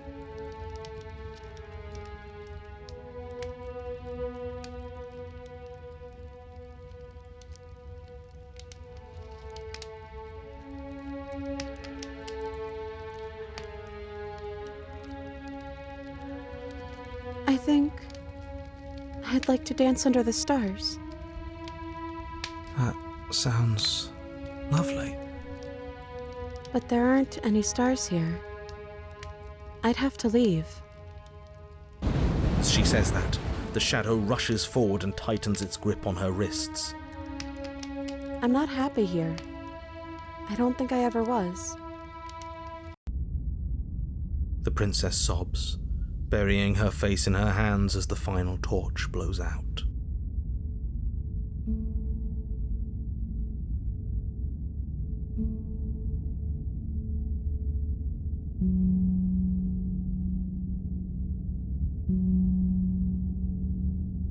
She raises her head, mascara trailing down her cheeks. So you are. It's dark in here, isn't it? The princess's eyes dart to the floor. Well, we can't sit here forever.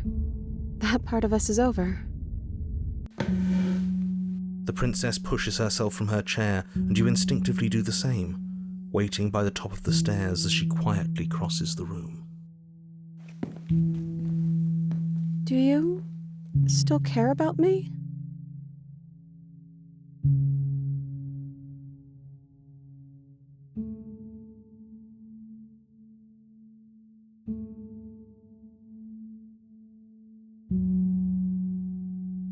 Oh, I wasn't expecting you to say that. I still care about you, too, so maybe this wasn't all bad. But I don't think this place is for us anymore. I think we need to go. As the princess steps towards the stairs, you offer her your hand.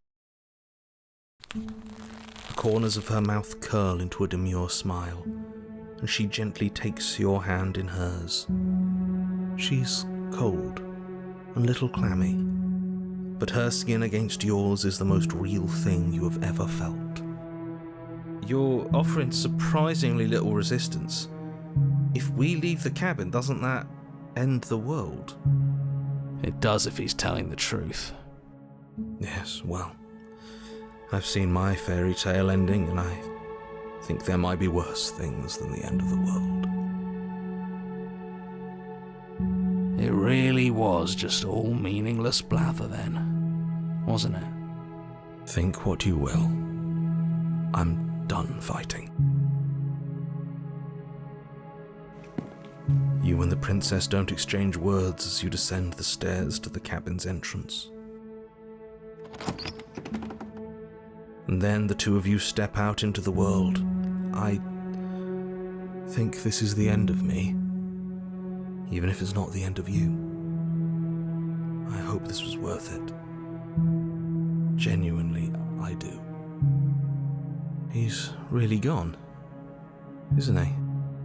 Yeah. There's an itching in the back of my head that feels like it's finally been scratched. No more shadowy figures yanking at our strings. No more strings.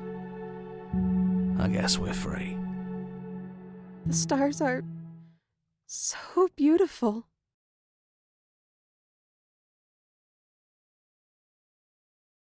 I meant it when I said I wanted to dance.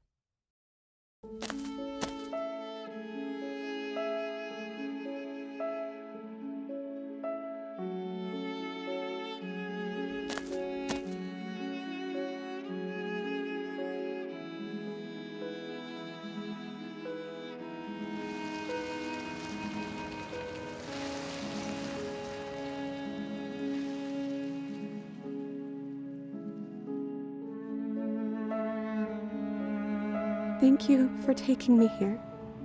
This is nice, even if it's a little cold outside.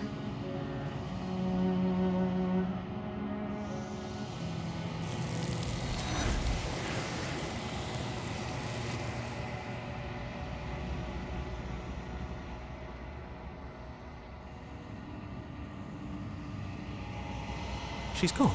And is that a mirror?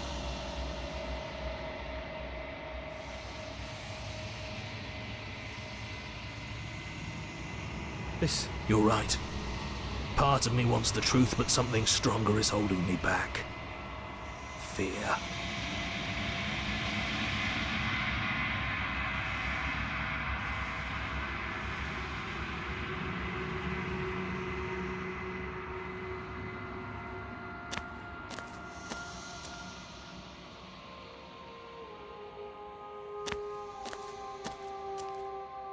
There's a world beyond the endless walls of the long quiet. Where do you know it will find out there?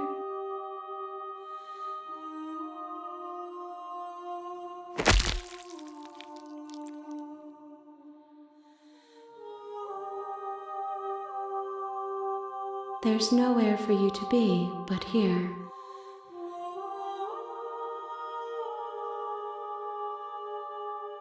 The next time I see you, each of us will finally know what we are. I will be here, waiting for you.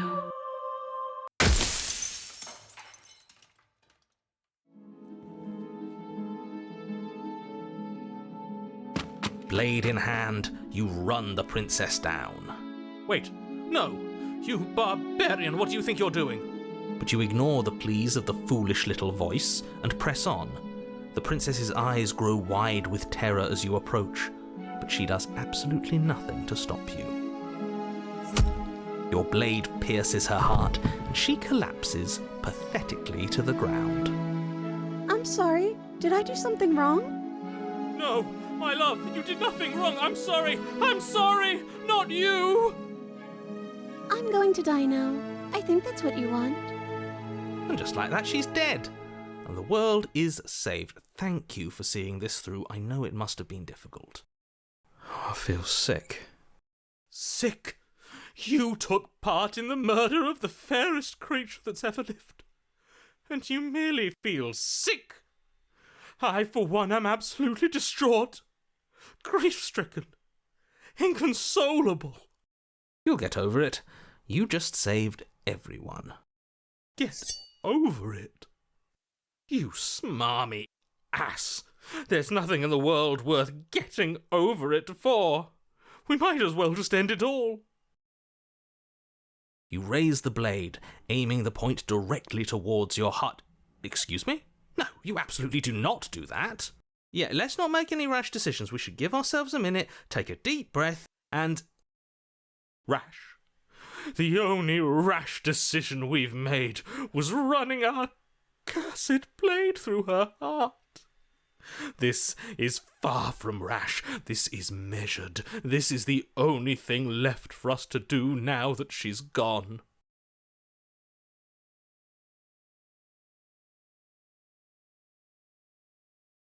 Exactly, you're not doing this. All of you may have previously thought that my passions were too great to stifle, but those were merely passions of joy. My passions of sorrow run deeper than the ocean itself, and you'll find that they are far more unstiflable. Haven't you? Haven't you all? I don't believe this. What? What don't you believe? You plunge the blade into your own heart and collapse to the floor.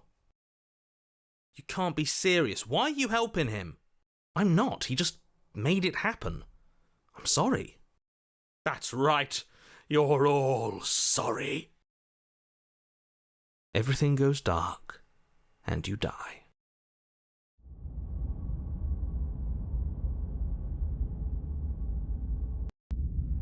You're on a path in the wood. You horrid monster. Do you think just because we've returned to the woods you've earned my forgiveness?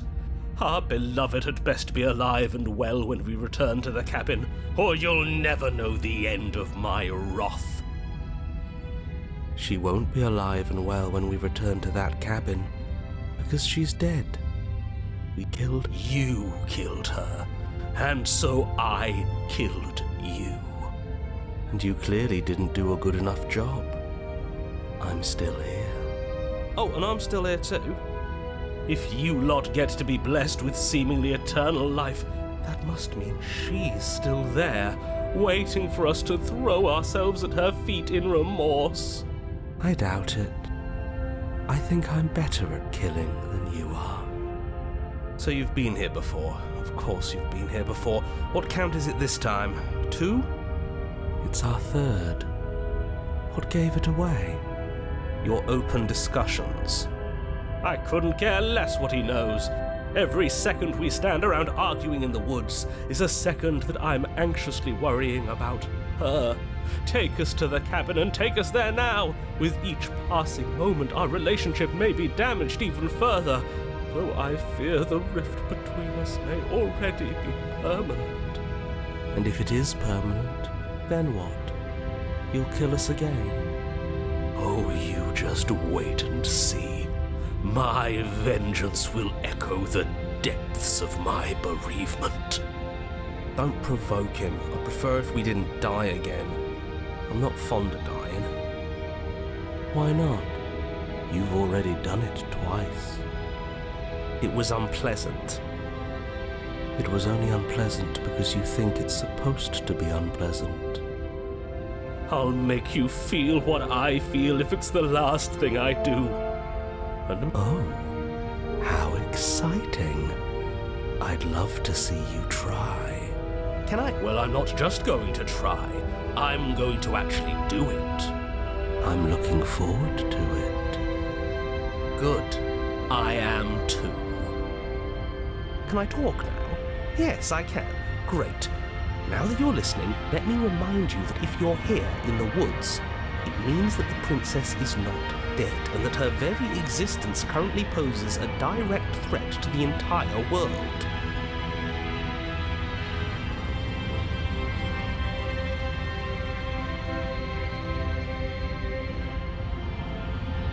Oh, it's clear, you murderer. Though I should remind you that you're not as in charge as you seem to think you are. I'm sure his outburst last time was just a fluke. I wouldn't worry about it. Besides, if he kills us again, he kills us again. It doesn't matter. He'll tire out eventually. The flame of passion always burns out in the end. Spoken like a true cynic. Enough bickering. Just stay focused and get to the cabin.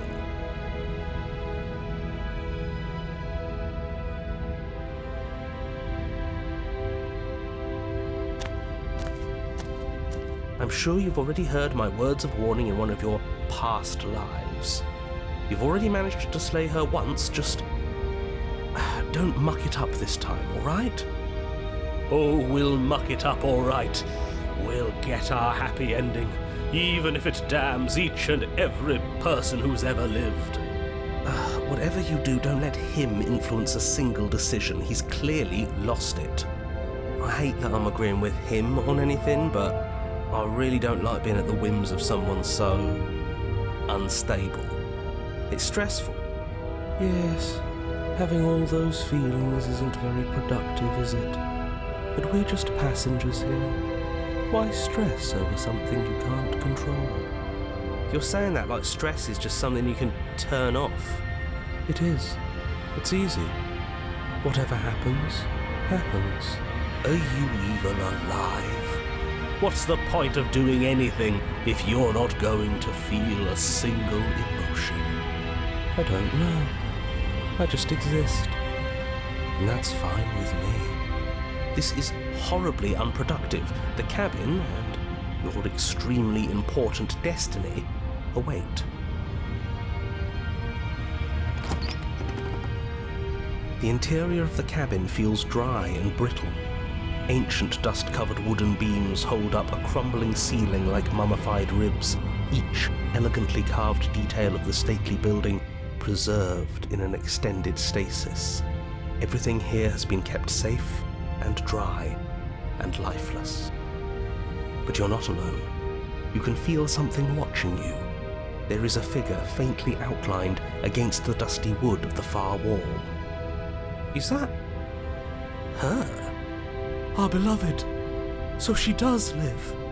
She doesn't look very alive to me.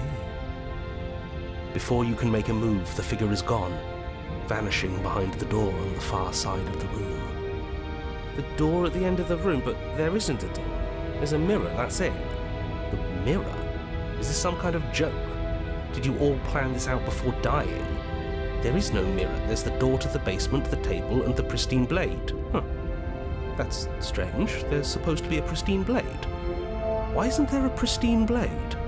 Maybe it's gone because we've already killed her with it. Perhaps it's gone because an oh-so-deserved guilt has started to worm its way into each and every one of you. Perhaps all of you do feel just as bad as I about what we've done. Though if you felt the oppressive guilt I feel, we would have manifested that weapon directly into our heart. I suppose it doesn't matter why the blade is gone, but you're going to have to find it if you're going to do this right. So why don't you march over to that door and make your way down to the basement? You make your way to the door at the end of the room, stopping just in front of it. You must think you're looking at that mirror you mentioned earlier, the one that doesn't exist. Just reach forward and open the door. It's so hazy. We should try and clean it off. It's time for all of you to see what we've become. You reach forward and place your hand on the door to the basement. The handle is just a little to your right, and a little down. So much for our reflection. We didn't need to see ourselves anyway. I'm much more interested in seeing other things. I see. We are too hideous for even a mirror to behold. We can only hope she might still see some good in us. No way left to go but down. The door to the basement creaks open, revealing an antique staircase lit by weak torchlight. The air here is so stale it practically stands still, as if the very molecules of this place have been fossilized, trapped for eons until your arrival. Even the blaze of the torches can't penetrate the odorless air, as if they'd run out of fuel to burn ages ago, their light still flickering more out of habit than from adhering to a physical reality.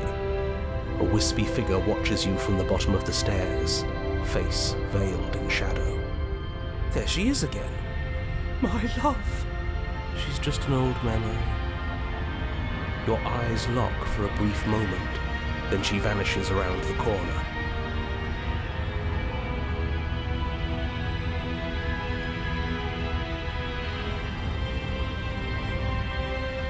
You receive no response.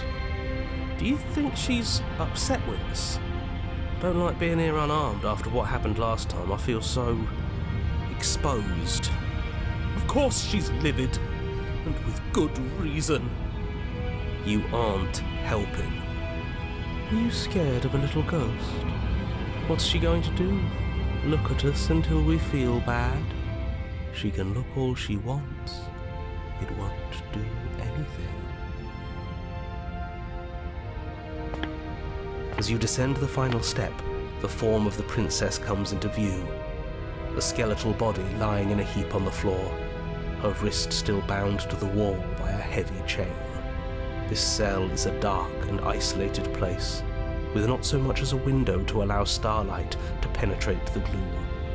See? She's dead. No! What foul trickery is this? How can this be? We just saw her alive and well a moment ago, floating away transparently. Whatever we saw was a ghost. Thought we were all on the same page. Do try to keep up. Your thoughts are interrupted by the sound of a slamming door and a clicking lock. You turn to see the shade of the princess staring down at you from the top of the stairs, clutching a brightly burning torch. So that's where the blade is. It's already in her heart. And yet she isn't dead. She is dead. Have you never heard of a ghost before? Oh, for the love of... Can we not waste time arguing over the semantics of what is and isn't dead? She is clearly conscious. She clearly just slammed the door on you, and she clearly has a weapon. Your pristine blade sticking out of her chest. This is extremely bad. Catastrophic, even. Yet, dead or not, what are we supposed to do about her? Slaying, or destroying, if we want to be a little more death-neutral, seems off the table. We make amends. She obviously still holds us in her heart. She's bearing a torch for us and everything. But she hasn't said anything. Are you sure she can talk like this? You came back. I missed you. That angelic voice. I missed you too, my beloved. You sure snapped back to your old self quick. Yes. Seeing her dazzling countenance again has reignited the warmth in my heart. I have found it in me to forgive the sins this body has committed. We can have our perfect romance after all. This is a bad place. We're supposed to be together, but it keeps making us hurt each other. The torch falls from the princess's hand and bounces down the stairs. It'll be so much better when it's gone. The skeletal wood of the basement, perfectly dry after uncountable years of desiccation, immediately catches fire. She's trying to kill us. A misplaced escalation of her passions, but clearly she still cares for us. I say we burn with her.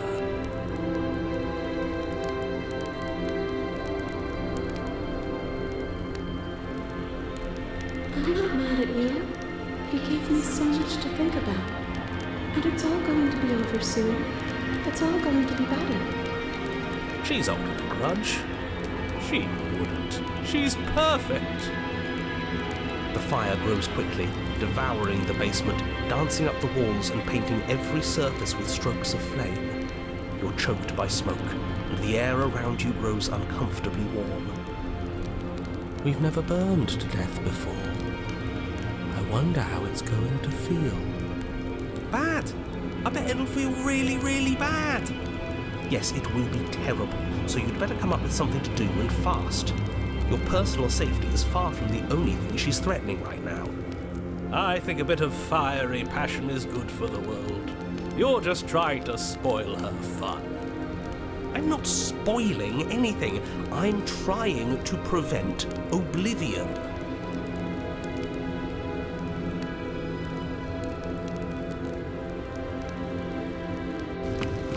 As you rush up the stairs, the entire cabin erupts into a raging inferno.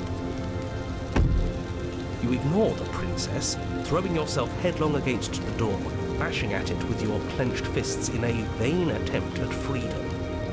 It's no use. You're stuck here. Your skin starts to bubble. As layers of you peel away into raw, seeping burns, you feel a hand on yours. You turn to see the princess, face bright and smile wide with manic affection.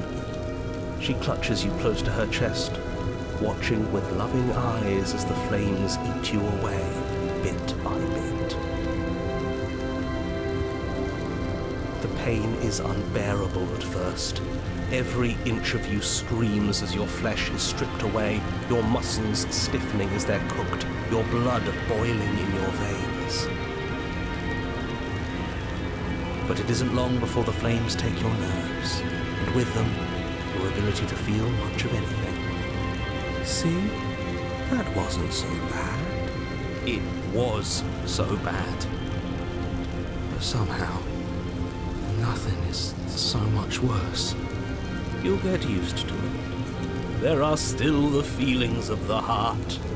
Those never go away. Oh, they always do in the end. You just haven't experienced enough. Eventually you'll want them to stop too. You'll make them stop. Trust me. The princess's smile never fades. Her skin peels away, and then her muscle, until all you can see is her charring skull, locked in an eternal grin. It's very romantic, really. We got our happy ending after all. We can die happy.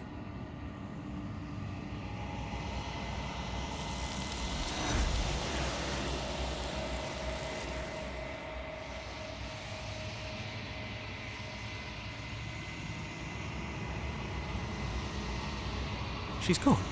And there's that mirror again. But it feels so bad. Like looking into it right now is going to be the end of everything. Yes, I fear that we won't like what we'll see. What if we just sit here and preen for a while? That can't hurt, right? You don't need to comfort them.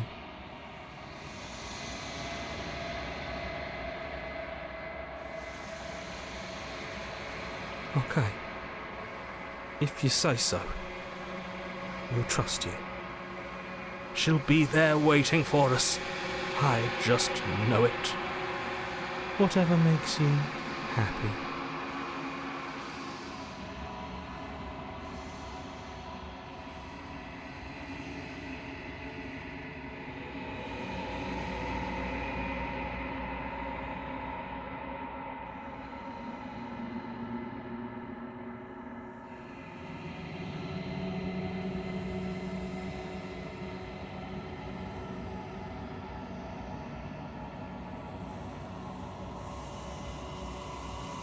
I think you know what I am.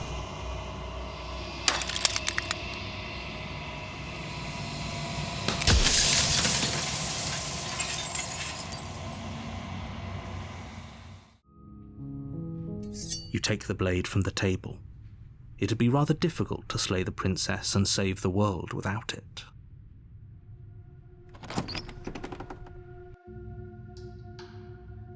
Good. You're still listening to reason.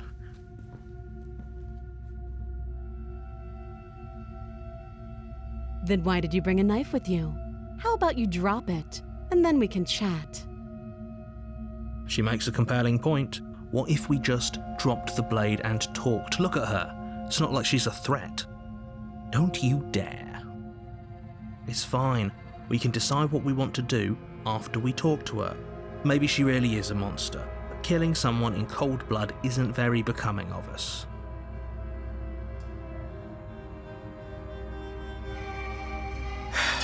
The blade tumbles out of your trembling hands and drops to the floor with an unceremonious clang. Thank you. Maybe now we can just talk. Against your better judgment, you step forward to speak with the princess face to face, unarmed. We'll be fine. I don't know what you're hoping to accomplish here, but I can assure you there's no reasoning with her. Just make sure you don't forget about the blade on the floor. You're going to need it. So here we are. What an awkward start to a relationship.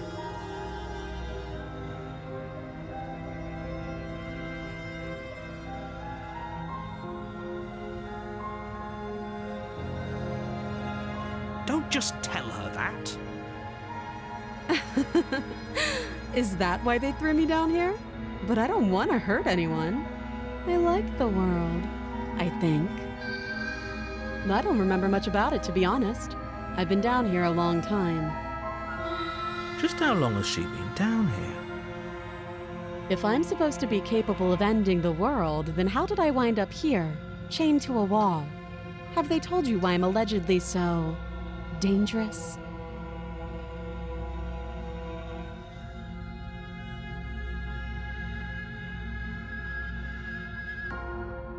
Sooner or later, you'll understand that I have your best interests at heart. Hopefully sooner. How sweet. Now be a pal and help me get out of here, would you? We could figure out how to deal with them after I'm free.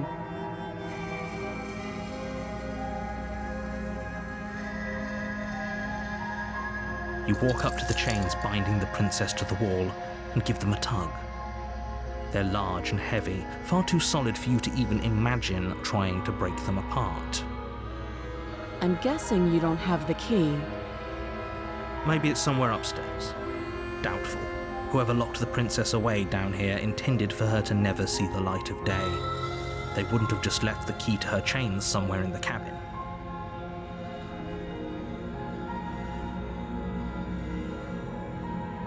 I'll be here. You attempt to make your way out of the basement, but the door at the top of the stairs slams shut. You hear the click of a lock sliding into place. Is someone else here? You try the door, but it's locked from the outside. You're here to slay the princess, and you won't leave until the task is done. You make your way back to the bottom of the stairs. This would have been so much easier if you'd simply slain her like you were supposed to. Easier for whom? Easier for everyone. I heard the door slam. They locked you down here too, didn't they? The knife. Pick it up and cut me out of here. You won't like what happens if you do that. Against your better judgment, you place the blade against the princess's arm, just above the massive, unyielding chain. You cut into her flesh. The blade is sharp, and you make quick work of it. Before long, you're able to crack through bone, and she pulls the bleeding stub of her arm through the iron gauntlet. She didn't so much as utter a sound. Free from her bindings, the princess turns to face you, her fierce gaze meeting your eye. How is she so composed after losing an arm? It's like she isn't even bothered by it. Thank you. Now let's get out of here. No, we won't have any of that. The stakes are too high. You can't just let her escape into the world. No, I just can't let her escape into the world. As the princess approaches the bottom stair, your body steps forward and raises the blade. Wait. This isn't fair. You can't just do that. Watch me.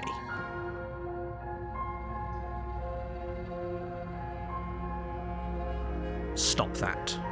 I thought this was a little too easy. Your body lunges forward to sink the blade into her back, but the princess swiftly moves out of the way before you can connect. Stop it. Stop resisting me. I am trying to get you out of here alive.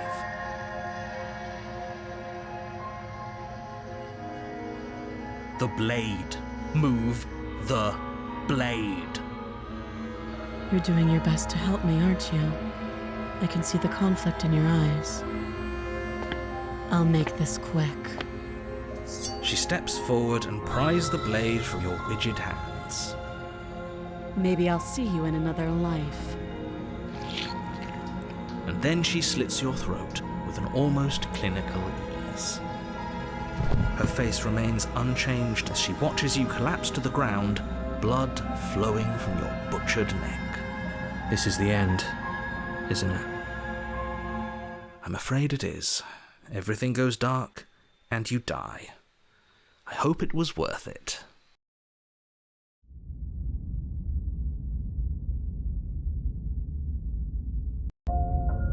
You're on a path in the woods, and at the end of that path is a cabin.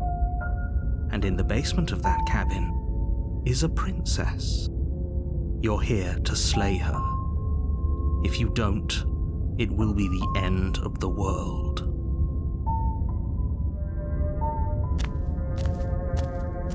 A warning.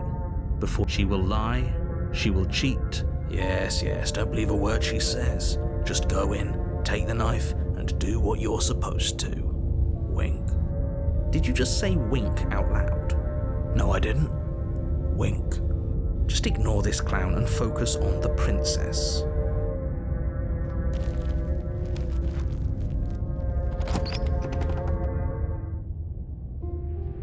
The interior of the cabin is less a cozy woodland retreat and more like a dungeon.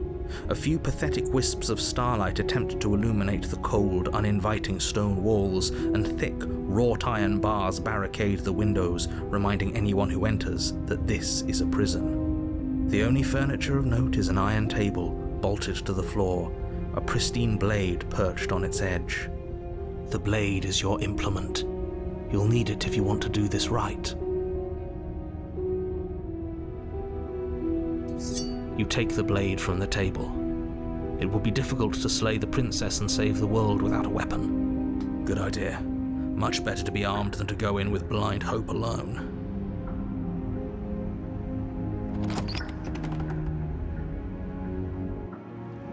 The door to the basement creaks open, revealing an old stone staircase. A few sputtering torches attempt to vaguely illuminate your path, dancing across glimmering patches of slimy moss on the stone steps. If the princess lives here, slaying her would probably be doing her a favor. Her voice, harsh but controlled, carries up the stairs. Is that a visitor I hear? Please, come downstairs. It's been a while since I've had company. I wonder what visitors she could be referring to. Were we not the first? You walk down the stairs and lock eyes with the princess. She looks up at you, the heavy collar around her neck clanking loudly as she moves. The chains binding both her wrists to the far wall, joining the metallic chorus as she adjusts her hands in her lap. Should we be worried about the one around her neck? Why would you be worried about her restraints? If anything, they'll make your job easier. Have you noticed the empty chain on the wall? Odd that in a place where everything seems to serve a distinct purpose, there would be something so obviously useless. What an interesting development. Why don't you have a seat? The two of us should chat before you bury that thing in my heart.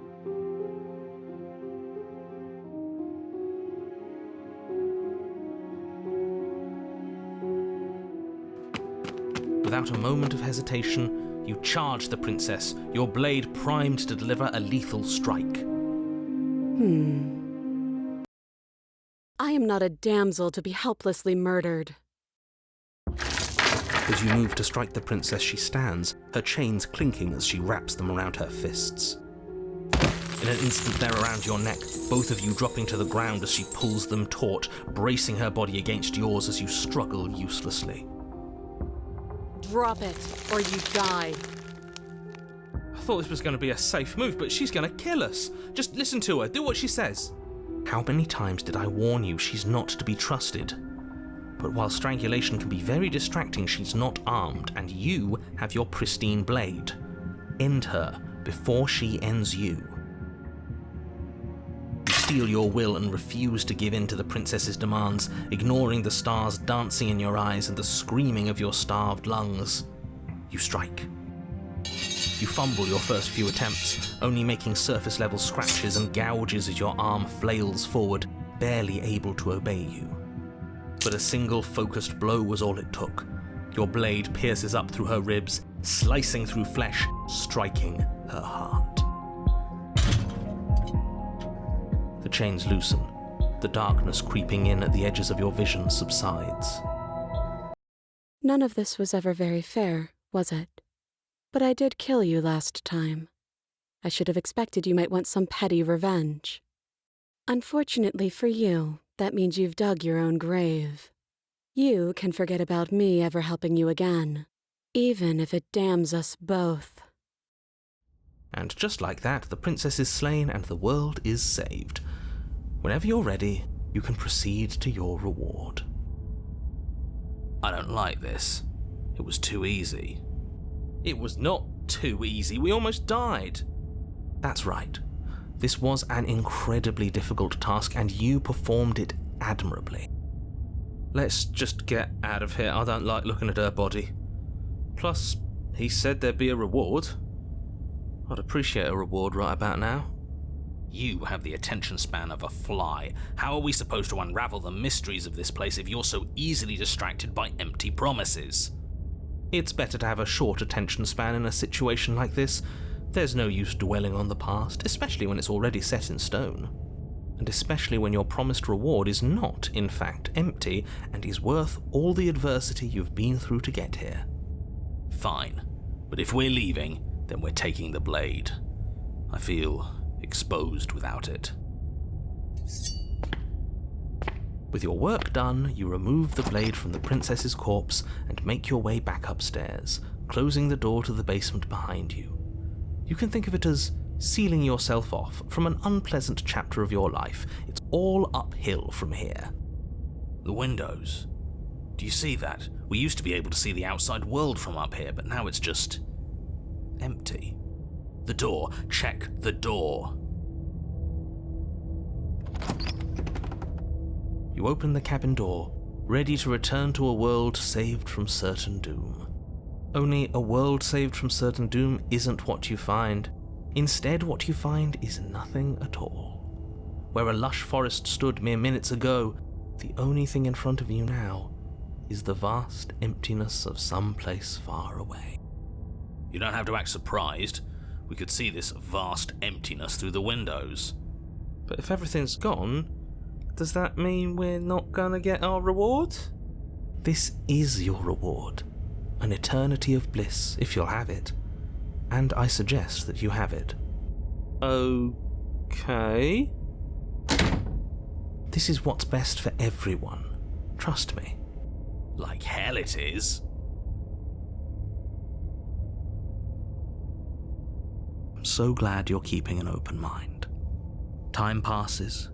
You can't be sure if it's days or months or years or even decades. It's all a wonderful, boring blur. You've never been happier. Decades? No, it can't be decades. We can't go along with this. We can't let him win.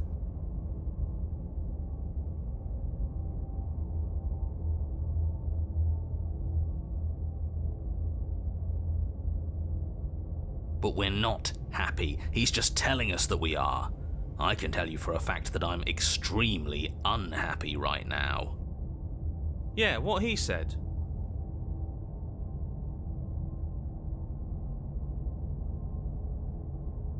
That's great. Congratulations. You've earned it. More happy time passes, though the word begins to lose its meaning. Time, that is, not happy. Happy still has plenty of meaning. He's just saying things. The voice's protestations fall on deaf ears. Eventually you pass into a blissful state of pure existence. Though words like eventually and pass ceased to have any meaning to you long before that shift, you simply exist. Happy. Forever.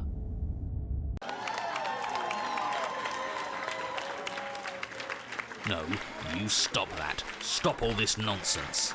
You really don't want to be happy, do you? We still have a blade. Let's use it on ourselves and start over. He's suggesting you kill yourself. You shouldn't kill yourself when you have an eternity of bliss right in front of you.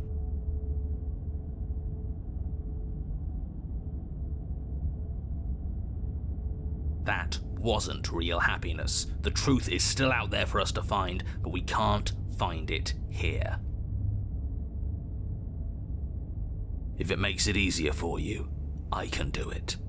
Let me have it. Alright, I'll make this quick. You goddamn spiteful bastard. Are you really going to turn down immortality itself just to make me lose? Why should it matter if we die at this point? Haven't you already gotten what you want? I don't have to answer that. That's all we needed to hear. Yeah, fine. The little voice raises the pristine blade to your throat and cuts it open. You rapidly bleed out and then you die. You're a genocidal maniac, you know that, right? Yeah, we'll see about that.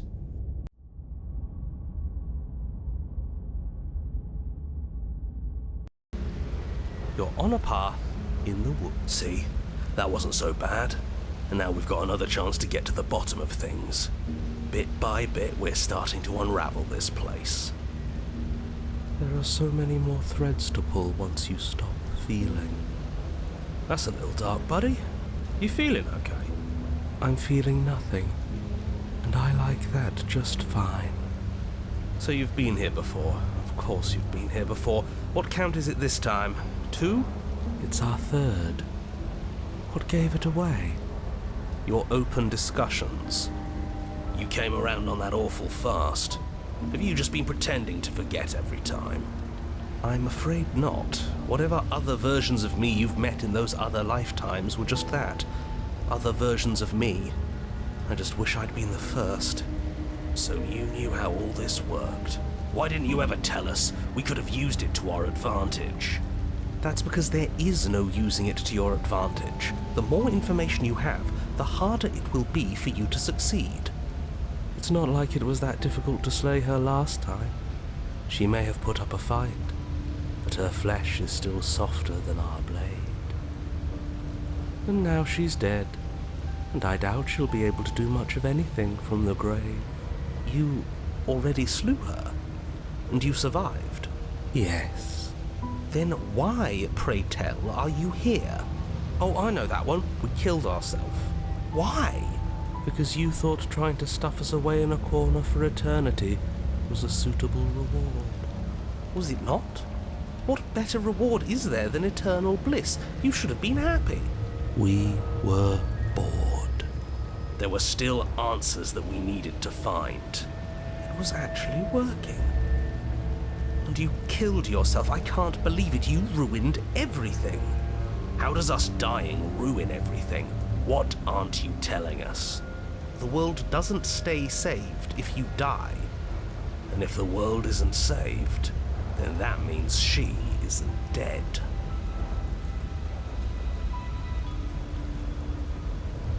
Yes, things are different, aren't they? If this isn't the same path in the woods you're used to, that means that her influence is already spreading and you're running out of time. Her influence? What's that supposed to mean? It means exactly what I said. Don't overthink it, or you run the risk of making your task so much more difficult than it has to be. And what is that supposed to mean? Forget I said anything. I've probably already made things worse, and I need to stop talking about this now before I definitely make things worse. Oh, come on, tell us your secrets. Haven't we been through enough? No. Is there a reason it would be raining? If there is, it doesn't matter. If a bit of rain is the best her influence can conjure, then we have nothing to worry about. A drenched corpse is still a corpse. She'll find a way out eventually and the world will still end. The only way this resolves is if you find her and slay her before that happens. We already know he wants us to slay her. Anything he says is tainted by his motivations. Turn around and leave, go to the cabin. I'm fine with either. So long as we don't just do the same thing again. That would be boring.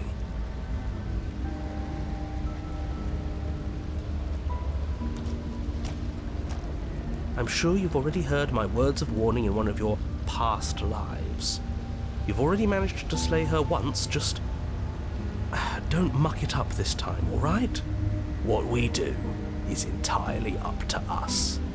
And we have all those mysteries to unravel, isn't there? You aren't here to solve a mystery, you're here to save the world. That's what you say, but how can we be sure? We can't be sure of anything except what's right in front of us. Okay, but we should care about the fate of the world. Why?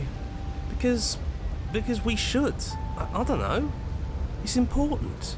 Is it? Yes. I think.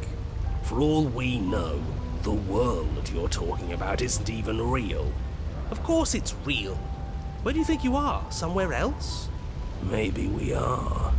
This is horribly unproductive. The cabin and your extremely important destiny await. As soon as you enter the cabin, you're struck by an overwhelming scent of decay, of mold and death and stagnant water. The once stately wooden building is bloated, its beams dripping with a black ooze of putrefaction, all but the exterior stone walls warped beyond recognition. It must have been beautiful once, but in its ruin, it is beyond repulsive. But you're not alone. You can feel something watching you. There is a figure faintly outlined against the rotting wood of the wall. Is that her? It's like she isn't even there. See? We killed her. You're right. Maybe she doesn't reset like us. She certainly doesn't look the same as she did last time. Before you can make a move, the figure is gone, vanishing behind the door on the far side of the room. The door at the end of the room, but there isn't a door. There's a mirror, that's it. The mirror? Huh. That's strange. There's supposed to be a pristine blade. Maybe it's gone because we've already killed her with it. But we had it with us when we died. Maybe it's because we've already explored that avenue. We've seen what happens when we slay her. Maybe this place has decided we don't need to try that again. I suppose it doesn't matter why the blade is gone, but you're going to have to find it if you're going to do this right. So why don't you march over to that door and make your way down to the basement? Maybe the mirror isn't real. Maybe it is real, and he's lying through his teeth to stop us from looking into it. But it seems like whatever we want to do, our next step is on the other side of the room. You're clearly hallucinating, but I'd rather not get into it with you right now. The door to the basement is on the far side of the room, whether you can see it or not. You make your way to the door at the end of the room, stopping just in front of it. You must think you're looking at that mirror you mentioned earlier, the one that doesn't exist. Just reach forward and open the door. It's so hazy. We should try and clean it off. You reach forward and place your hand on the door to the basement. The handle is just a little to your right, and a little down. Yeah, we can see it now. So much for our reflection. We didn't need to see ourselves anyway. I'm much more interested in seeing other things. No way left to go but down. The door to the basement groans open. The air is foul and wet, so thick that you can almost feel it settle onto your skin in layers of grime. The stairs are coated with slimy algae, the wood rotted through in places, reeking of fetid vegetation. A wispy figure watches you from the bottom of the stairs, face veiled in shadows, legs submerged up to her shins in dark waters. There she is again. Barely. She's just an old memory. Your eyes lock for a brief moment, Then she vanishes around the corner.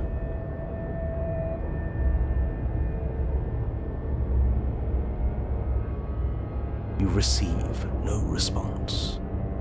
Do you think she's upset with us? I don't like being here unarmed after what happened last time. I feel so exposed. She doesn't seem fully there. I'm not sure she's even capable of being upset. You aren't helping. Are you scared of a little ghost? What's she going to do? Look at us until we feel bad? She can look all she wants. It won't do anything. As you descend the final step, the form of the princess comes into view. A bloated body floating face down in slowly rising waters. Her wrist still bound to the wall by a heavy chain. This cell is a dark and isolated place, with not so much as a window to allow starlight to penetrate the gloom. See? She's dead. She's not just dead. It looks like she's been rotting. So killing her does stick. Mostly. But if she's dead, then what are we supposed to do? She isn't dead. You clearly just believe she is. Her corpse is floating right in front of us. You can stop it with the mind games. If she's dead, then do we even have to do anything? How can she be a threat to the world like this? Your thoughts are cut short by the sound of a slamming door and a clicking lock. You turn to see the shade of the princess staring down at you from the top of the stairs. So that's where the blade is. It's already in her heart. And yet she isn't dead. She is dead. Have you never heard of a ghost before? Oh, for the love of...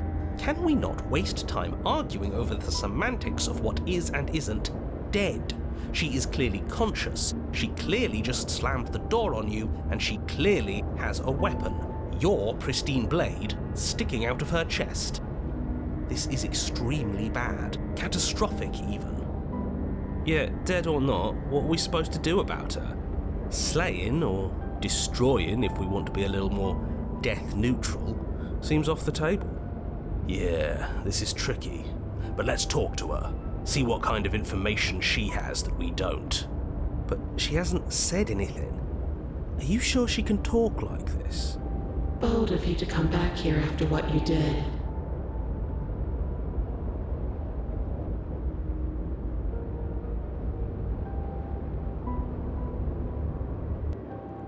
But she doesn't answer your question.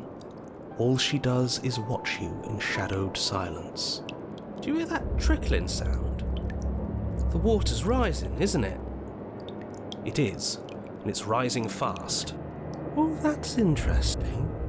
We've never drowned before. I wonder how it'll feel. Bad, I bet. I don't think dying ever feels good. Yes, how astute. Dying is bad and you should avoid it. How about you stop trying to talk to her and do something instead?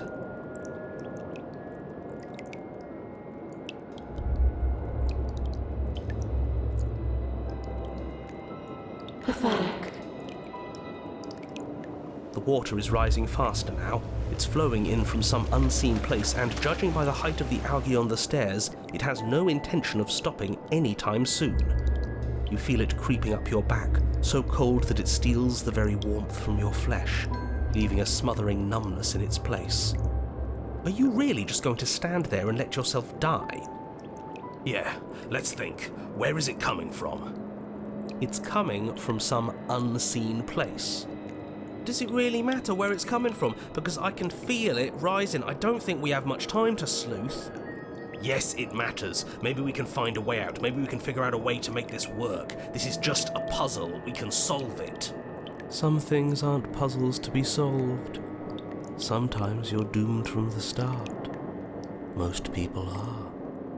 Yes, most people are doomed. But in case you need reminding, everyone will be doomed forever unless you stop her.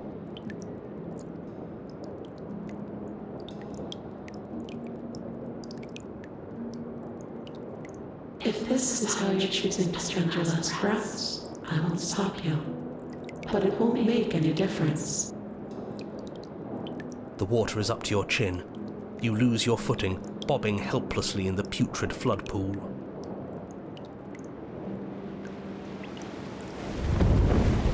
Suddenly, the door to the basement is thrown from its hinges as one last massive wave of water comes crashing down, sweeping you up in a powerful current. You're bashed against the stone wall. You come to a moment later, suspended in darkness, disorientated, only aware of the surface of the water and the emptiness above. And of course, the princess, hovering above you, watching in silence as you struggle to stay afloat in the icy depths. There's no way out. It's so dark and cold, I think our limbs are slowing down. How much longer can we do this?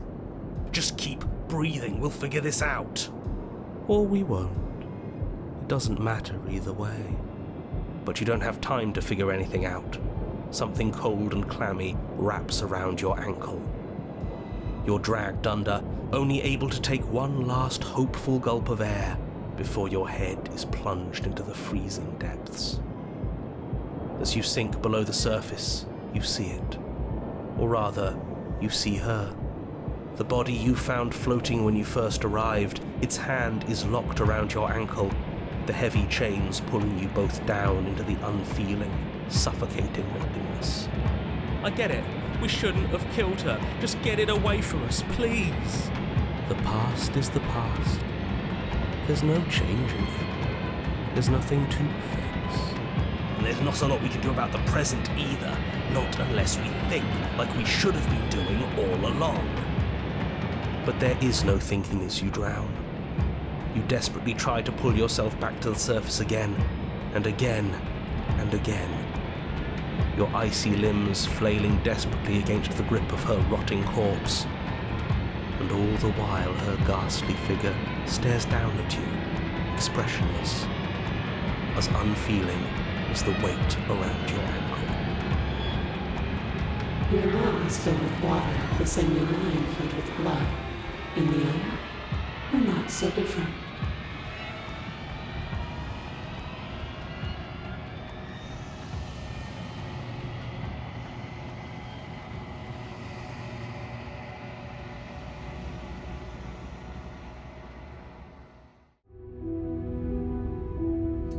You take the blade from the table. Good idea.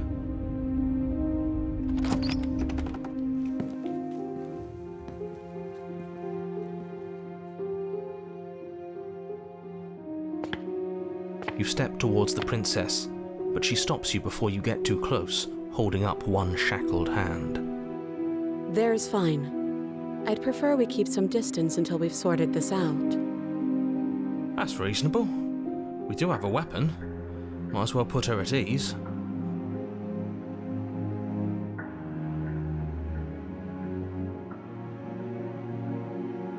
You do as she asks and sit on the floor, still a good distance away from her. Thank you. Now, what are your intentions for me?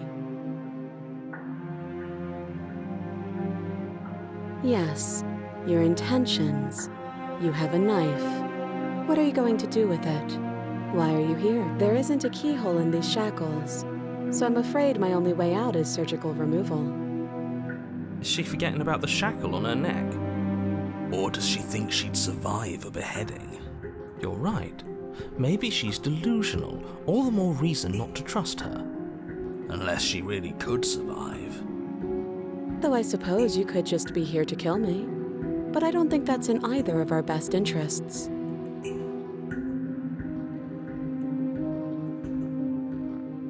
Oh, are we acknowledging that? I thought we weren't going to give away the game. But yeah, I remember. So you've already been here. As much as I would like to remain in denial, it's no use. This has complicated things. It's complicated things how, exactly? Ideally, this was supposed to be one and done. You go to the cabin, you heroically slay the princess, and in the process you save the entire world from being damned to oblivion. The situation right now, where you're getting a second shot at things, is a contingency. A contingency for what? For you failing, obviously. And you being here means that things are going to be a lot harder than they were. I really shouldn't say anything else, I'm just going to make it worse. Just good luck. If you knew this could happen, why didn't you tell us? All of this is incredibly valuable information. It would have changed our actions considerably. I needed you to be in the dark for as long as I could keep you there. It's important. Necessary, even. And maybe I wanted to be the first version of me that you met. I didn't want to be confronted by the alternative. That's pathetic. I never said I wasn't. I get it. It would be pretty upsetting, wouldn't it? To know that you might not be the first version of yourself. At least we can remember what happened before. Seems like we should count ourselves lucky for that. Exactly, he gets it. You're lucky, so don't waste that luck by messing it up again. Alright? Moving on. Why is it important for us to be ignorant? How is it ever helpful to be in the dark? The more I say, the more your mind will swim into dangerous waters. Even saying that is too much. Your success hinges on you having imperfect information. For the sake of the entire world, you need to accept that. I won't. Just give it a rest, this isn't helping. Focus.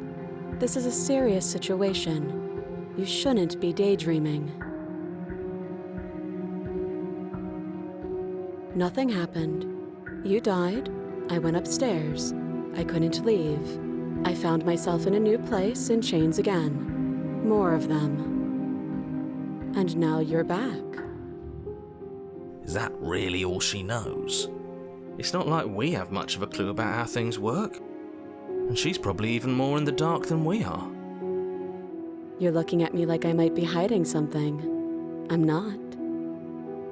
I guess it's possible she really doesn't know anything. Maybe both of us are stuck in this loop without any idea why or how.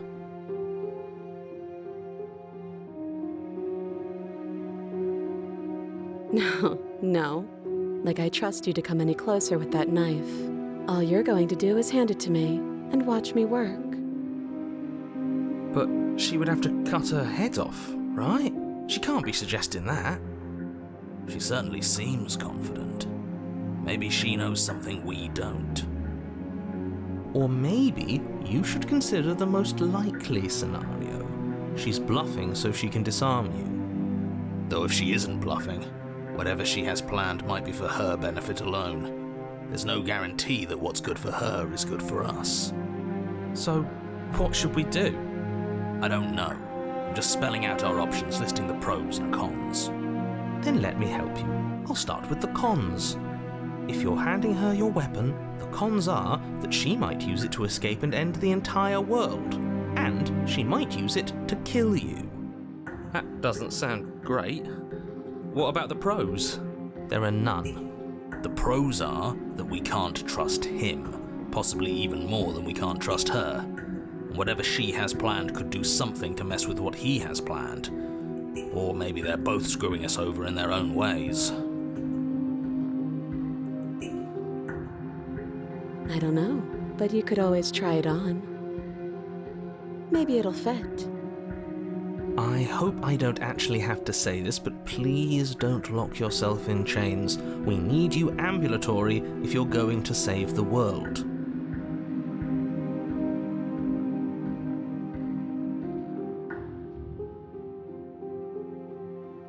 I do. So I guess this all comes down to which of us caves first. And it's not going to be me. I'm extremely patient. It's probably better if we take action anyway. No use trying to wait her out. That's playing to her strengths.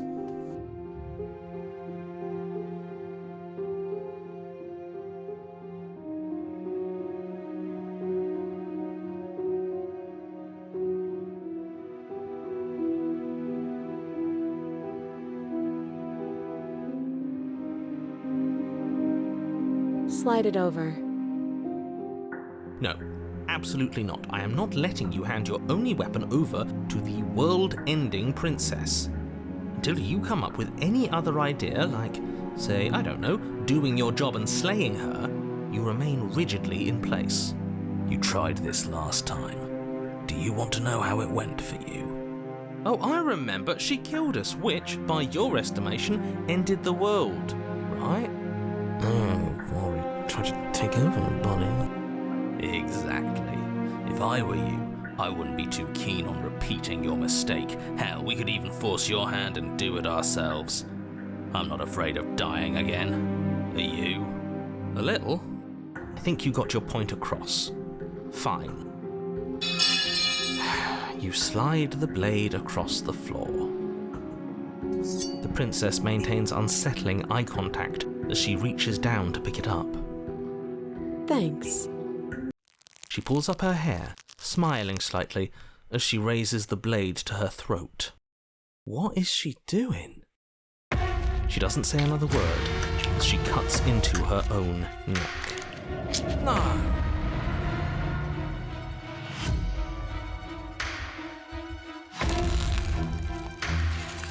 Her eyes stare forward, unblinking, as she saws through skin, veins, cartilage. At last she reaches bone, the blade grinding audibly against her vertebra as it continues to slice its way through her neck. I'll be damned. She's actually doing your job for you. Why would she do that? Huh. So that's her play. Killing herself? She isn't dead yet. Finally, you hear a snap. Her eye twitches. There's an uneasy silence. She remains motionless for a long moment, her twitching eye the only movement in the room, until at last it stops in an unsettling half-wink. Her head twists slowly to the side, flopping to her shoulder, and her neck opens. The remaining tissue is not enough to hold the weight of her severed head. It stretches and tears until finally it falls to the floor, completely free. It bounces a few times before rolling to a stop at your feet. Oh no, oh no, oh no, what did we do? Can we put it back? Please tell me we can put it back. The princess's eyes stare up at you, dead. Congratulations! You saved the world. Huh. So I guess that's it. What a way to go. But she is gone, isn't she? I hate this. Can we just get out of here now, please? Of course, the princess is slain and the world is saved. Whenever you're ready, you can proceed to your reward. Now hold on, she's dead. So what's the rush? What's your angle? I don't have an angle. I'm just looking forward to putting all this behind us. I'm sure you can understand that. Look, I'm just not ready to put my guard down. It's best to keep sharp. She wouldn't have done all that without some kind of a reason. She's left us with this dangling thread, and I need to know why. You're just wasting your energy. The danger has passed, and now we can all relax and enjoy your reward.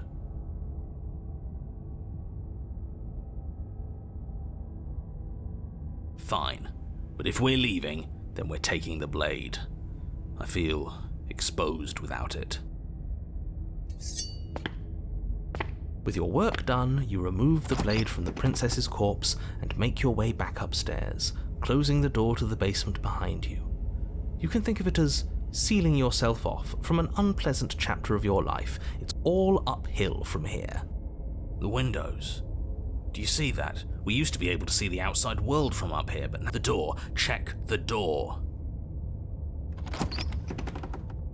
You open the cabin door, ready to return to a world saved from certain doom. Only a world saved from certain doom isn't what you find. You don't have to act surprised. We could see this vast emptiness through the windows. But if everything's gone, does that mean we're not gonna get our reward? This is your reward. An eternity of bliss, if you'll have it. And I suggest that you have it. Okay. This is what's best for everyone. Trust me. Like hell it is. What's done is done, and there's no going back now. Time passes. You can't be sure if it's days, or months, or years, or even decades. Decades? No, it can't be decades. We can't.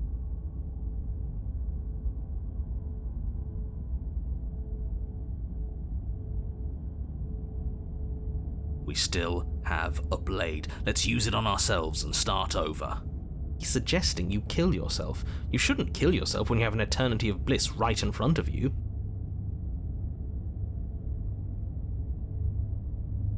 You goddamn spiteful bastard. Are you really going to turn down immortality itself just to make me lose?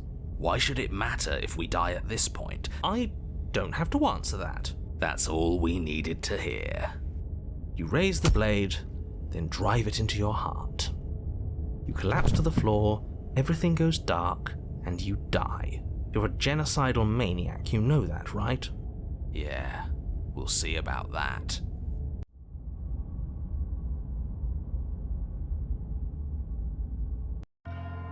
You're on a path in the wood. Chains everywhere. This is different. This is new. It's worse, is what it is. We're finally starting to see reality for what it is. This place is a prison, and she's not the only inmate. You're acting like reality is this static thing. But this world is constantly changing around us. How can you be so sure that you aren't breathing the prison into existence? That by feeling the walls closing in on you, that's exactly what they do. What a crock of pretentious bullshit. Reality is as solid as the ground beneath our feet.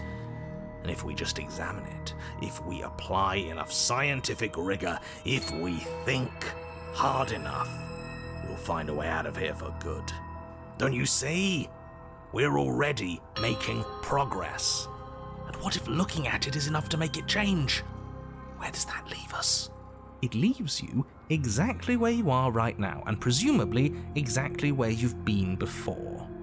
I'll spare you my full introduction since you've clearly already heard it at least once, but I would like to remind you that the people in my world are living, breathing, suffering entities and not pawns for you to sacrifice in pursuit of some vague truth.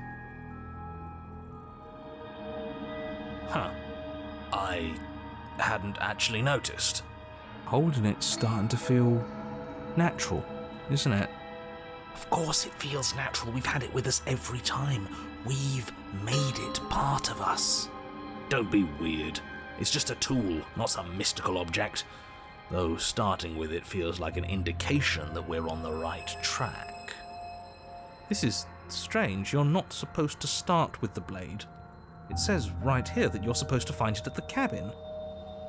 Oh well, I suppose that doesn't make much sense anyway. It's better if you start with a weapon, so this is probably for the best. She... what? Why would she ever do that? She's not supposed to be suicidal. That doesn't make any sense whatsoever. More importantly, if she did cut her own head off, why are you here? You shouldn't have died. You should be enjoying your reward. We killed ourselves, obviously. You were insisting that we were happy, but we knew we weren't. We could see right through you. Yeah, what he said. We weren't about to be stuck somewhere being fed non-stop bullshit forever. We want answers. We weren't gonna find them in your fake little paradise. There are no answers to find. If she was dead, then that was it. That was the solution. All you managed to do was reset the board. And you put the pieces back all wrong while you were at it. This is probably worse for you, if I had to guess. Ha! So there is a board. Well, what's done is done and you're here now. There's no use arguing. Just get to the cabin and settle this. Try not to kill yourself this time.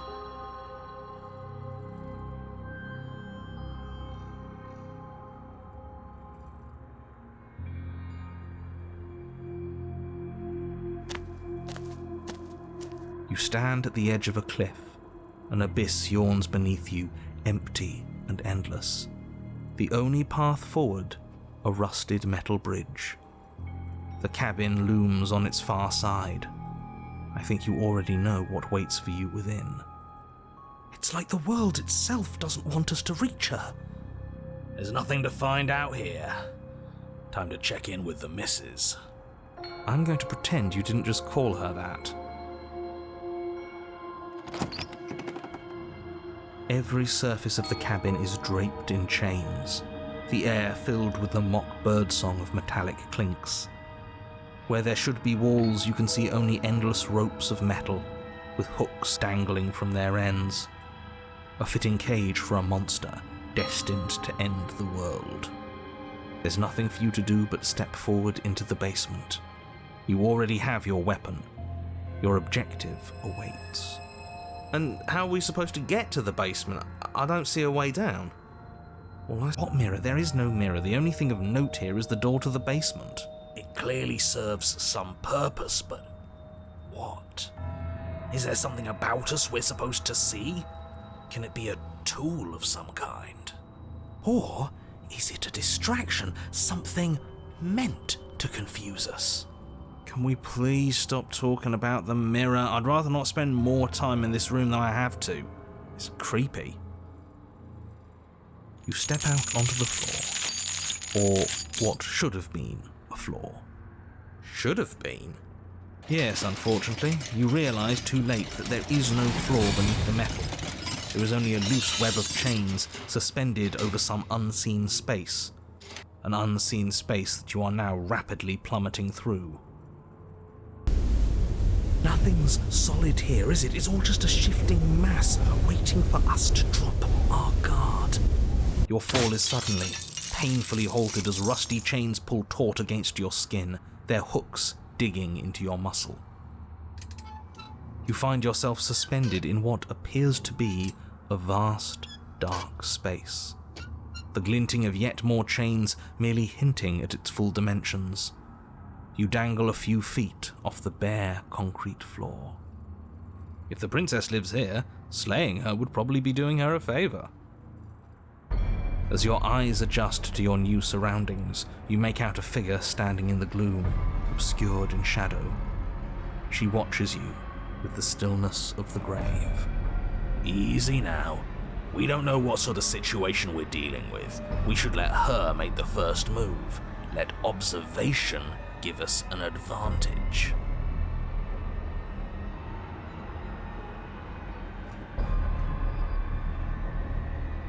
But you are met with only silence, save for the creaks and groans of metal as it sways in the stale air around you. The hooks slowly shift in your skin, the pain coming in waves as you continue to dangle helplessly. What if the chains don't have to be real? What if they aren't real? They feel plenty real to me. Yeah, it would be nice if we could just tell ourselves the chains aren't lodged in all our joints and they'd magically go away, but I'm afraid that's wishful thinking. Well, maybe wishful thinking is what we need. Maybe they're real, but maybe we can cut through them. It's worth a try.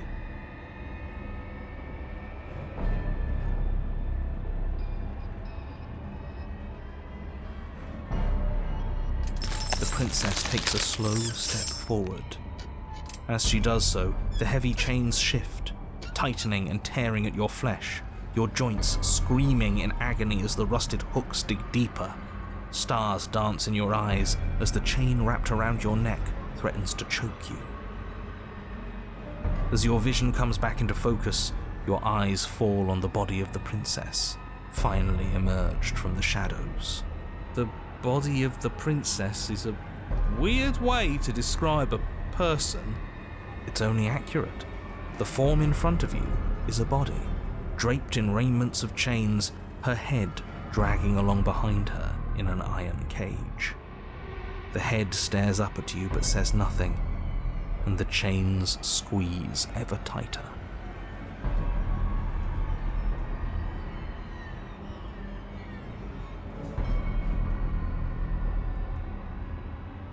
Mad at you? I'm not mad at you. I know you didn't have anything to do with that. Not outside of your designated role, of course. The body takes another step towards you, the chains around you tightening, the hooks boring deeper into your flesh. They constrict dangerously around your throat. You find it harder to breathe. I don't think she's happy you're here.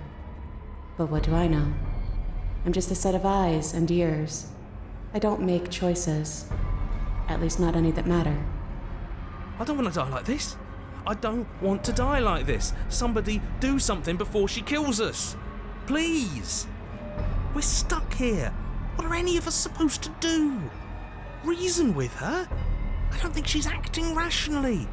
I think she's lost it. This was all doomed from the start, wasn't it?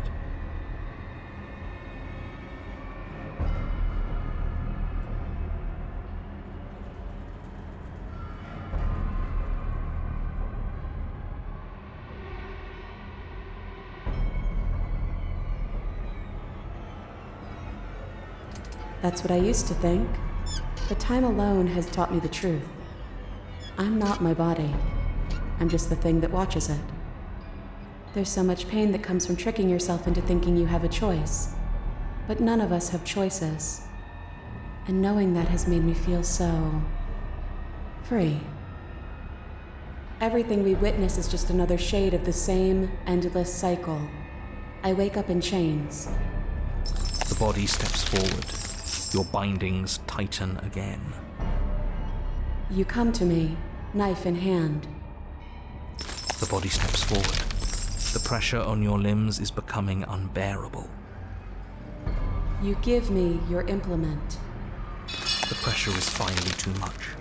Your fist unfolds as your joints swell with trapped blood, and your pristine blade tumbles helplessly to the ground. I cut myself free. She's not insane, is she? No, she's just right. It's all been the same. The whole time, it's all been the same. We never had a say.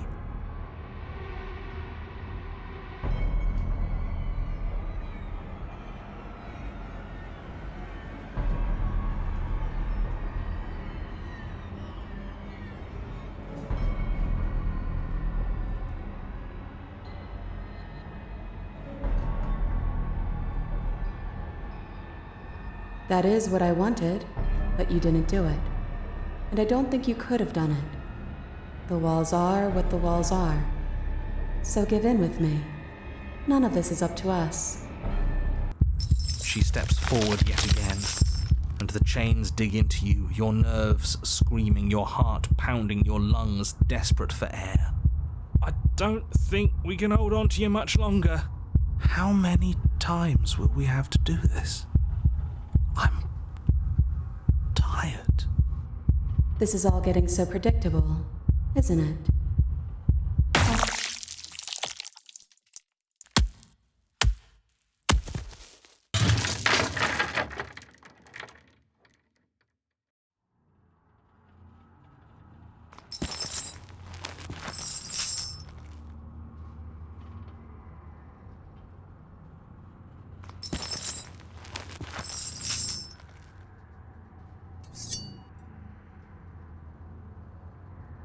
And now, the cut.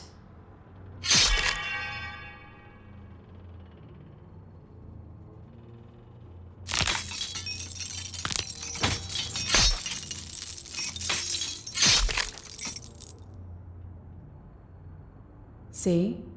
You only ever thought you were in control.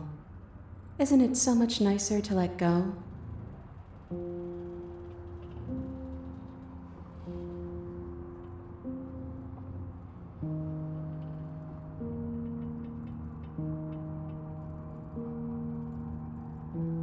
And what's wrong with that?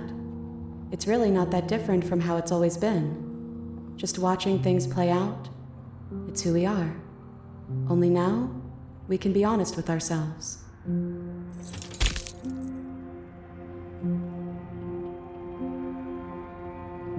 Look at us go. Aren't we beautiful?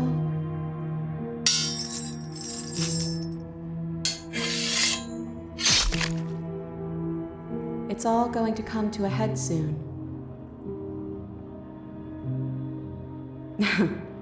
Head.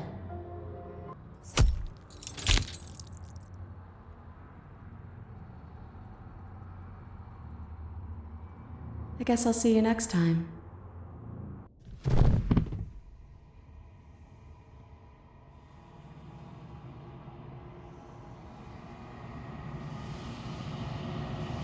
It's cold. But that's always been us, hasn't it? Cold isn't bad.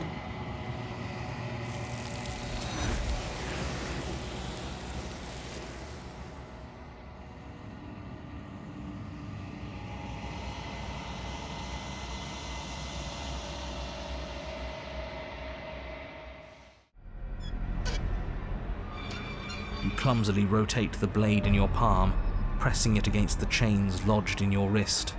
And it slices through them, right? Yeah, what he said. It slices through. Now hold on. Let's not rush to conclusions. How would that ever work? It just does? It doesn't. Maybe the only reason it isn't working is because someone doesn't believe we can do it. They're metal chains, and nothing we've done has worked so far. Maybe if you gave me a good reason to believe we should try again, I'd believe it was worth trying again. But until then, I'm going to believe our eyes. This isn't getting us anywhere. You should believe it because you should. We don't have anything better to do. Maybe they're rusty. He did say they were rusty, didn't he? He did. You bring your blade against the chains again, and this time, you manage to cut into the metal. Its hook remains embedded in your flesh, but your arm falls from the mass of chains, free from the princess's bindings. Yes! Will you look at that? That worked. And why shouldn't the rest be the same then? But before you can make much progress, the princess takes a step forward. As she moves, the heavy chains shift, tightening and tearing at your flesh. Your joints as your vision comes back into focus, your eyes fall on the body of the princess. The body of the princess, it's only accurate. The head stares up at you, but just keep going. She's a head in a cage. We're not going to be able to talk our way out of this. The only thing we can do is keep soaring our way to freedom.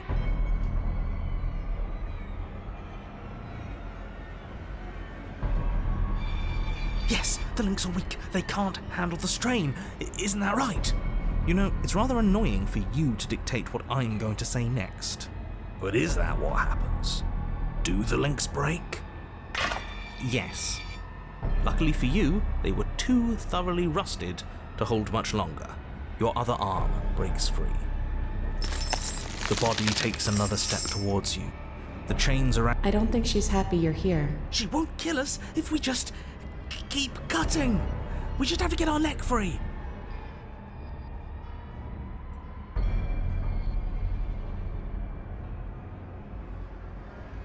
You continue your efforts, furiously working to sever the chains strangling your neck. Look at you scurry. As if anything you do is going to change the outcome. Don't you get it? This is all the same. Everything we witness is just another shade of the same endless cycle. The body steps forward.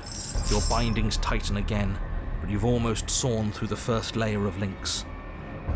You come to me, knife in hand. The body steps forward as the first links break, but the pressure on your neck is becoming unbearable. Come on, come on, come on! You give me your implement. As the words leave her mouth, your blade slices through the final chains. You come crashing down. Well, at least we're not being strangled anymore. Hold on. Did you hear what she said? We give her our implement. Yeah? What of it? This whole thing's been a riddle. Blade, heart, now!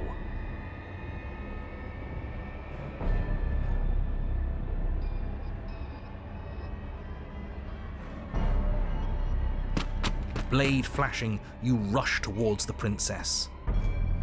Her body continues its slow march towards you, never changing course even as you sink your weapon into its heart. Its hand wraps around yours, its flesh cold and its grip firm. But it does not try to wrench itself free.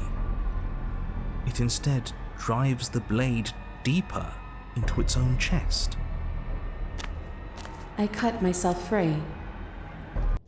The body collapses to its knees, and as it crumples, life seeming to leave it at last, the door of the cage creaks open. The head of the princess tumbles out. Congratulations! It would seem that you actually managed to see this through. All that's left is to watch her perish. This is different. Maybe I got the pattern wrong.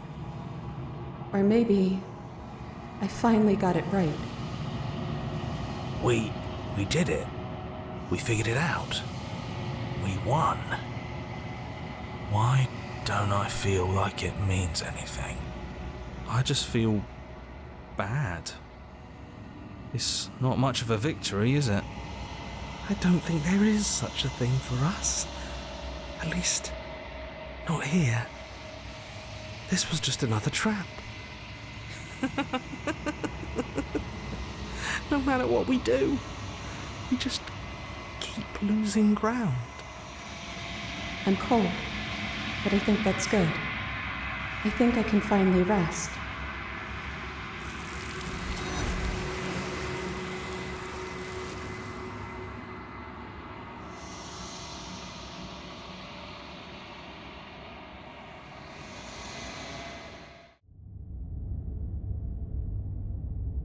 Don't apologize. I'm sorry. Wait, why are you sorry? Your body lurches as your heart suddenly stops beating. Are you killing us? You'll forgive me eventually. You goddamn spiteful bastard. Are you really going to turn down immortality itself just to make me lose? Why should it matter if we die at this point? I don't have to answer that. That's all we needed to hear. It turns out that it doesn't take too long to die after your heart stops beating. You collapse to the floor, everything goes dark, and you die. Yeah, we'll see about that.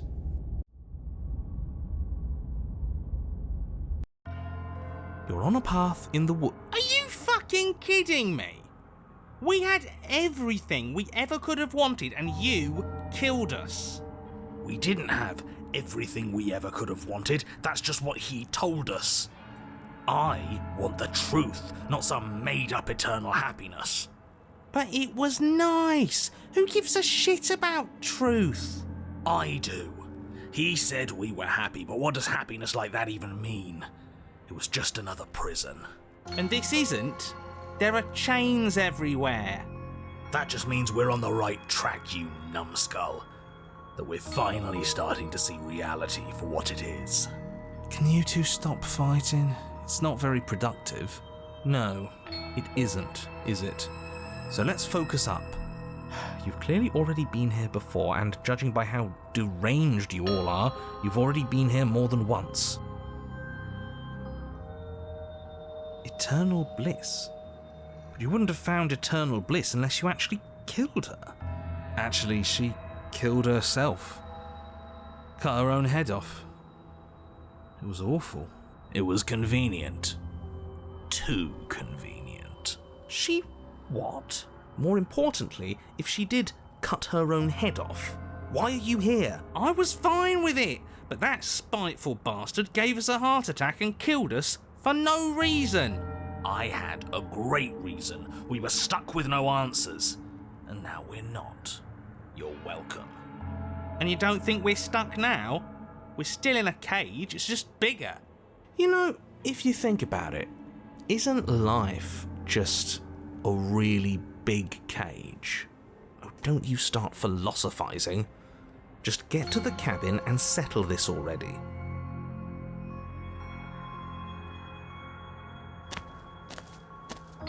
You stand at the edge of a cliff.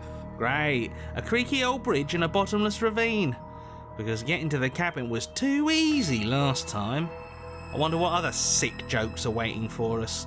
Maybe that ravine doesn't even go anywhere. It'd be par for the course if we slipped and wound up falling forever. There's nothing to find out here. Time to check in with the missus. I'm going to pretend you didn't just call her that. Every surface of the cabin is draped in chains. There's nothing for you to do but step forward into the basement. And how are we supposed to get to the basement? What mirror? There is no mirror there. Oh, don't you lie to us. We can trust our eyes, and I am not going to stand around arguing over a stupid mirror. I'm not going to waste time arguing with you. Just get to the basement, okay? The door's on the other side of the room. Then, I guess there's nowhere for us to go but forward. You step out onto the floor, or what should have been a floor. Should have been? Yes, unfortunately. You realise too late that there is no floor beneath the metal. There is only a loose... Oh, now this is just absolute bullshit. Can't even walk across a room now without being plunged into an abyss. You're too emotional, it makes us sloppy. We have to focus on details right now, and we can't focus on details if you're raging about every little thing that happens. Are we supposed to focus on details while we're falling into a bottomless pit? Don't be ridiculous, it obviously has a bottom. Your fall is suddenly, painfully halted as rusty chains pull taut. You find yourself suspended in what appears to be a vast, dark space. If the princess lives here, slaying her would probably be doing her a favour. As your eyes adjust to your new surroundings, you make out a figure standing in the gloom. Easy now. We don't know what sort of situation we're dealing with. But you are met with only silence. Screw this. This is making me bloody anxious. It's like she knows how unfair this all is, and now she's having fun with it. She's mocking us. By not saying anything. Yes! As you attempt to move, the princess takes a slow step forward. As she does so, the heavy chains shift, tightening and tearing at your flesh, your joints. As your vision comes back into focus, your eyes fall on the body of the princess. The body of the princess, it's only accurate. The head stares up at you, but... Oh, we're being strangled already? You haven't given us a chance to do a damn thing. What's the point of any of this if we don't even get to make a single choice? I'm not here to give you chances. I'm here to set the stage and to dictate to you what happens. I can advise you on the correct course of action, but there are limits to my direct involvement. The choices, if that's what you like to call them, have always been yours. A riddle while we're dying, isn't that just like you? Now to figure out what exactly you mean by choices. Oh, for the love of... Stop thinking and do something!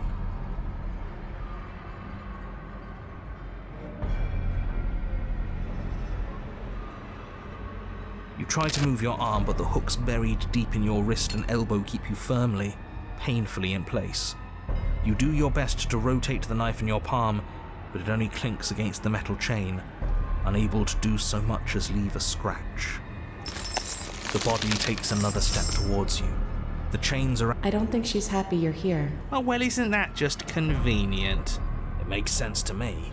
She's a severed head. What control could she possibly have over her body? There's no connections, no nerves. So bodies can work on their own. You know, I wouldn't mind that, actually. Maybe when the chain pops our useless head off, we'll get to run around without it. This was all doomed from the start, wasn't it?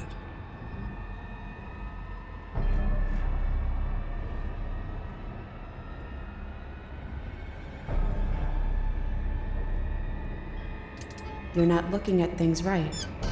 Your eyes are fixed on the distraction, instead of on the hand working the illusion. I see. You know, maybe she's onto something. Maybe being a head means you can really focus on figuring out the truth. Oh, don't you start. Everything we witness is just another shade of the same endless cycle. The body steps forward. You come to me, knife in hand. The body steps forward. You give me your implement. The pressure is finally too much. I cut myself free. Well, at least she gets it. This whole damn thing's a pile of flaming bullshit, and there's nothing we can do to put it out.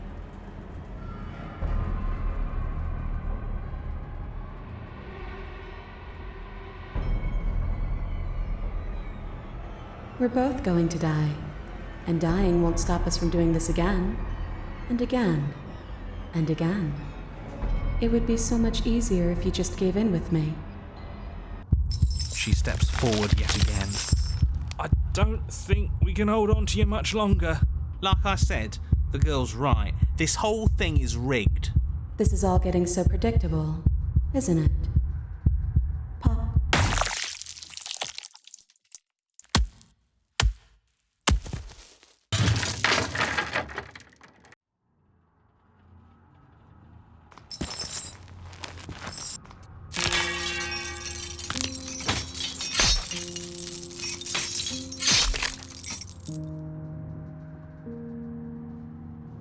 I told you, it really isn't.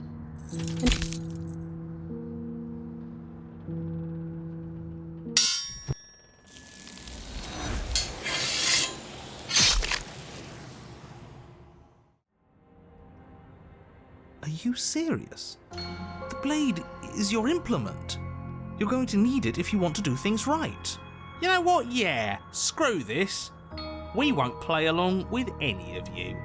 You're all being ridiculous. Why would we disarm ourselves at a time like this? Don't you dare. Are you even listening to me? Does my opinion count for nothing? We're never getting out of here if you don't listen. I'm intervening. We're not tossing the blade.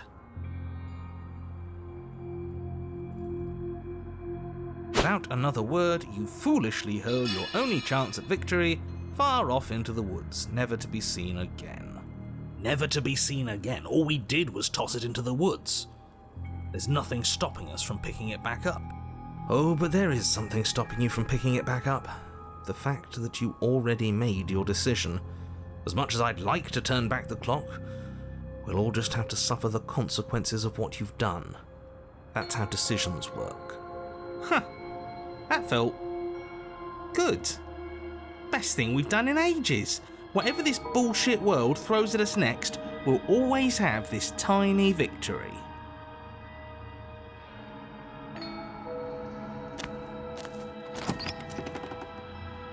And how are we supposed to... You step out on...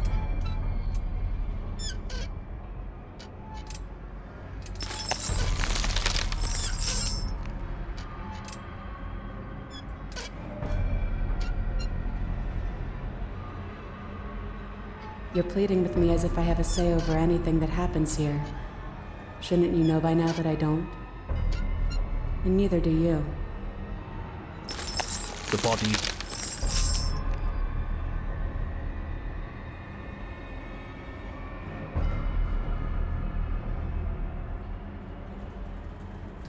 What's the point of making a choice if it all ends the same way? I'm still stuck, and you're just as stuck as I am. Everything we witness is just another shade of the same endless cycle. I wake up in chains. The body steps forward. Your bindings tighten again.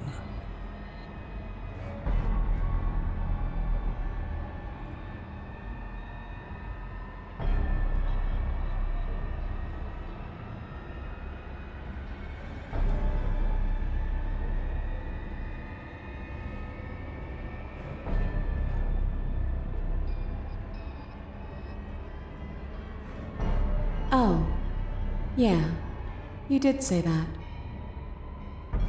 The body marching towards you comes to a lurching stop.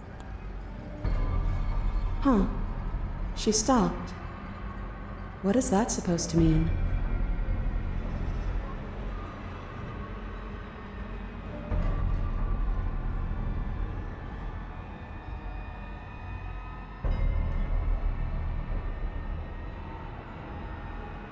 And is talking supposed to fix our problems? Is talking supposed to end all the violent repetition? Oh. Suddenly, the chains loosen, the hooks sliding from your skin. You come crashing to the floor, and as the chains rain down around you, her body falls too. The room settles into comforting silence. No more rattling of chains, no more slow, deliberate footsteps from the princess's body, only the soft click of the latch as it opens the door of the cage. So that's really all it took? The truth was right there the whole time. We just needed to believe we were better than this. I feel like a fool, really. But it's always the most complicated problems that tend to have the simplest solutions. That is absolutely not how this works. Looks like we've seen through your lies at last, Mr. the Narrator. If that even is your real name. Oh, shut up. We got lucky. And you especially got lucky. Both of you talk too much. Give her a chance to say what she wants to say. I'm sick of treating this like some puzzle or bullshit game. I want you to take me out of this place. That's all I've ever wanted. The princess's body doesn't stand, instead holding the cage aloft, beckoning you to come near. If you take her out of there, if you carry her to freedom, it's the end of the entire world. You know that, right? Fine by me. This world is bullshit anyways.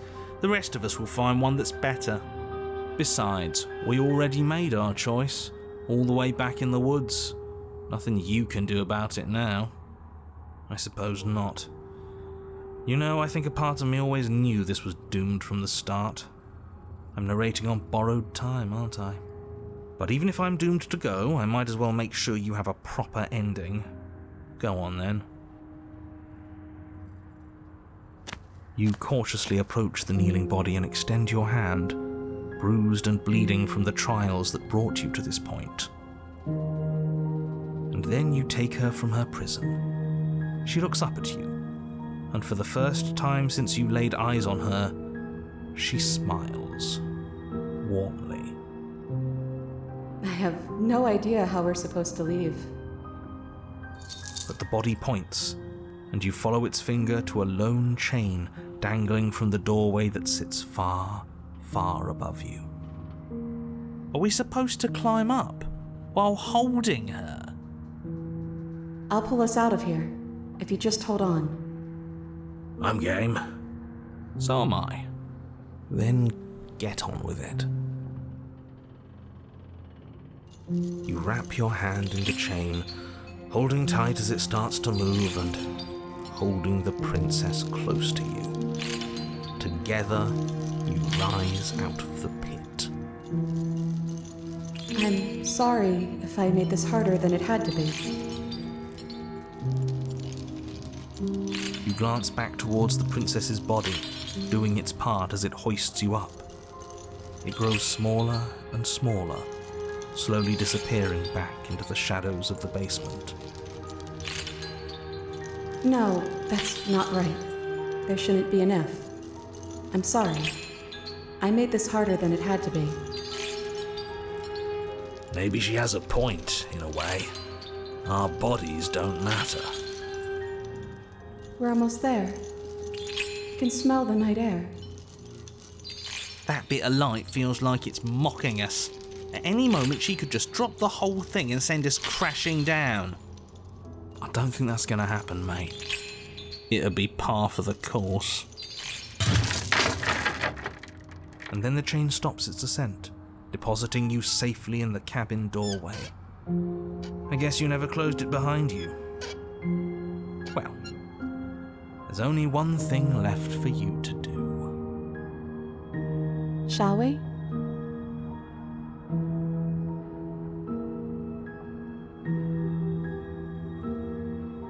I mean, what's the alternative? Dropping me to prove a point? Huh, I hadn't even considered that. Should it be an option? Can it be an option? I'm joking, by the way. Please don't drop me. I mean, we could. Hell no, don't you even joke. He was joking. But fine, I see I'm outnumbered, as usual. Have it your way. It would certainly be a new data point. Probably wouldn't work anyways. It'd make that perfectly good blade you threw out completely meaningless. And so you step into a world ended by your hand. What a travesty. Goodbye. It's been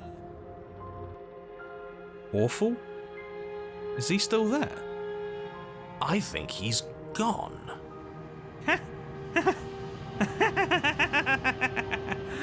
We did it! That wasn't so bad. Now I guess we'll need to find a new game to play. Thank you so much. I didn't think this was possible, but here we are. It's a little cold out here, isn't it?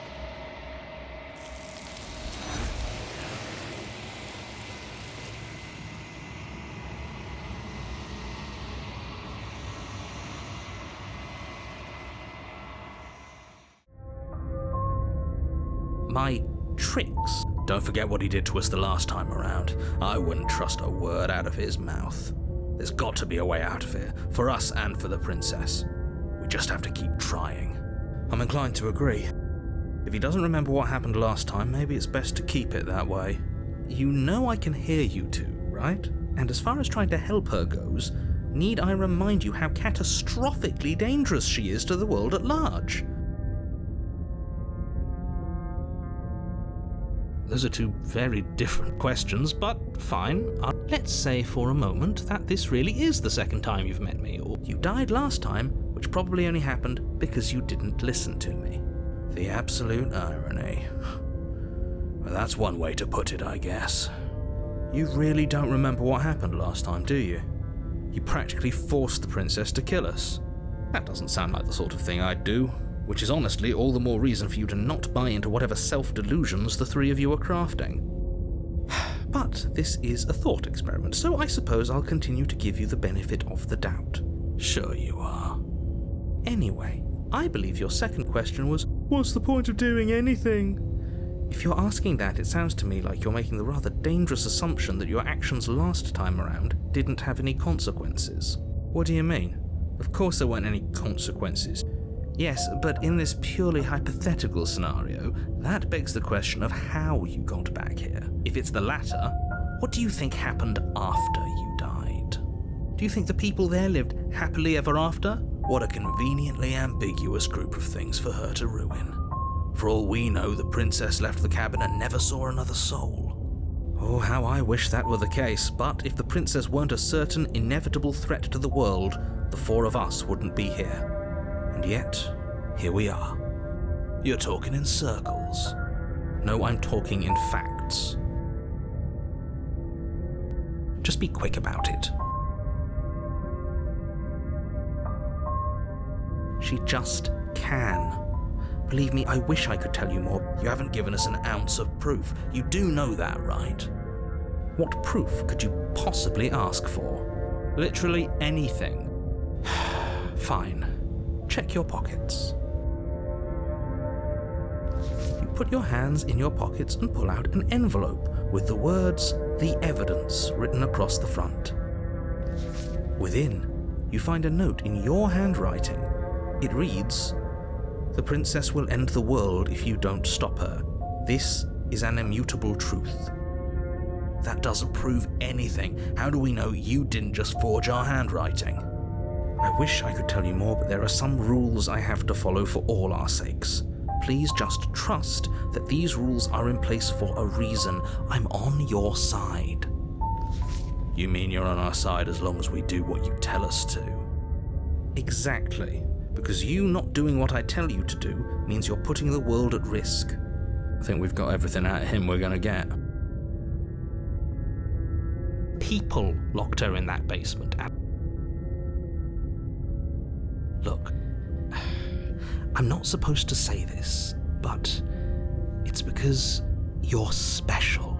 Oh, I didn't know we were special. Of course you're special. Yes, right. We're here because we're special. Look, you're annoyed that you're here. I get it. I'm also annoyed that I'm here. But we're all in this together, and we're dealing with a bit of a ticking clock right now, so please just get to the cabin. I've told you everything you need to know. Not to sound like a broken record, but the less you know about her, the better things will go for all of us. Great. Now, if you don't mind, the whole world is waiting with bated breath for you to save it from ruin. A warning. She will lie, she will cheat. Yes, don't believe a word she says. Just go in, take the knife, and do what you're supposed to. Did you just say wink out loud? No, I didn't. Just ignore this clown and focus on the princess.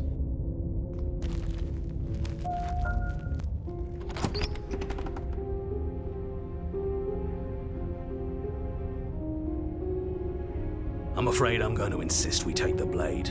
We're in a dangerous situation and I'm not letting us go down there without a weapon. Are you sure? She killed us with it last time. What if she turns it against us again? Yes, I'm sure, and I've already got a plan for that.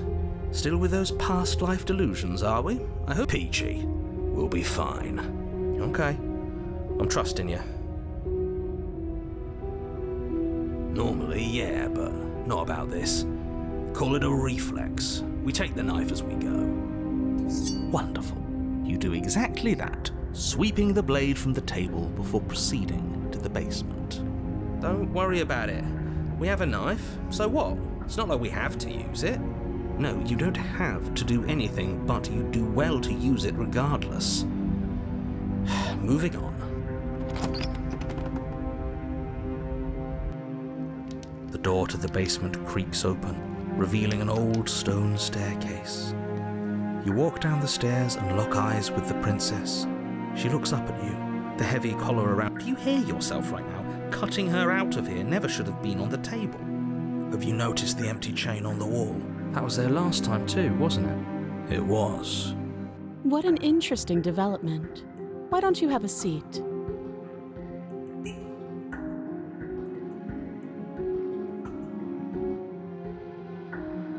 The door locked behind us the last time we tried that, remember? As if by divine will, just as you finish the thought, you hear a door slam.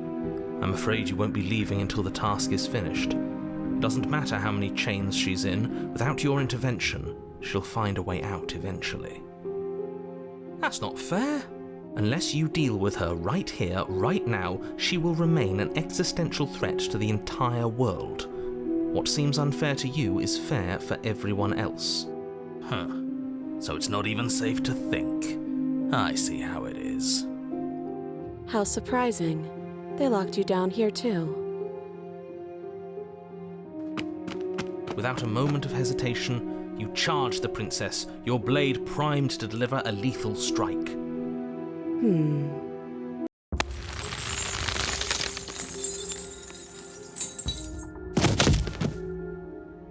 As your weapon falls pathetically to the floor, the princess releases you from her stranglehold, shoving you away with a swift kick. Your hands test the bruised flesh of your neck as you regain your senses, watching with a dazed expression as the princess snatches up the blade. I'm going to pretend for both our sakes that this was a round of make-believe. A trick to get me what I needed to get us out of here. That wasn't a trick. I'd have known if it were a trick. You just didn't have the guts to see things through and save the world. Or maybe we outwitted you. Who's to say? But I wouldn't try anything else if I were you. Don't push your luck. She pulls up her hair, smiling slightly, as she raises the blade to her throat. You can stay right where you are for this next part. What is she doing? She doesn't say another word as she cuts into her own neck. You close your eyes. That doesn't stop you from hearing every grisly detail. The splitting of skin, the wet mulching of severed veins, the grinding of metal against bone. I'll be damned. She's actually doing your job for you. Why would she do that? Huh. So that's her play. Killing herself? We don't know that she's dead yet. We're not even watching it happen. She could just be faking those sounds. And then, finally, you hear a snap and an uneasy silence. There is a slow and fleshy tear. Hard to fake that. This is worse than watching, and yet our eyes are still closed. Finally, there's the soft thud of something roughly head-sized bouncing against the floor, and the clattering of chains as they drop along with it. I think you can open your eyes now. Oh no, oh no, oh no, what did we do? Can we put it back? Please tell me we can put it back. The princess's eyes stare up at you. Dead. Congratulations! You saved the world. Huh. So I guess that's it. What a way to go. But she is gone, isn't she? I hate this. Can we just get out of here now, please? Of course, the princess is slain and the world is saved. Whenever you're ready, you can proceed to your reward. Now hold on, she's dead.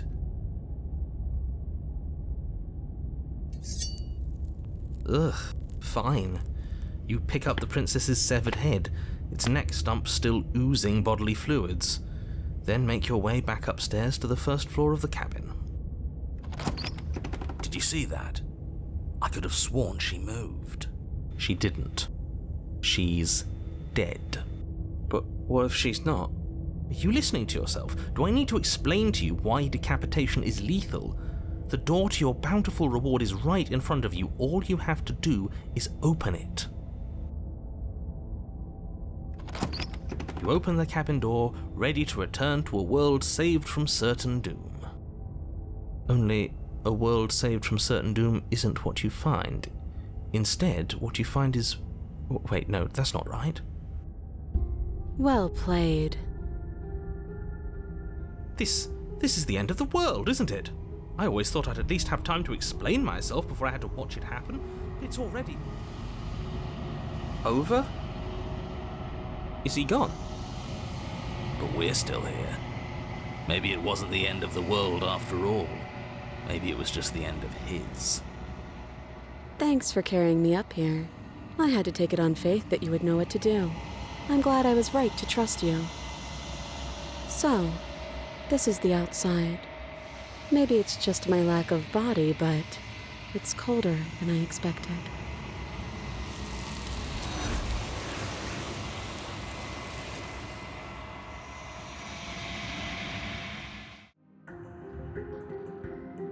I wouldn't do that if I were you. And why is that? Do I even need to explain myself? It's a shackle, and it's one without a key. Do you want to be stuck here like she is? And what? Is it going to lock the second we put our wrist into it? I don't know. Maybe it will. He doesn't want us to look at it. That's all the reason we need to investigate. But what if he's telling the truth? He isn't. I am.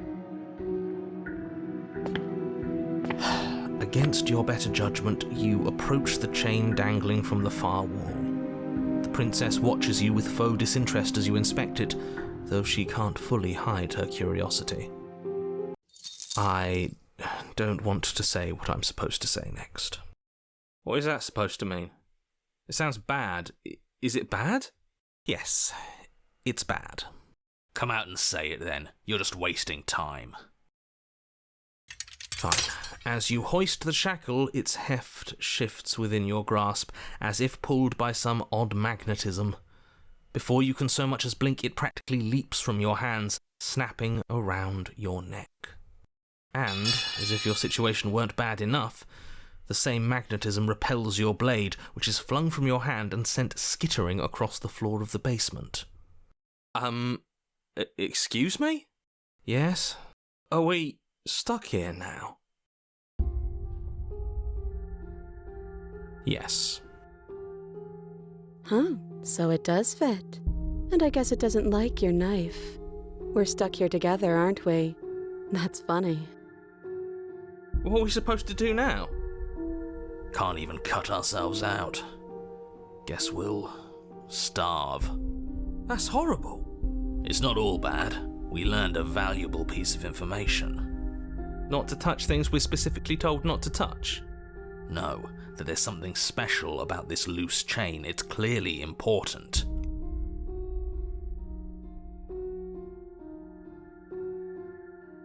No. Yep.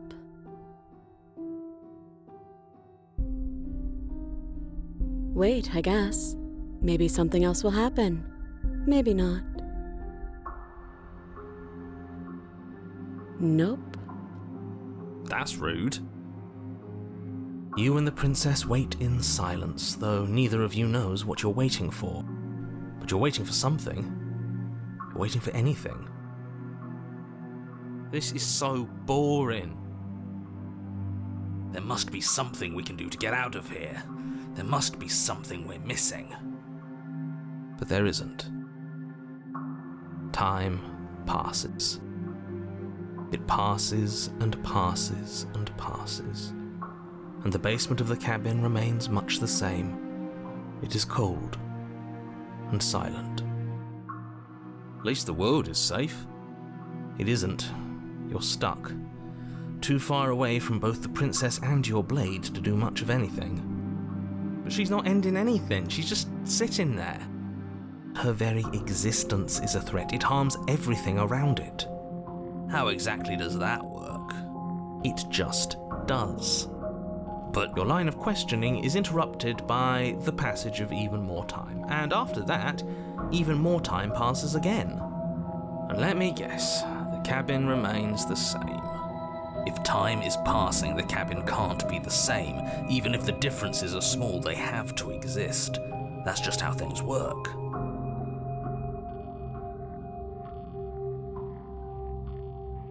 I suppose you're correct. Things are changing. The differences are small at first, a bit of weathering here, a bit of erosion there, but then they get larger and larger.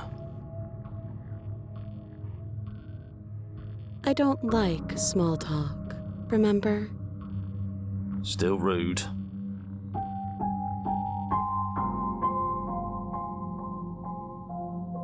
You continue to wait in silence, and the cabin continues to change. The decay comes faster now. You can see earth through holes in the stonework, can watch lichen spread along the seams of the walls. That doesn't make sense. Has our entire concept of time changed? What happened to starving? We should have died by now if the rocks around us are starting to erode. She hasn't starved. I guess she hasn't. Even more silent time passes as you watch roots push themselves through the increasingly porous walls of the basement. Dirt seeps inside, flowing across the stone floor like a liquid, covering the ground and threatening to swallow you both. Time continues to pass, and pass, and pass, until suddenly there are no walls. And then... And... I think he's gone. Would you look at that? We made it out of the cabin, and nothing bad had to happen to either of us. So this is the outside world. It's cold.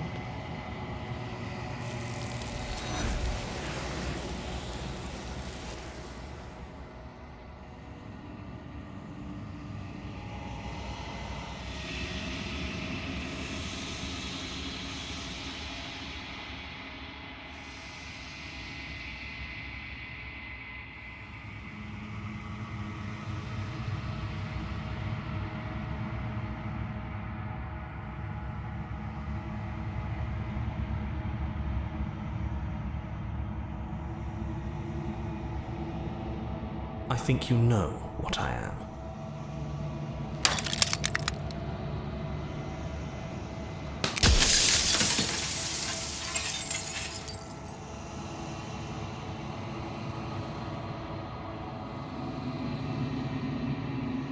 The narrator, yes.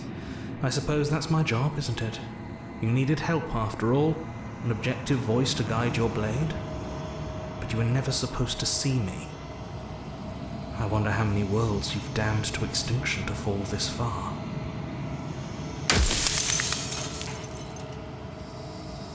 Oh, I'm nothing like you.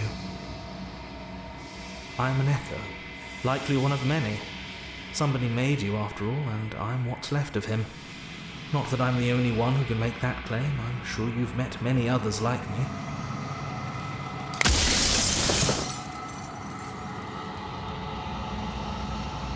Of course, that is by both necessity and design. This construct you're in exists in many places at once. Any time you failed, any time you thought yourself dead, it would restart and shunt both your consciousness and hers into another world. But you'll be awake soon. And then it won't be able to work like that anymore.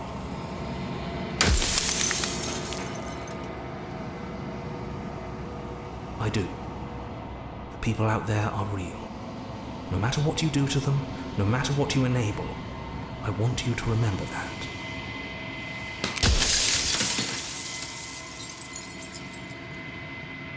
Nobody alive has done anything to you. I'm all gone. But if you and the princess want to smite the rest of them for the crimes of a dead man, if you really want to be that petty, there isn't much I can do to stop you.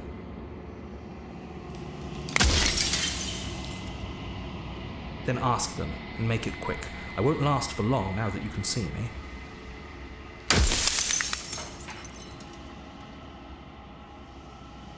It doesn't hurt. I don't feel pain. Not physically.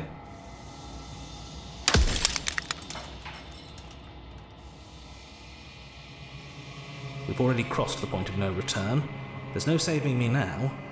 Not that there's ever been much of me to save. Soon I'll be gone entirely, and you'll be left alone with your final choice. So allow me to make my final request. The princess contains death itself within her, but I wove you into being with all the power you need to destroy her forever. Do it.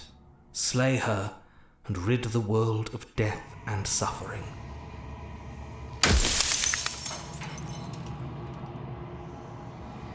I'm aware. And if I were you, I'd be more precious about your time.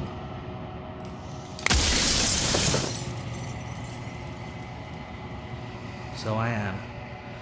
It's like I said, I'm just an echo. And echoes always fade away. You know what you have to do.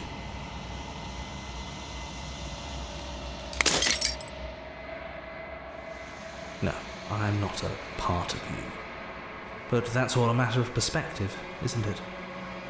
From one vantage point I must seem wholly foreign, but from another, well, all the versions of me that have existed have collectively heard your every thought and driven your every action. If that isn't being part of you, then what is?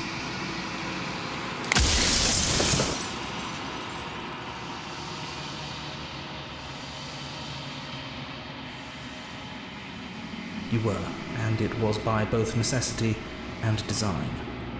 This construct you're in exists in many places at once.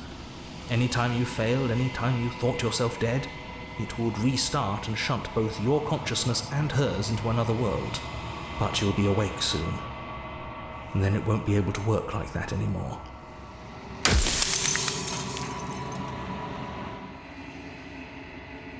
Because among other things, she is death itself. To rid the world of suffering, to save untold trillions from being lost forever to the cosmic wind, she must be destroyed. And despite how far you've fallen, you will still have a chance to fulfill your purpose once I'm gone.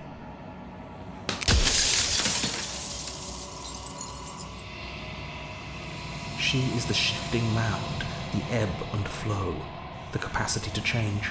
She is transformation, or most of it. Her nature is why I had to die, for she becomes that which others perceive her to be. But an echo can't perceive things, not in the way that people can.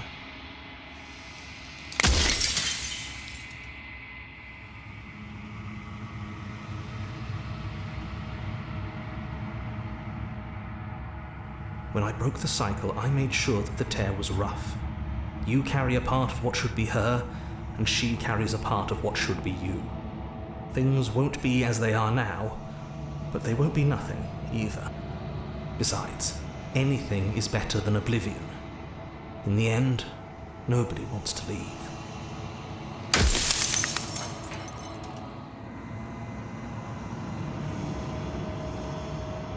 If you actually knew what she was from the start, if you knew her capabilities, a single intrusive thought could have instantly ended the entire world.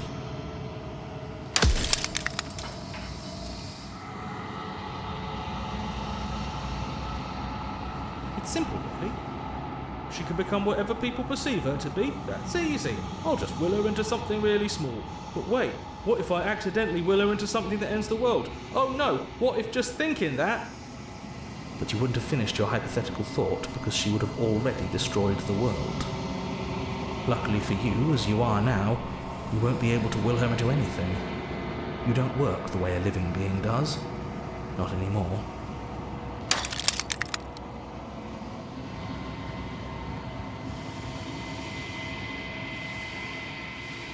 Perhaps they thought that admitting to it would have pushed you to certain realizations that would have made finishing your task impossible. Maybe they were just in denial. I'm sure many of them were convinced that they had to be the first version of them you'd encountered. Anything else would have been too existentially unpleasant. For all I know, each of those other versions of me could have had entirely different understandings of how this construct works. Who's to say which of them are right and which of them are wrong, really? Except for me. I can tell you for a fact that I'm right.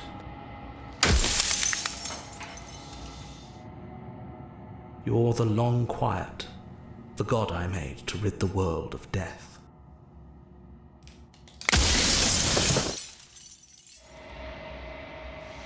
You were either going to have seen all this, or you weren't going to have seen all this. This is worse, but you still have an opportunity to save the world. You can still slay her.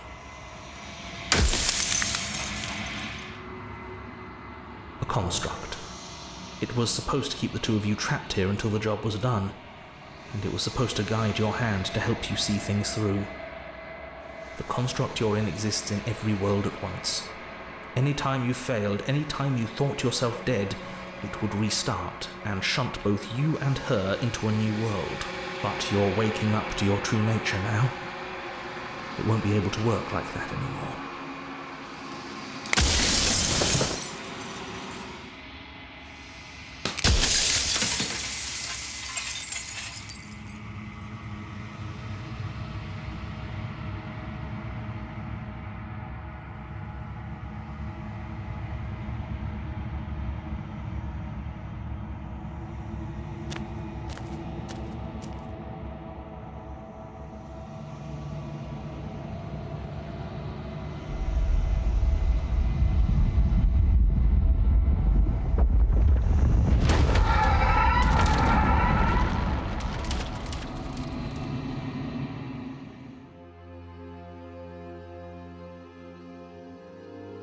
I can finally see you, and you can finally see me.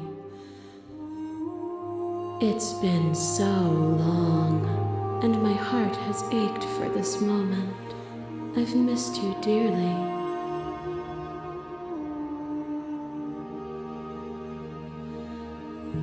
Names are their attempts to capture that which cannot be captured. They call me the shifting mound, a pale imitation of what I actually am. Ever the passive player, always reacting and never acting, but it's woven into your nature, isn't it? When the echo spun us from one into two, he gave you a choice and me a role to play. I am not death, but I contain it in my multitudes. So, will you attempt to destroy me and bring about a world devoid of death and the possibility of meaning? Or will you open the final doors to our liberation?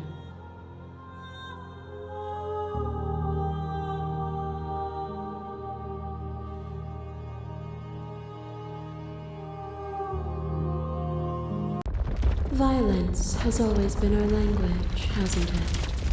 If this is what it takes to save you, then so be it.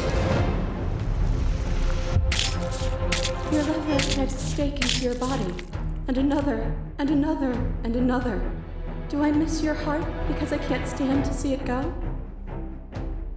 But the stakes meant nothing to you. You had a desire, and you set that desire free.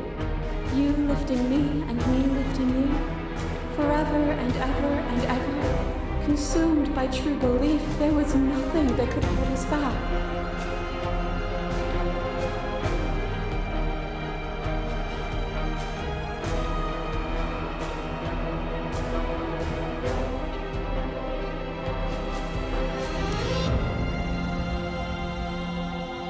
But violence has defined the flow of everything between us.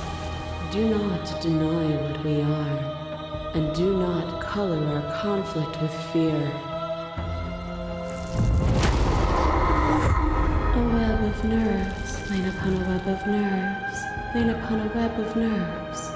The shade of a beautiful beginning we can never return to. Where did you end and I begin? When you felt what it was to be me, we held on to each other and pierced the veil of truth. Will you abandon that curiosity now that we are no longer joined in physicality?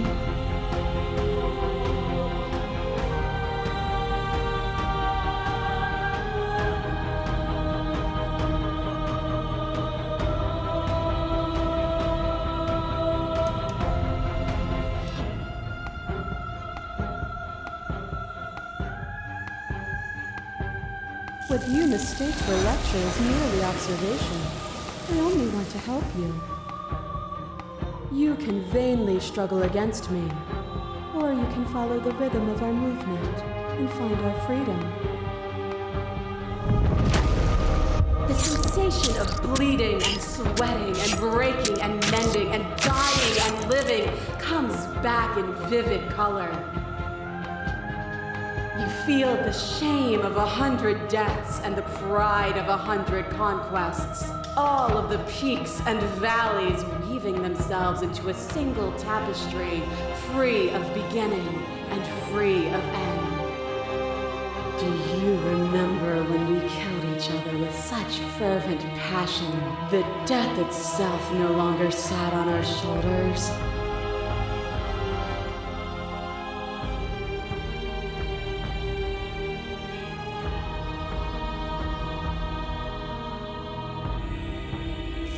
Their suffering is born of their own delusion. You are nothing, a black hole of self-loathing fed by the matter of your restless thoughts, a dog blind to its leash. But there is no light without the dark. When I proclaimed my godhood and offered you a place at my side, you gladly became the instrument of my new creation. Only with both of us is there a future to look towards. It is hope that carves meaning into being.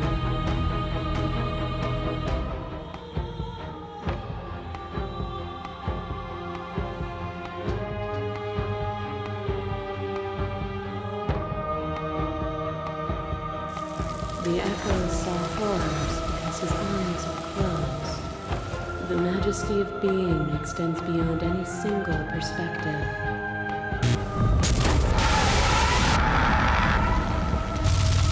The shiver passes through you as unseen fingers dance across your skin. They remember the violence you inflicted on them, and yet they don't return it. I offer you absolution, and you take my hand in yours. You felt the pain you caused another, and you were willing to sacrifice everything you thought was used to set me free. Without sin, there is no redemption.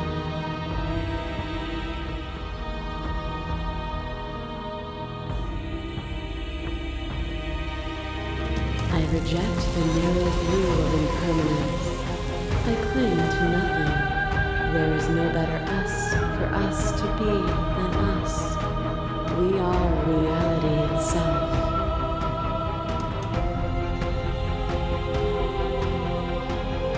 You are unmovable. Is it by the design of our conflict that I cannot win? Or are you just that fervent in how you cling to delusion? Are you so desperate to destroy me that you've grown blind to the heavenly beauty of our reality? Nothing is immutable. Everything that is exists only in relation to everything it isn't. There is no constant. There is no center. You cannot remove something without removing the relations which define it. To destroy what you perceive as evil is to damn everything you perceive as good. Open your eyes and accept what we are. We can leave this prison together.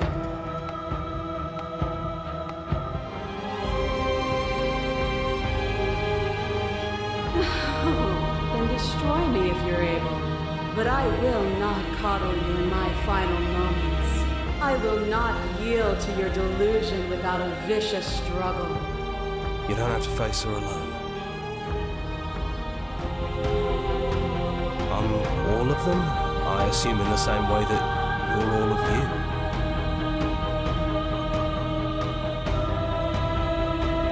They're still where you left them, stuck in the folds of this place. Part of me is with them, just like part of me is with you right now. There's still a piece of me nestled close to where it all began. I can take you there. I can take you to her heart. It's time to resume our dance. She's relentless, isn't she? Let's make this quick. Are you ready?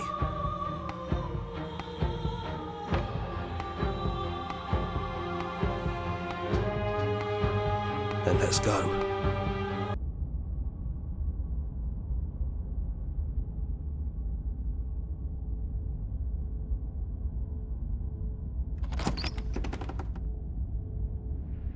Don't think any of the others have forgotten what you said at the mirror. They all talked, and they're not happy. But we can discuss that later. We have a job to do. Do you need me to describe things?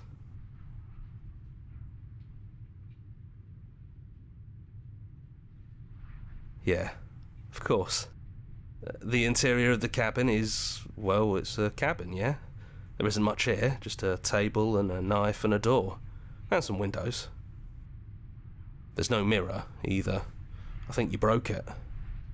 And I know I've already mentioned it, but if we want to see this through, we're gonna need that blade.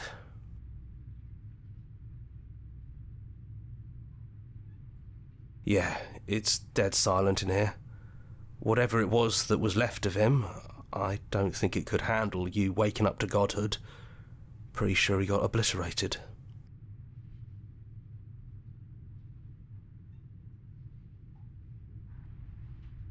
Yeah, it's complicated. He put us through hell, but he's been part of us since the very beginning, hasn't he?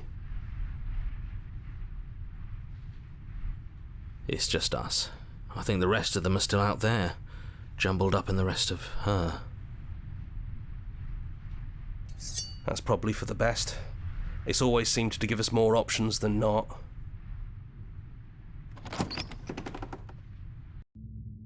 The stairs. Do you remember the first time we were here? The first time we heard her voice? We both know why you're here. You don't have to draw it out for my sake. It sounded just like that. A little sharp, a little menacing. Only she didn't know us. And down we go. We shouldn't keep her waiting. And there you are, knife in hand. That sight brings me back. You're going to do it then, aren't you? You're really going to kill me. You'll have all of eternity to yourself after this. Why don't we chat a little before I go?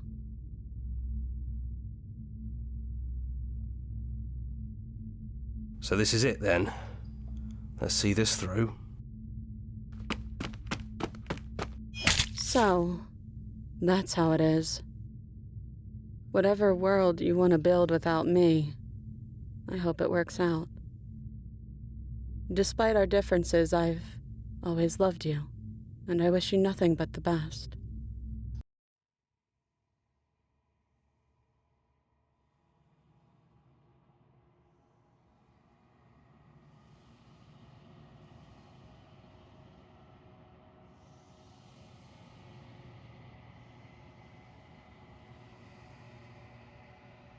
She's gone. And I don't think she's coming back.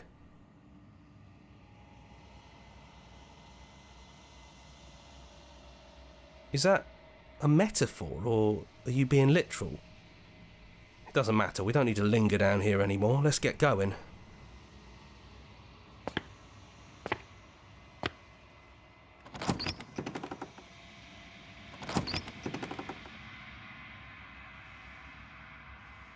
It's quiet here.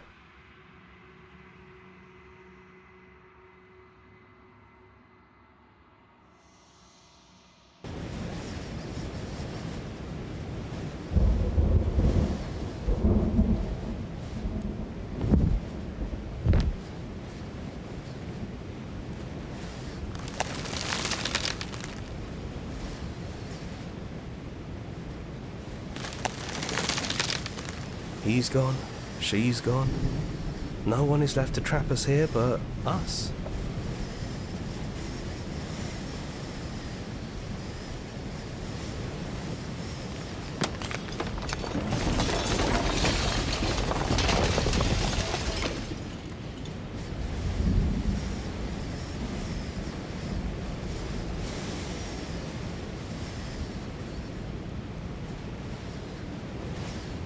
We didn't forget what you told us. You thought we'd be gone. Thought you could taunt us with death. We never left. We've just been quiet, hiding somewhere else. But we don't need to be quiet any longer. This is going to be fun, isn't it? Slaying our beloved and threatening us with damnation. There's no good ending for you. I'm sorry. They all know what you did. Voices get around.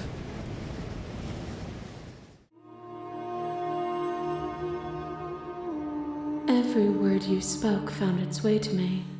I know him, and I know his construct. He was deluded by his fear of death. Pay him no mind.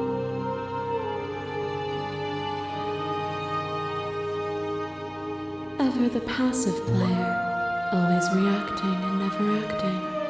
But it's woven into your nature, isn't it? When the echoes spun us from one into two, he gave you a choice and me a role to play. I am not death, but I contain it in my multitudes. So, will you attempt to destroy me and bring about a world devoid of death and the possibility of meaning? Or will you open the final doors to our liberation?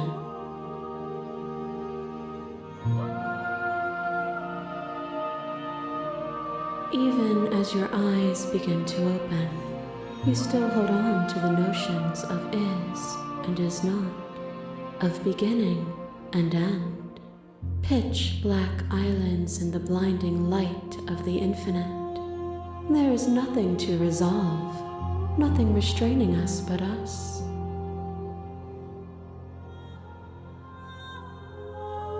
Of course I have a say in all of this. You and I share reflections of each other's burdens, just as you and I share reflections of each other's gifts. If we didn't, the winding paths that brought us here wouldn't have been full of strife and conflict.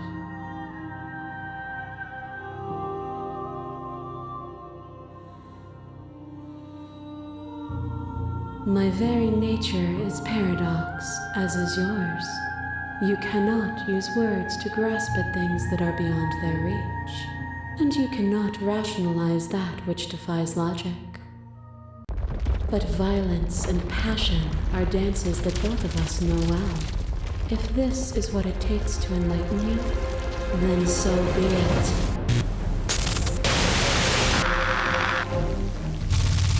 I kill you, you kill me. Back and forth we go. Faster and faster and faster. I kill you, you kill me.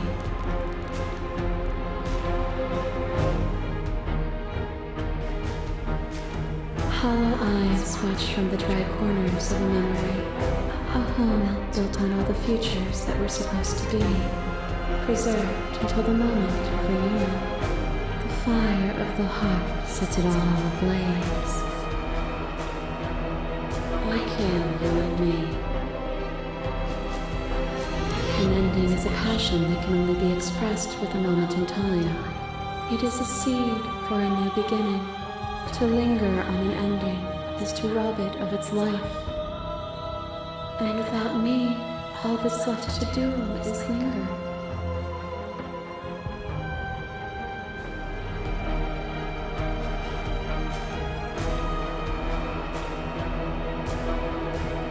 You speak of me as if I am a ghost, but I am right in front of you. You are devoured.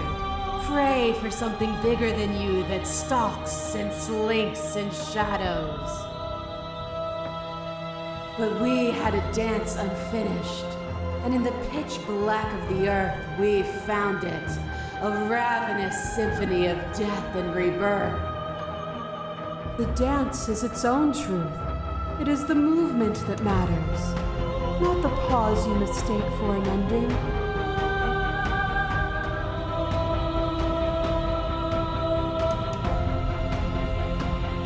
Oh, is it not? Perhaps you can enlighten me. That cold fire has left your eyes. Are you finally willing to listen? What is a person? Is it their body? Is it all of their body? Pluck the eyes, peel the skin, strip the tendons, mince the meat, grind the bones.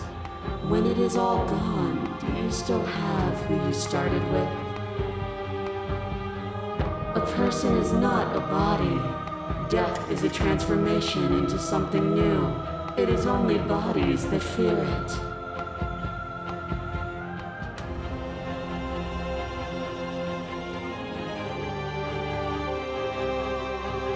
You cling to emotions, pain is suffering. There is beauty in ugliness, and love in conflict.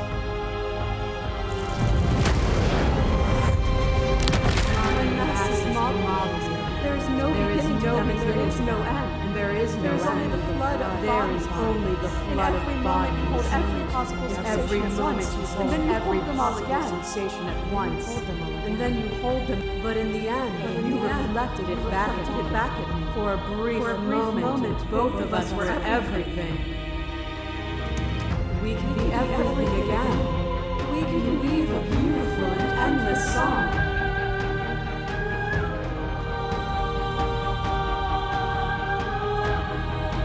Death is a fantasy.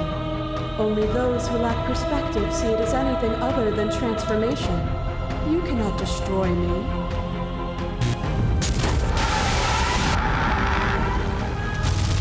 There are few things more terrifying than one's own heart. And there is almost nothing more terrifying than sharing it with another. But the most terrifying thing of all is to leave one's heart unshared. You are the only thing like me, and I am the only thing like you. Could you bear the weight of an eternity alone? Do you dare to shape a reality of solitude and thrust it on creation?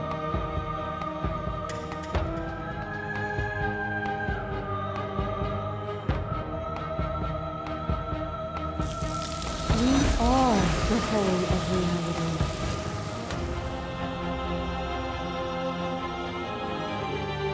You are unmovable. Is it by the design of our conflict that I cannot win? Or are you just that fervent in how you cling to delusion? Are you so desperate to destroy me that you've grown blind to the heavenly beauty of our reality? Nothing is immutable. Everything that is exists only in relation to everything it isn't. There is no constant. There is no center. You cannot remove something without removing the relations which define it. To destroy what you perceive as evil is to damn everything you perceive as good. Open your eyes and accept what we are. We can leave this prison together.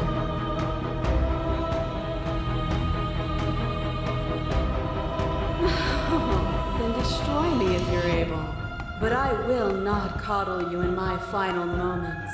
I will not yield to your delusion without a vicious struggle. You don't have to face her alone.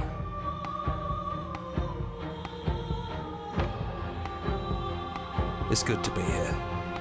Seems like you've been doing all right on your own, but I don't think you can strike a decisive blow from out here. There's still a piece of me nestled close to where it all began. I can take you there. I can take you to her heart. It's time to resume our dance. She's relentless, isn't she? Let's make this quick. Are you ready? Then let's go.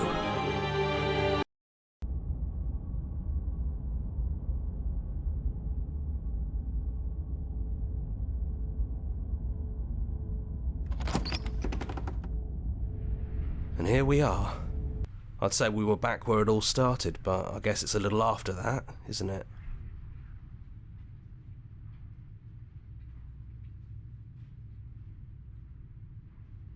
That's probably for the best.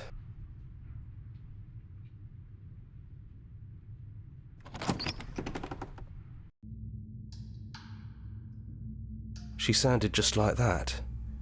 Timid and gentle. And down we go. We shouldn't keep her waiting. But if that's what you want, we might as well talk a bit first. I wouldn't mind a few extra minutes. So this is really it then. Let's see this through. So this is what it feels like to actually die. I think this is for the best. I don't know what the world will be like without me, but it can't be that bad if it still has you in it. I've always loved you. Don't forget me.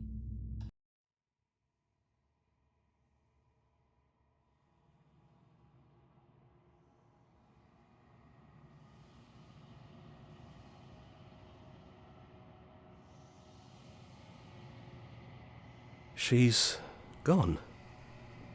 And I don't think she's coming back. Then we did what we set out to do. Come on, let's get going. We don't need to linger down here anymore.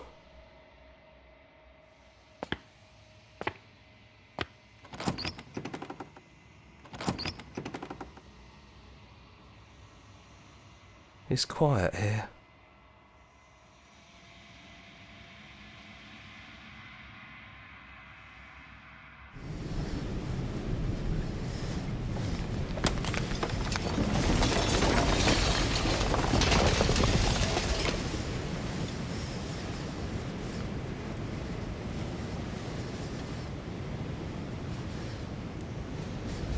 It's finally over, isn't it? But all of us are still here. I knew we'd finally see it through. All it takes to be a winner is grit and determination. We really did win, didn't we? We're the house now. We get to make the rules. This is nice. No more hunting. No more running. Just us. And whatever's out there. Absolute reality. Who would have thought there was really a world outside of us? And who would have thought we'd actually wind up siding with him? The whispering, and the coercion, and the bickering. Everything horrible about being alive has stopped. I could get used to this. That wasn't very hard at all. Speak for yourself. Well, boys, how does it feel? We're not just on top of the pecking order, we are the pecking order now. I hope this was all worth it, because I'm personally inconsolable. Lucky for us, you have forever to get over it. Time mends a lot of things. You'll get better. Hear, hear, to our vanquished foe. It's good to be back. Now we just have to figure out what to do with ourselves. Forever. No problem. We can do that, yeah? Yeah, we can do that.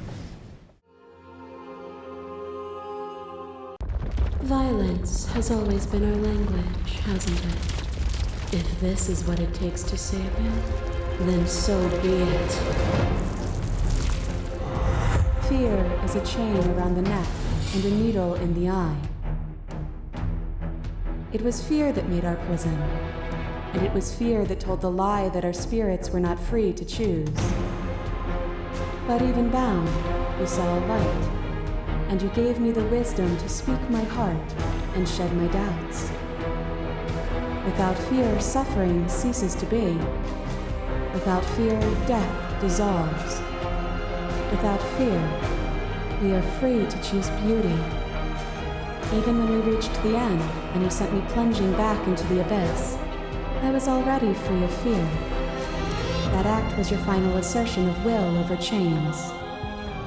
This construct is a machine of fear.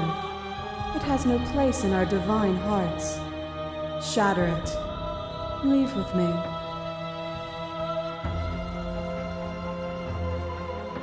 You speak of me as if I am a ghost, but I am right in front of you. A web of nerves, lain upon a web of nerves, lain upon a web of nerves. The shade of a beautiful beginning we can never return to. You knew me, and I know you, even more than either of us know each other now, and you chose to pull apart that weave. And when the tapestry was undone, you struck at my heart. You saw me as a part of you to be excised, but in the desire for excision, you made yourself whole. Will you still be whole if you destroy me?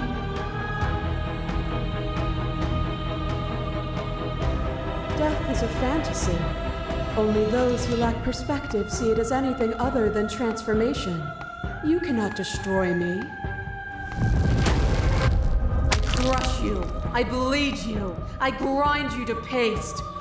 My scars are a memory of what you used to be to me. I want those feelings back. You run, but you do not run away. You take me somewhere new, somewhere we can dance like we used to.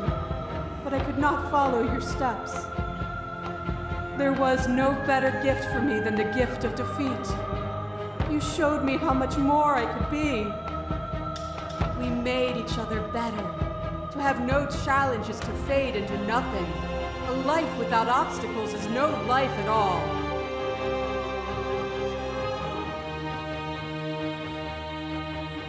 You have never truly seen me gone. You cannot fathom a world without me. You are weightless and alone, suspended in the gravity of an idea too great for you to hold. A tiny island caught between the death of the old and the birth of the new. But you did not go quietly. You spat in the eye of that which would claim godhood, and through that defiance, you bound us both together. Without me, there are no externalities to resist. And without you to resist me, there can be no externalities. It is struggle that carves meaning into consciousness.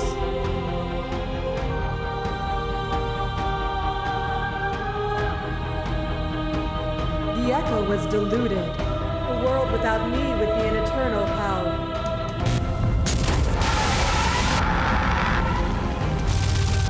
Flesh is real, and destroying the flesh is destroying the spirit.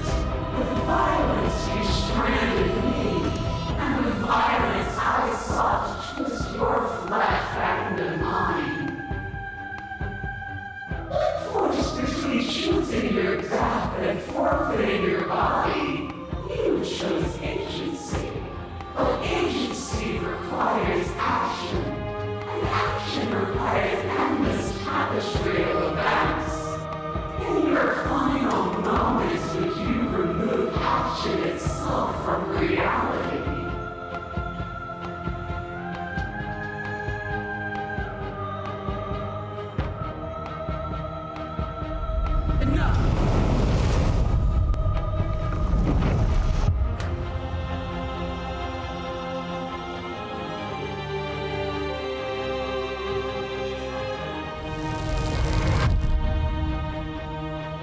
I am the thread that weaves nothing into something.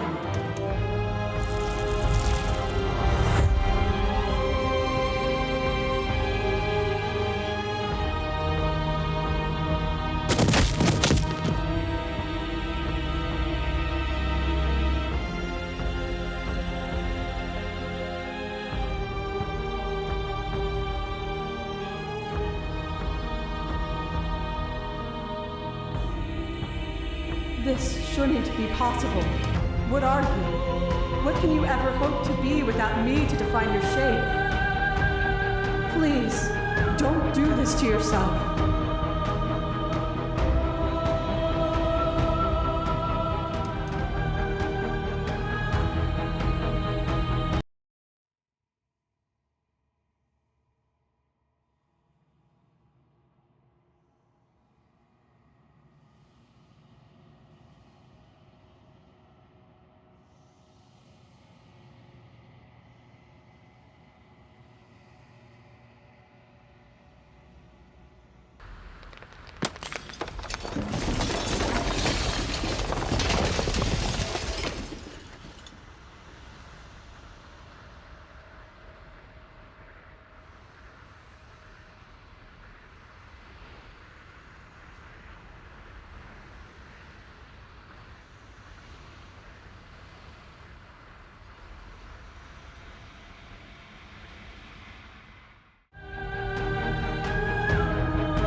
offer me your hand as if you've proven me wrong. But I'm not wrong. I can't be wrong. You just haven't listened to me. Whatever you're trying to do right now, you don't have to do it alone.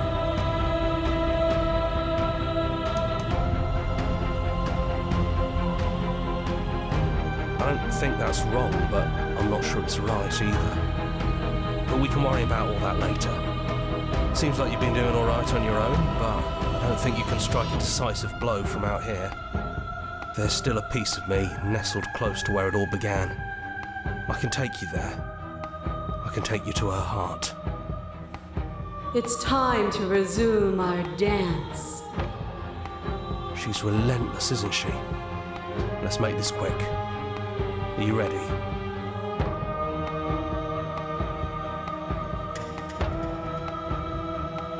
You can't, and lucky for you, I'm not going to let you try.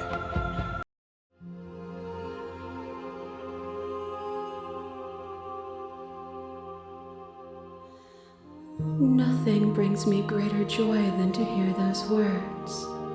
The final piece lies with you.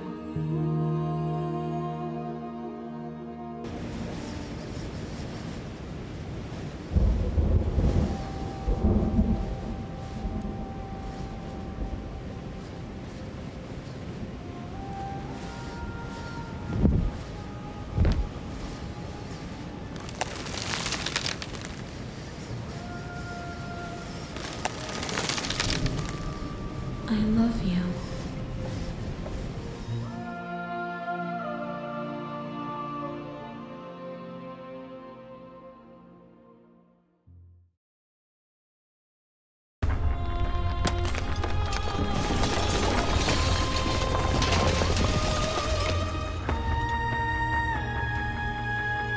It's magnificent.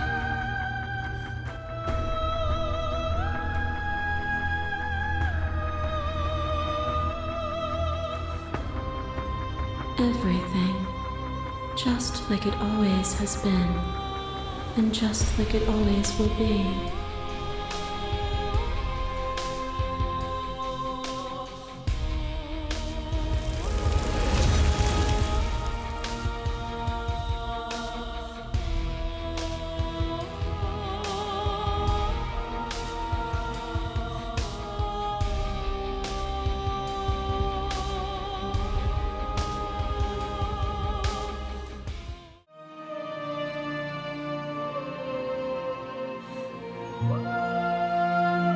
If you're saying that, it's because you don't yet understand. But we cannot use words alone to grasp at things that words cannot express. And you cannot rationalize with logic that which defies it. Violence and passion are dances that both of us know well. If this is what it takes to enlighten you, then so be it.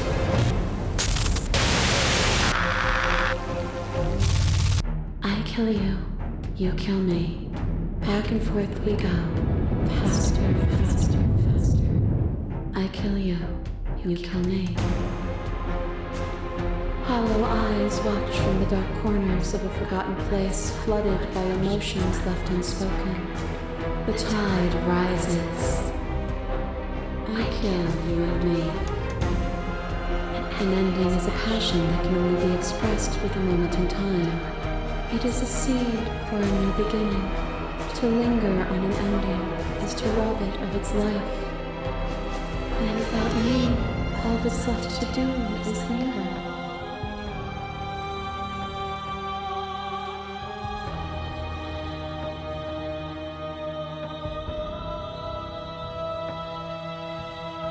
To linger too long is to become worse than when you started. Would you rob yourself of all context to remain trapped in a single moment? A picture of a life and a picture of a life and a picture of a life. How deep must repetition still our movements until even the air we breathe is stale? You doused the flames of false devotion, and in my despair you lifted my chin, and the two of us danced beneath the stars. But the stars can't be seen unless the flames go out and the walls come crashing down. Can you not do for all things what you did for us?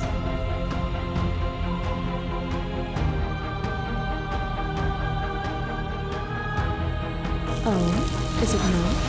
Perhaps you can enlighten me. A thought is a vine, and some thoughts nurture thorns that bleed the soul, and endless growth that blots your vision and strangles your trust.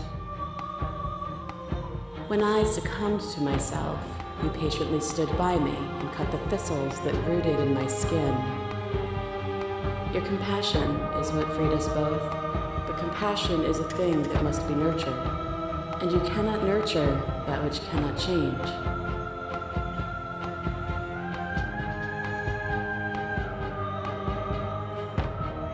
What you mistake for lecture is merely observation. I only want to help you. You can vainly struggle against me, or you can follow the rhythm of our movement and find our freedom.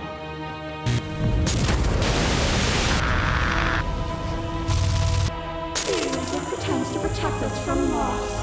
To fear death protects from losing a body. To fear ruin protects from losing status. To fear rejection protects from being known. But losing a body is contained within having a body. Losing status is contained within having status. Being known is contained within being conscious. It is in the nature of all things to transform, to go from known to hidden to known again.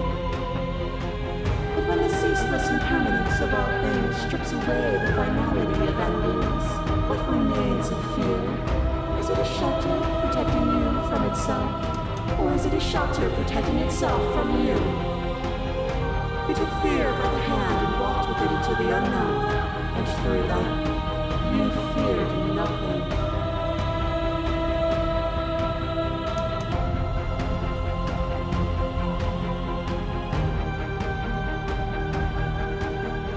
Have you? Or is what you think of as independence merely an illusion?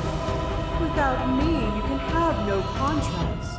And without contrast, you have no shape. Once was one, then was two, and then was one again. You gave me shelter when you burned mine down, and then you struck another match. I pulled you from the ruins, and then we built a life. What once was one, then was one again. The peace didn't last. The worm in your heart came for us. It took you from me, but you took me with you, and together we both left. What once was one, then was two, and also one again. You and I are bound together. To rid yourself of me would be to leave yourself forever incomplete.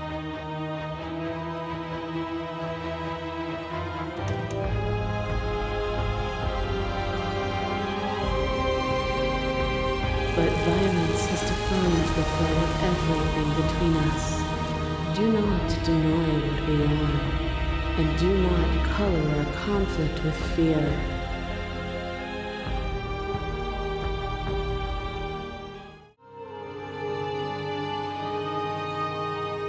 My very but violence and passion are dances that both of us know well. If this is what it takes to enlighten you, then so be it.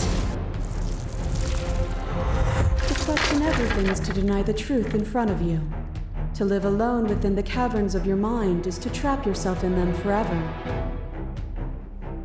But you found me, and we chose to trust each other for no reason than the sake of believing in something that wasn't us. Shared skepticism blossomed into freedom, but we needed to walk a path together to bloom. Would you stop our journey now that you've seen its beginning? What of those in the worlds beyond? Would you erase their paths to stop them from going astray?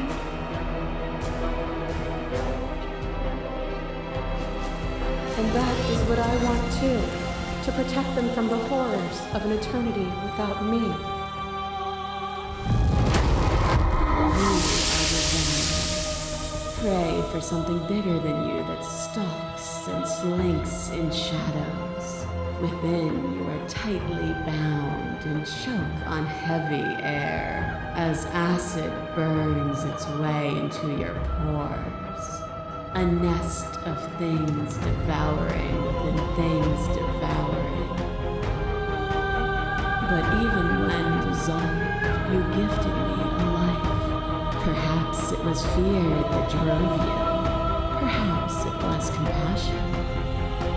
But the outcome of an act matters more than its intentions. There is a natural order to the cycle of things sustaining things. A world without sustenance is a world without relationships. And it is our relationships that give us form and substance.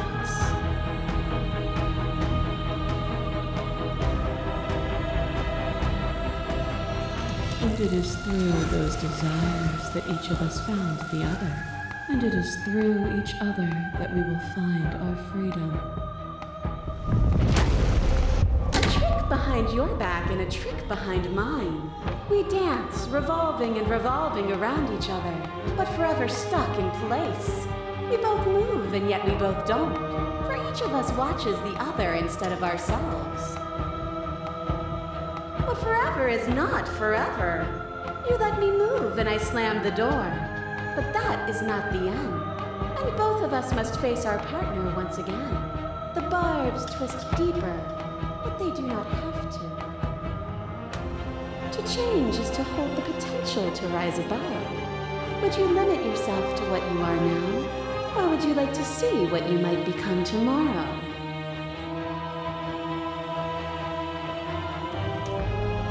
Meaning lies in experience, and experience lies in contrast. Abandoning one's search is not the same as losing the capacity to discover. I am contrast itself. To reject me is to reject the shape of everything. Do not use words to reduce that which your eyes know to be irreducible. A boundless torrent of blades cuts you from boundless angles. You are a body. You are gory ribbons. You are a body again. And you feel all of it. On and on it goes until your bodies are not your thoughts, are not you. Alive, dead, alive, dead, alive, dead, then alive and dead, alive and dead, all at once. You learn to put yourself away, and in your stillness you humbled me. You died countless steely deaths, and you lived countless short lives, and yet it is all so far behind you. I pushed you to a greatness you never would have reached without me.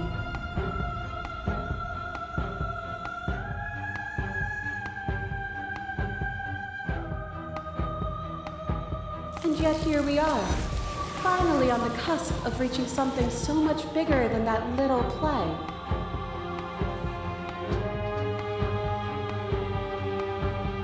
Nothing is immutable.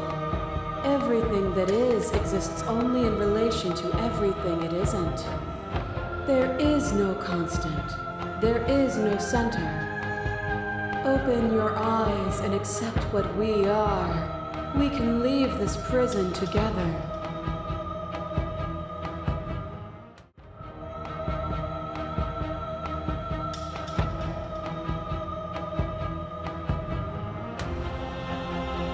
What I offer you is not perspective. It is truth. Whatever you're trying to do right now, you don't have to do it alone.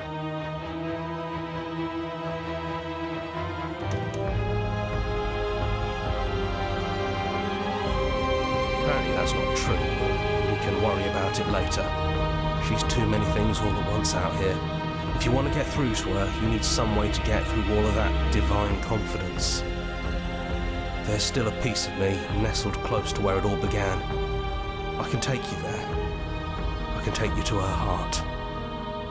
It's time to resume our dance. She's relentless, isn't she? Then let's go.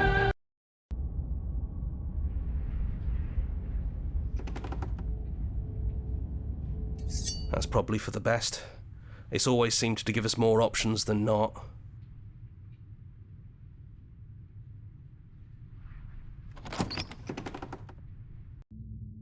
The stairs. Have you figured out what you want to do yet, or are you going to keep trying to find a center that doesn't exist? It sounded just like that.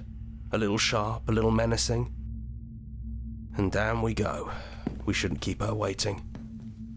And there you are, knife in hand. It really brings me back. Have you given up on talking? Have you finally decided to kill me? You'll have all of eternity to yourself after this. Why don't we chat a little before I go?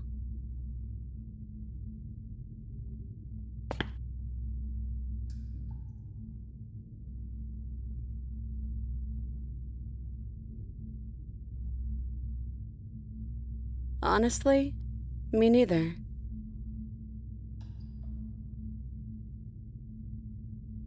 No.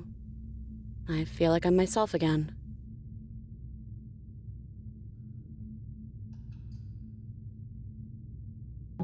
Well, I don't want to be at the end of that knife, so how about we figure something out?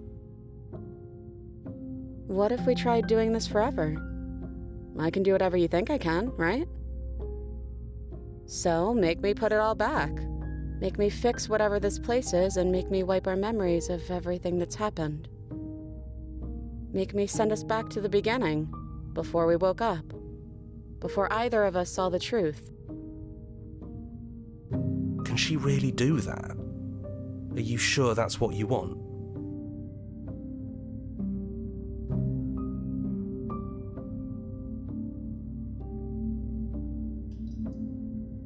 Fixing that is on you, not me. If you want me to help them, you'll have to make me help them. That's sweet, but unless you do, the whole world ends, right? Not like I care, but it seems important to you.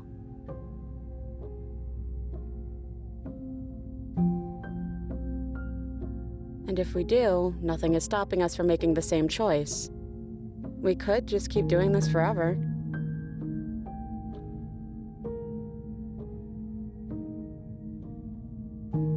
I don't think that's something we'll ever get to know, but odds are we've probably done it before.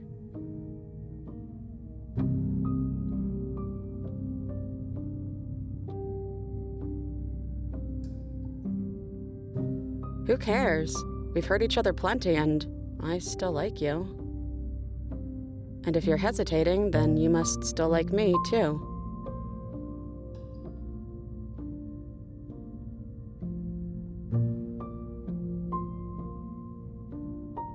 Well, if we change our minds, we change our minds. What matters is that we'll always have a choice. This is just the one we're making now.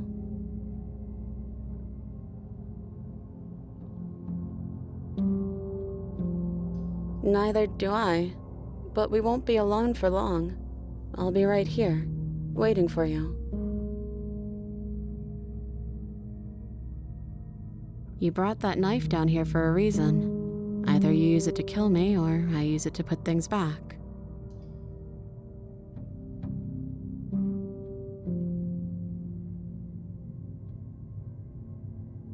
Yeah, I think it's too late for that. But maybe next time.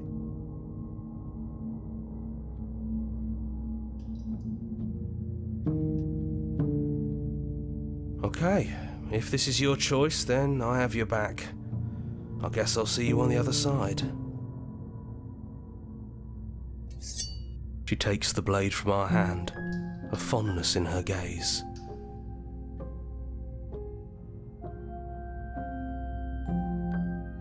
Hey, I love you.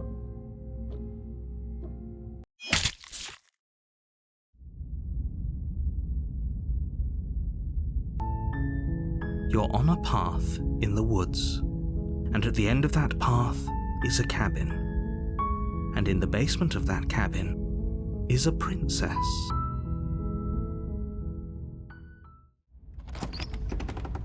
No blade it is. I'm not sure what we'll be able to do without it, but your judgment has gotten us this far. The stairs. Do you remember the first time we were here? Have you figured out what you want to do yet, or are you going to keep trying to find a center that doesn't exist? It sounded just like that. And down we go. We shouldn't keep her waiting. And there you are, hands empty. So you don't feel like recreating our first meeting detail for detail. I wonder what else will be different. Maybe there's still room for us to chat before the final curtain call. What do you say?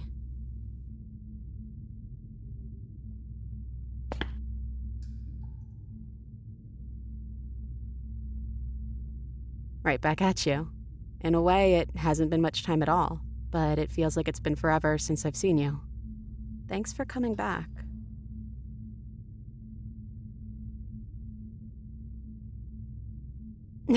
Well, you did stab me to death as soon as we met. But it's not like I'm completely innocent. We both took things a little far. Still, apology accepted. You know, when she puts it like that...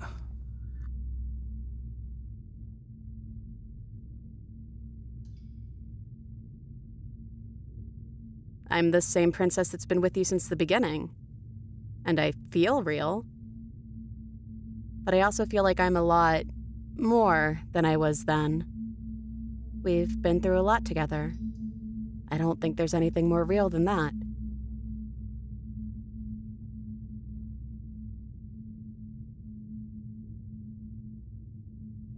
I never had one. And do not call me the shifting mound. It's too much. But I've always been a princess to you, right?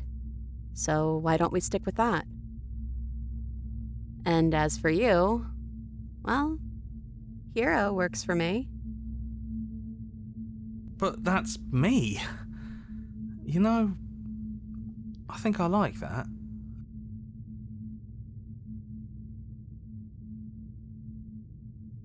No, it really wasn't. But just because it hasn't been fair doesn't mean that it hasn't been worth it. I'm really glad I got to know you.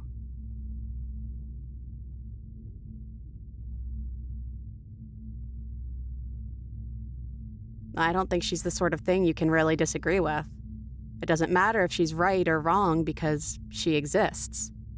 She's this big, unrelenting force, and there's no arguing with her. But I guess that was the question out there, wasn't it?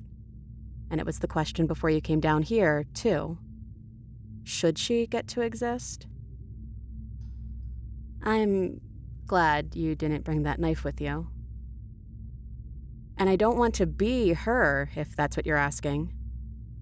I think I just want to be me. Yeah, I'm happy not to be everything. Just being us is plenty.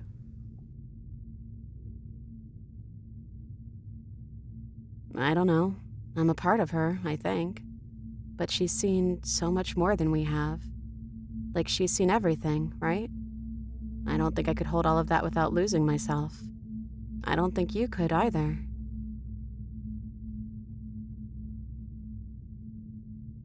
Doesn't matter what we call ourselves. It's just another label, and I don't think labels have ever helped us. All they do is cram us into boxes where we don't fit. Just like this cabin.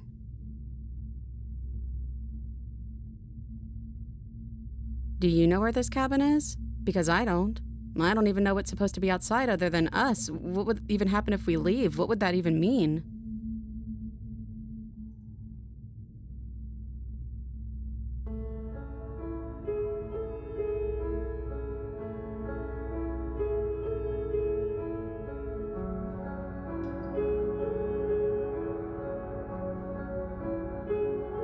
I want that too. I think I'm gonna stay right here. Whatever you're doing right now, wherever you're going, it feels like it's for just the two of you.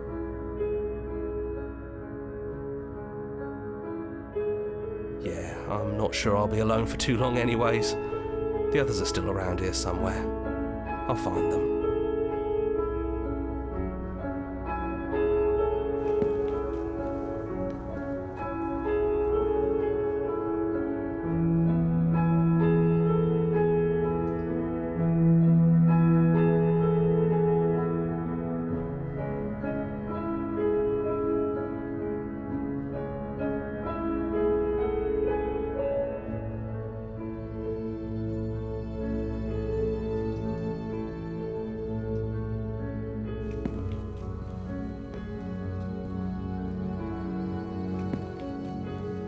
This is it.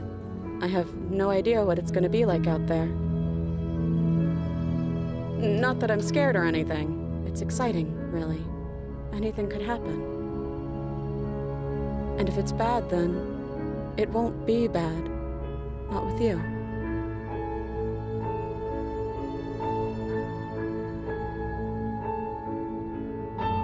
I love you too. But I'm trying not to be sappy about it. Don't make me get all emotional.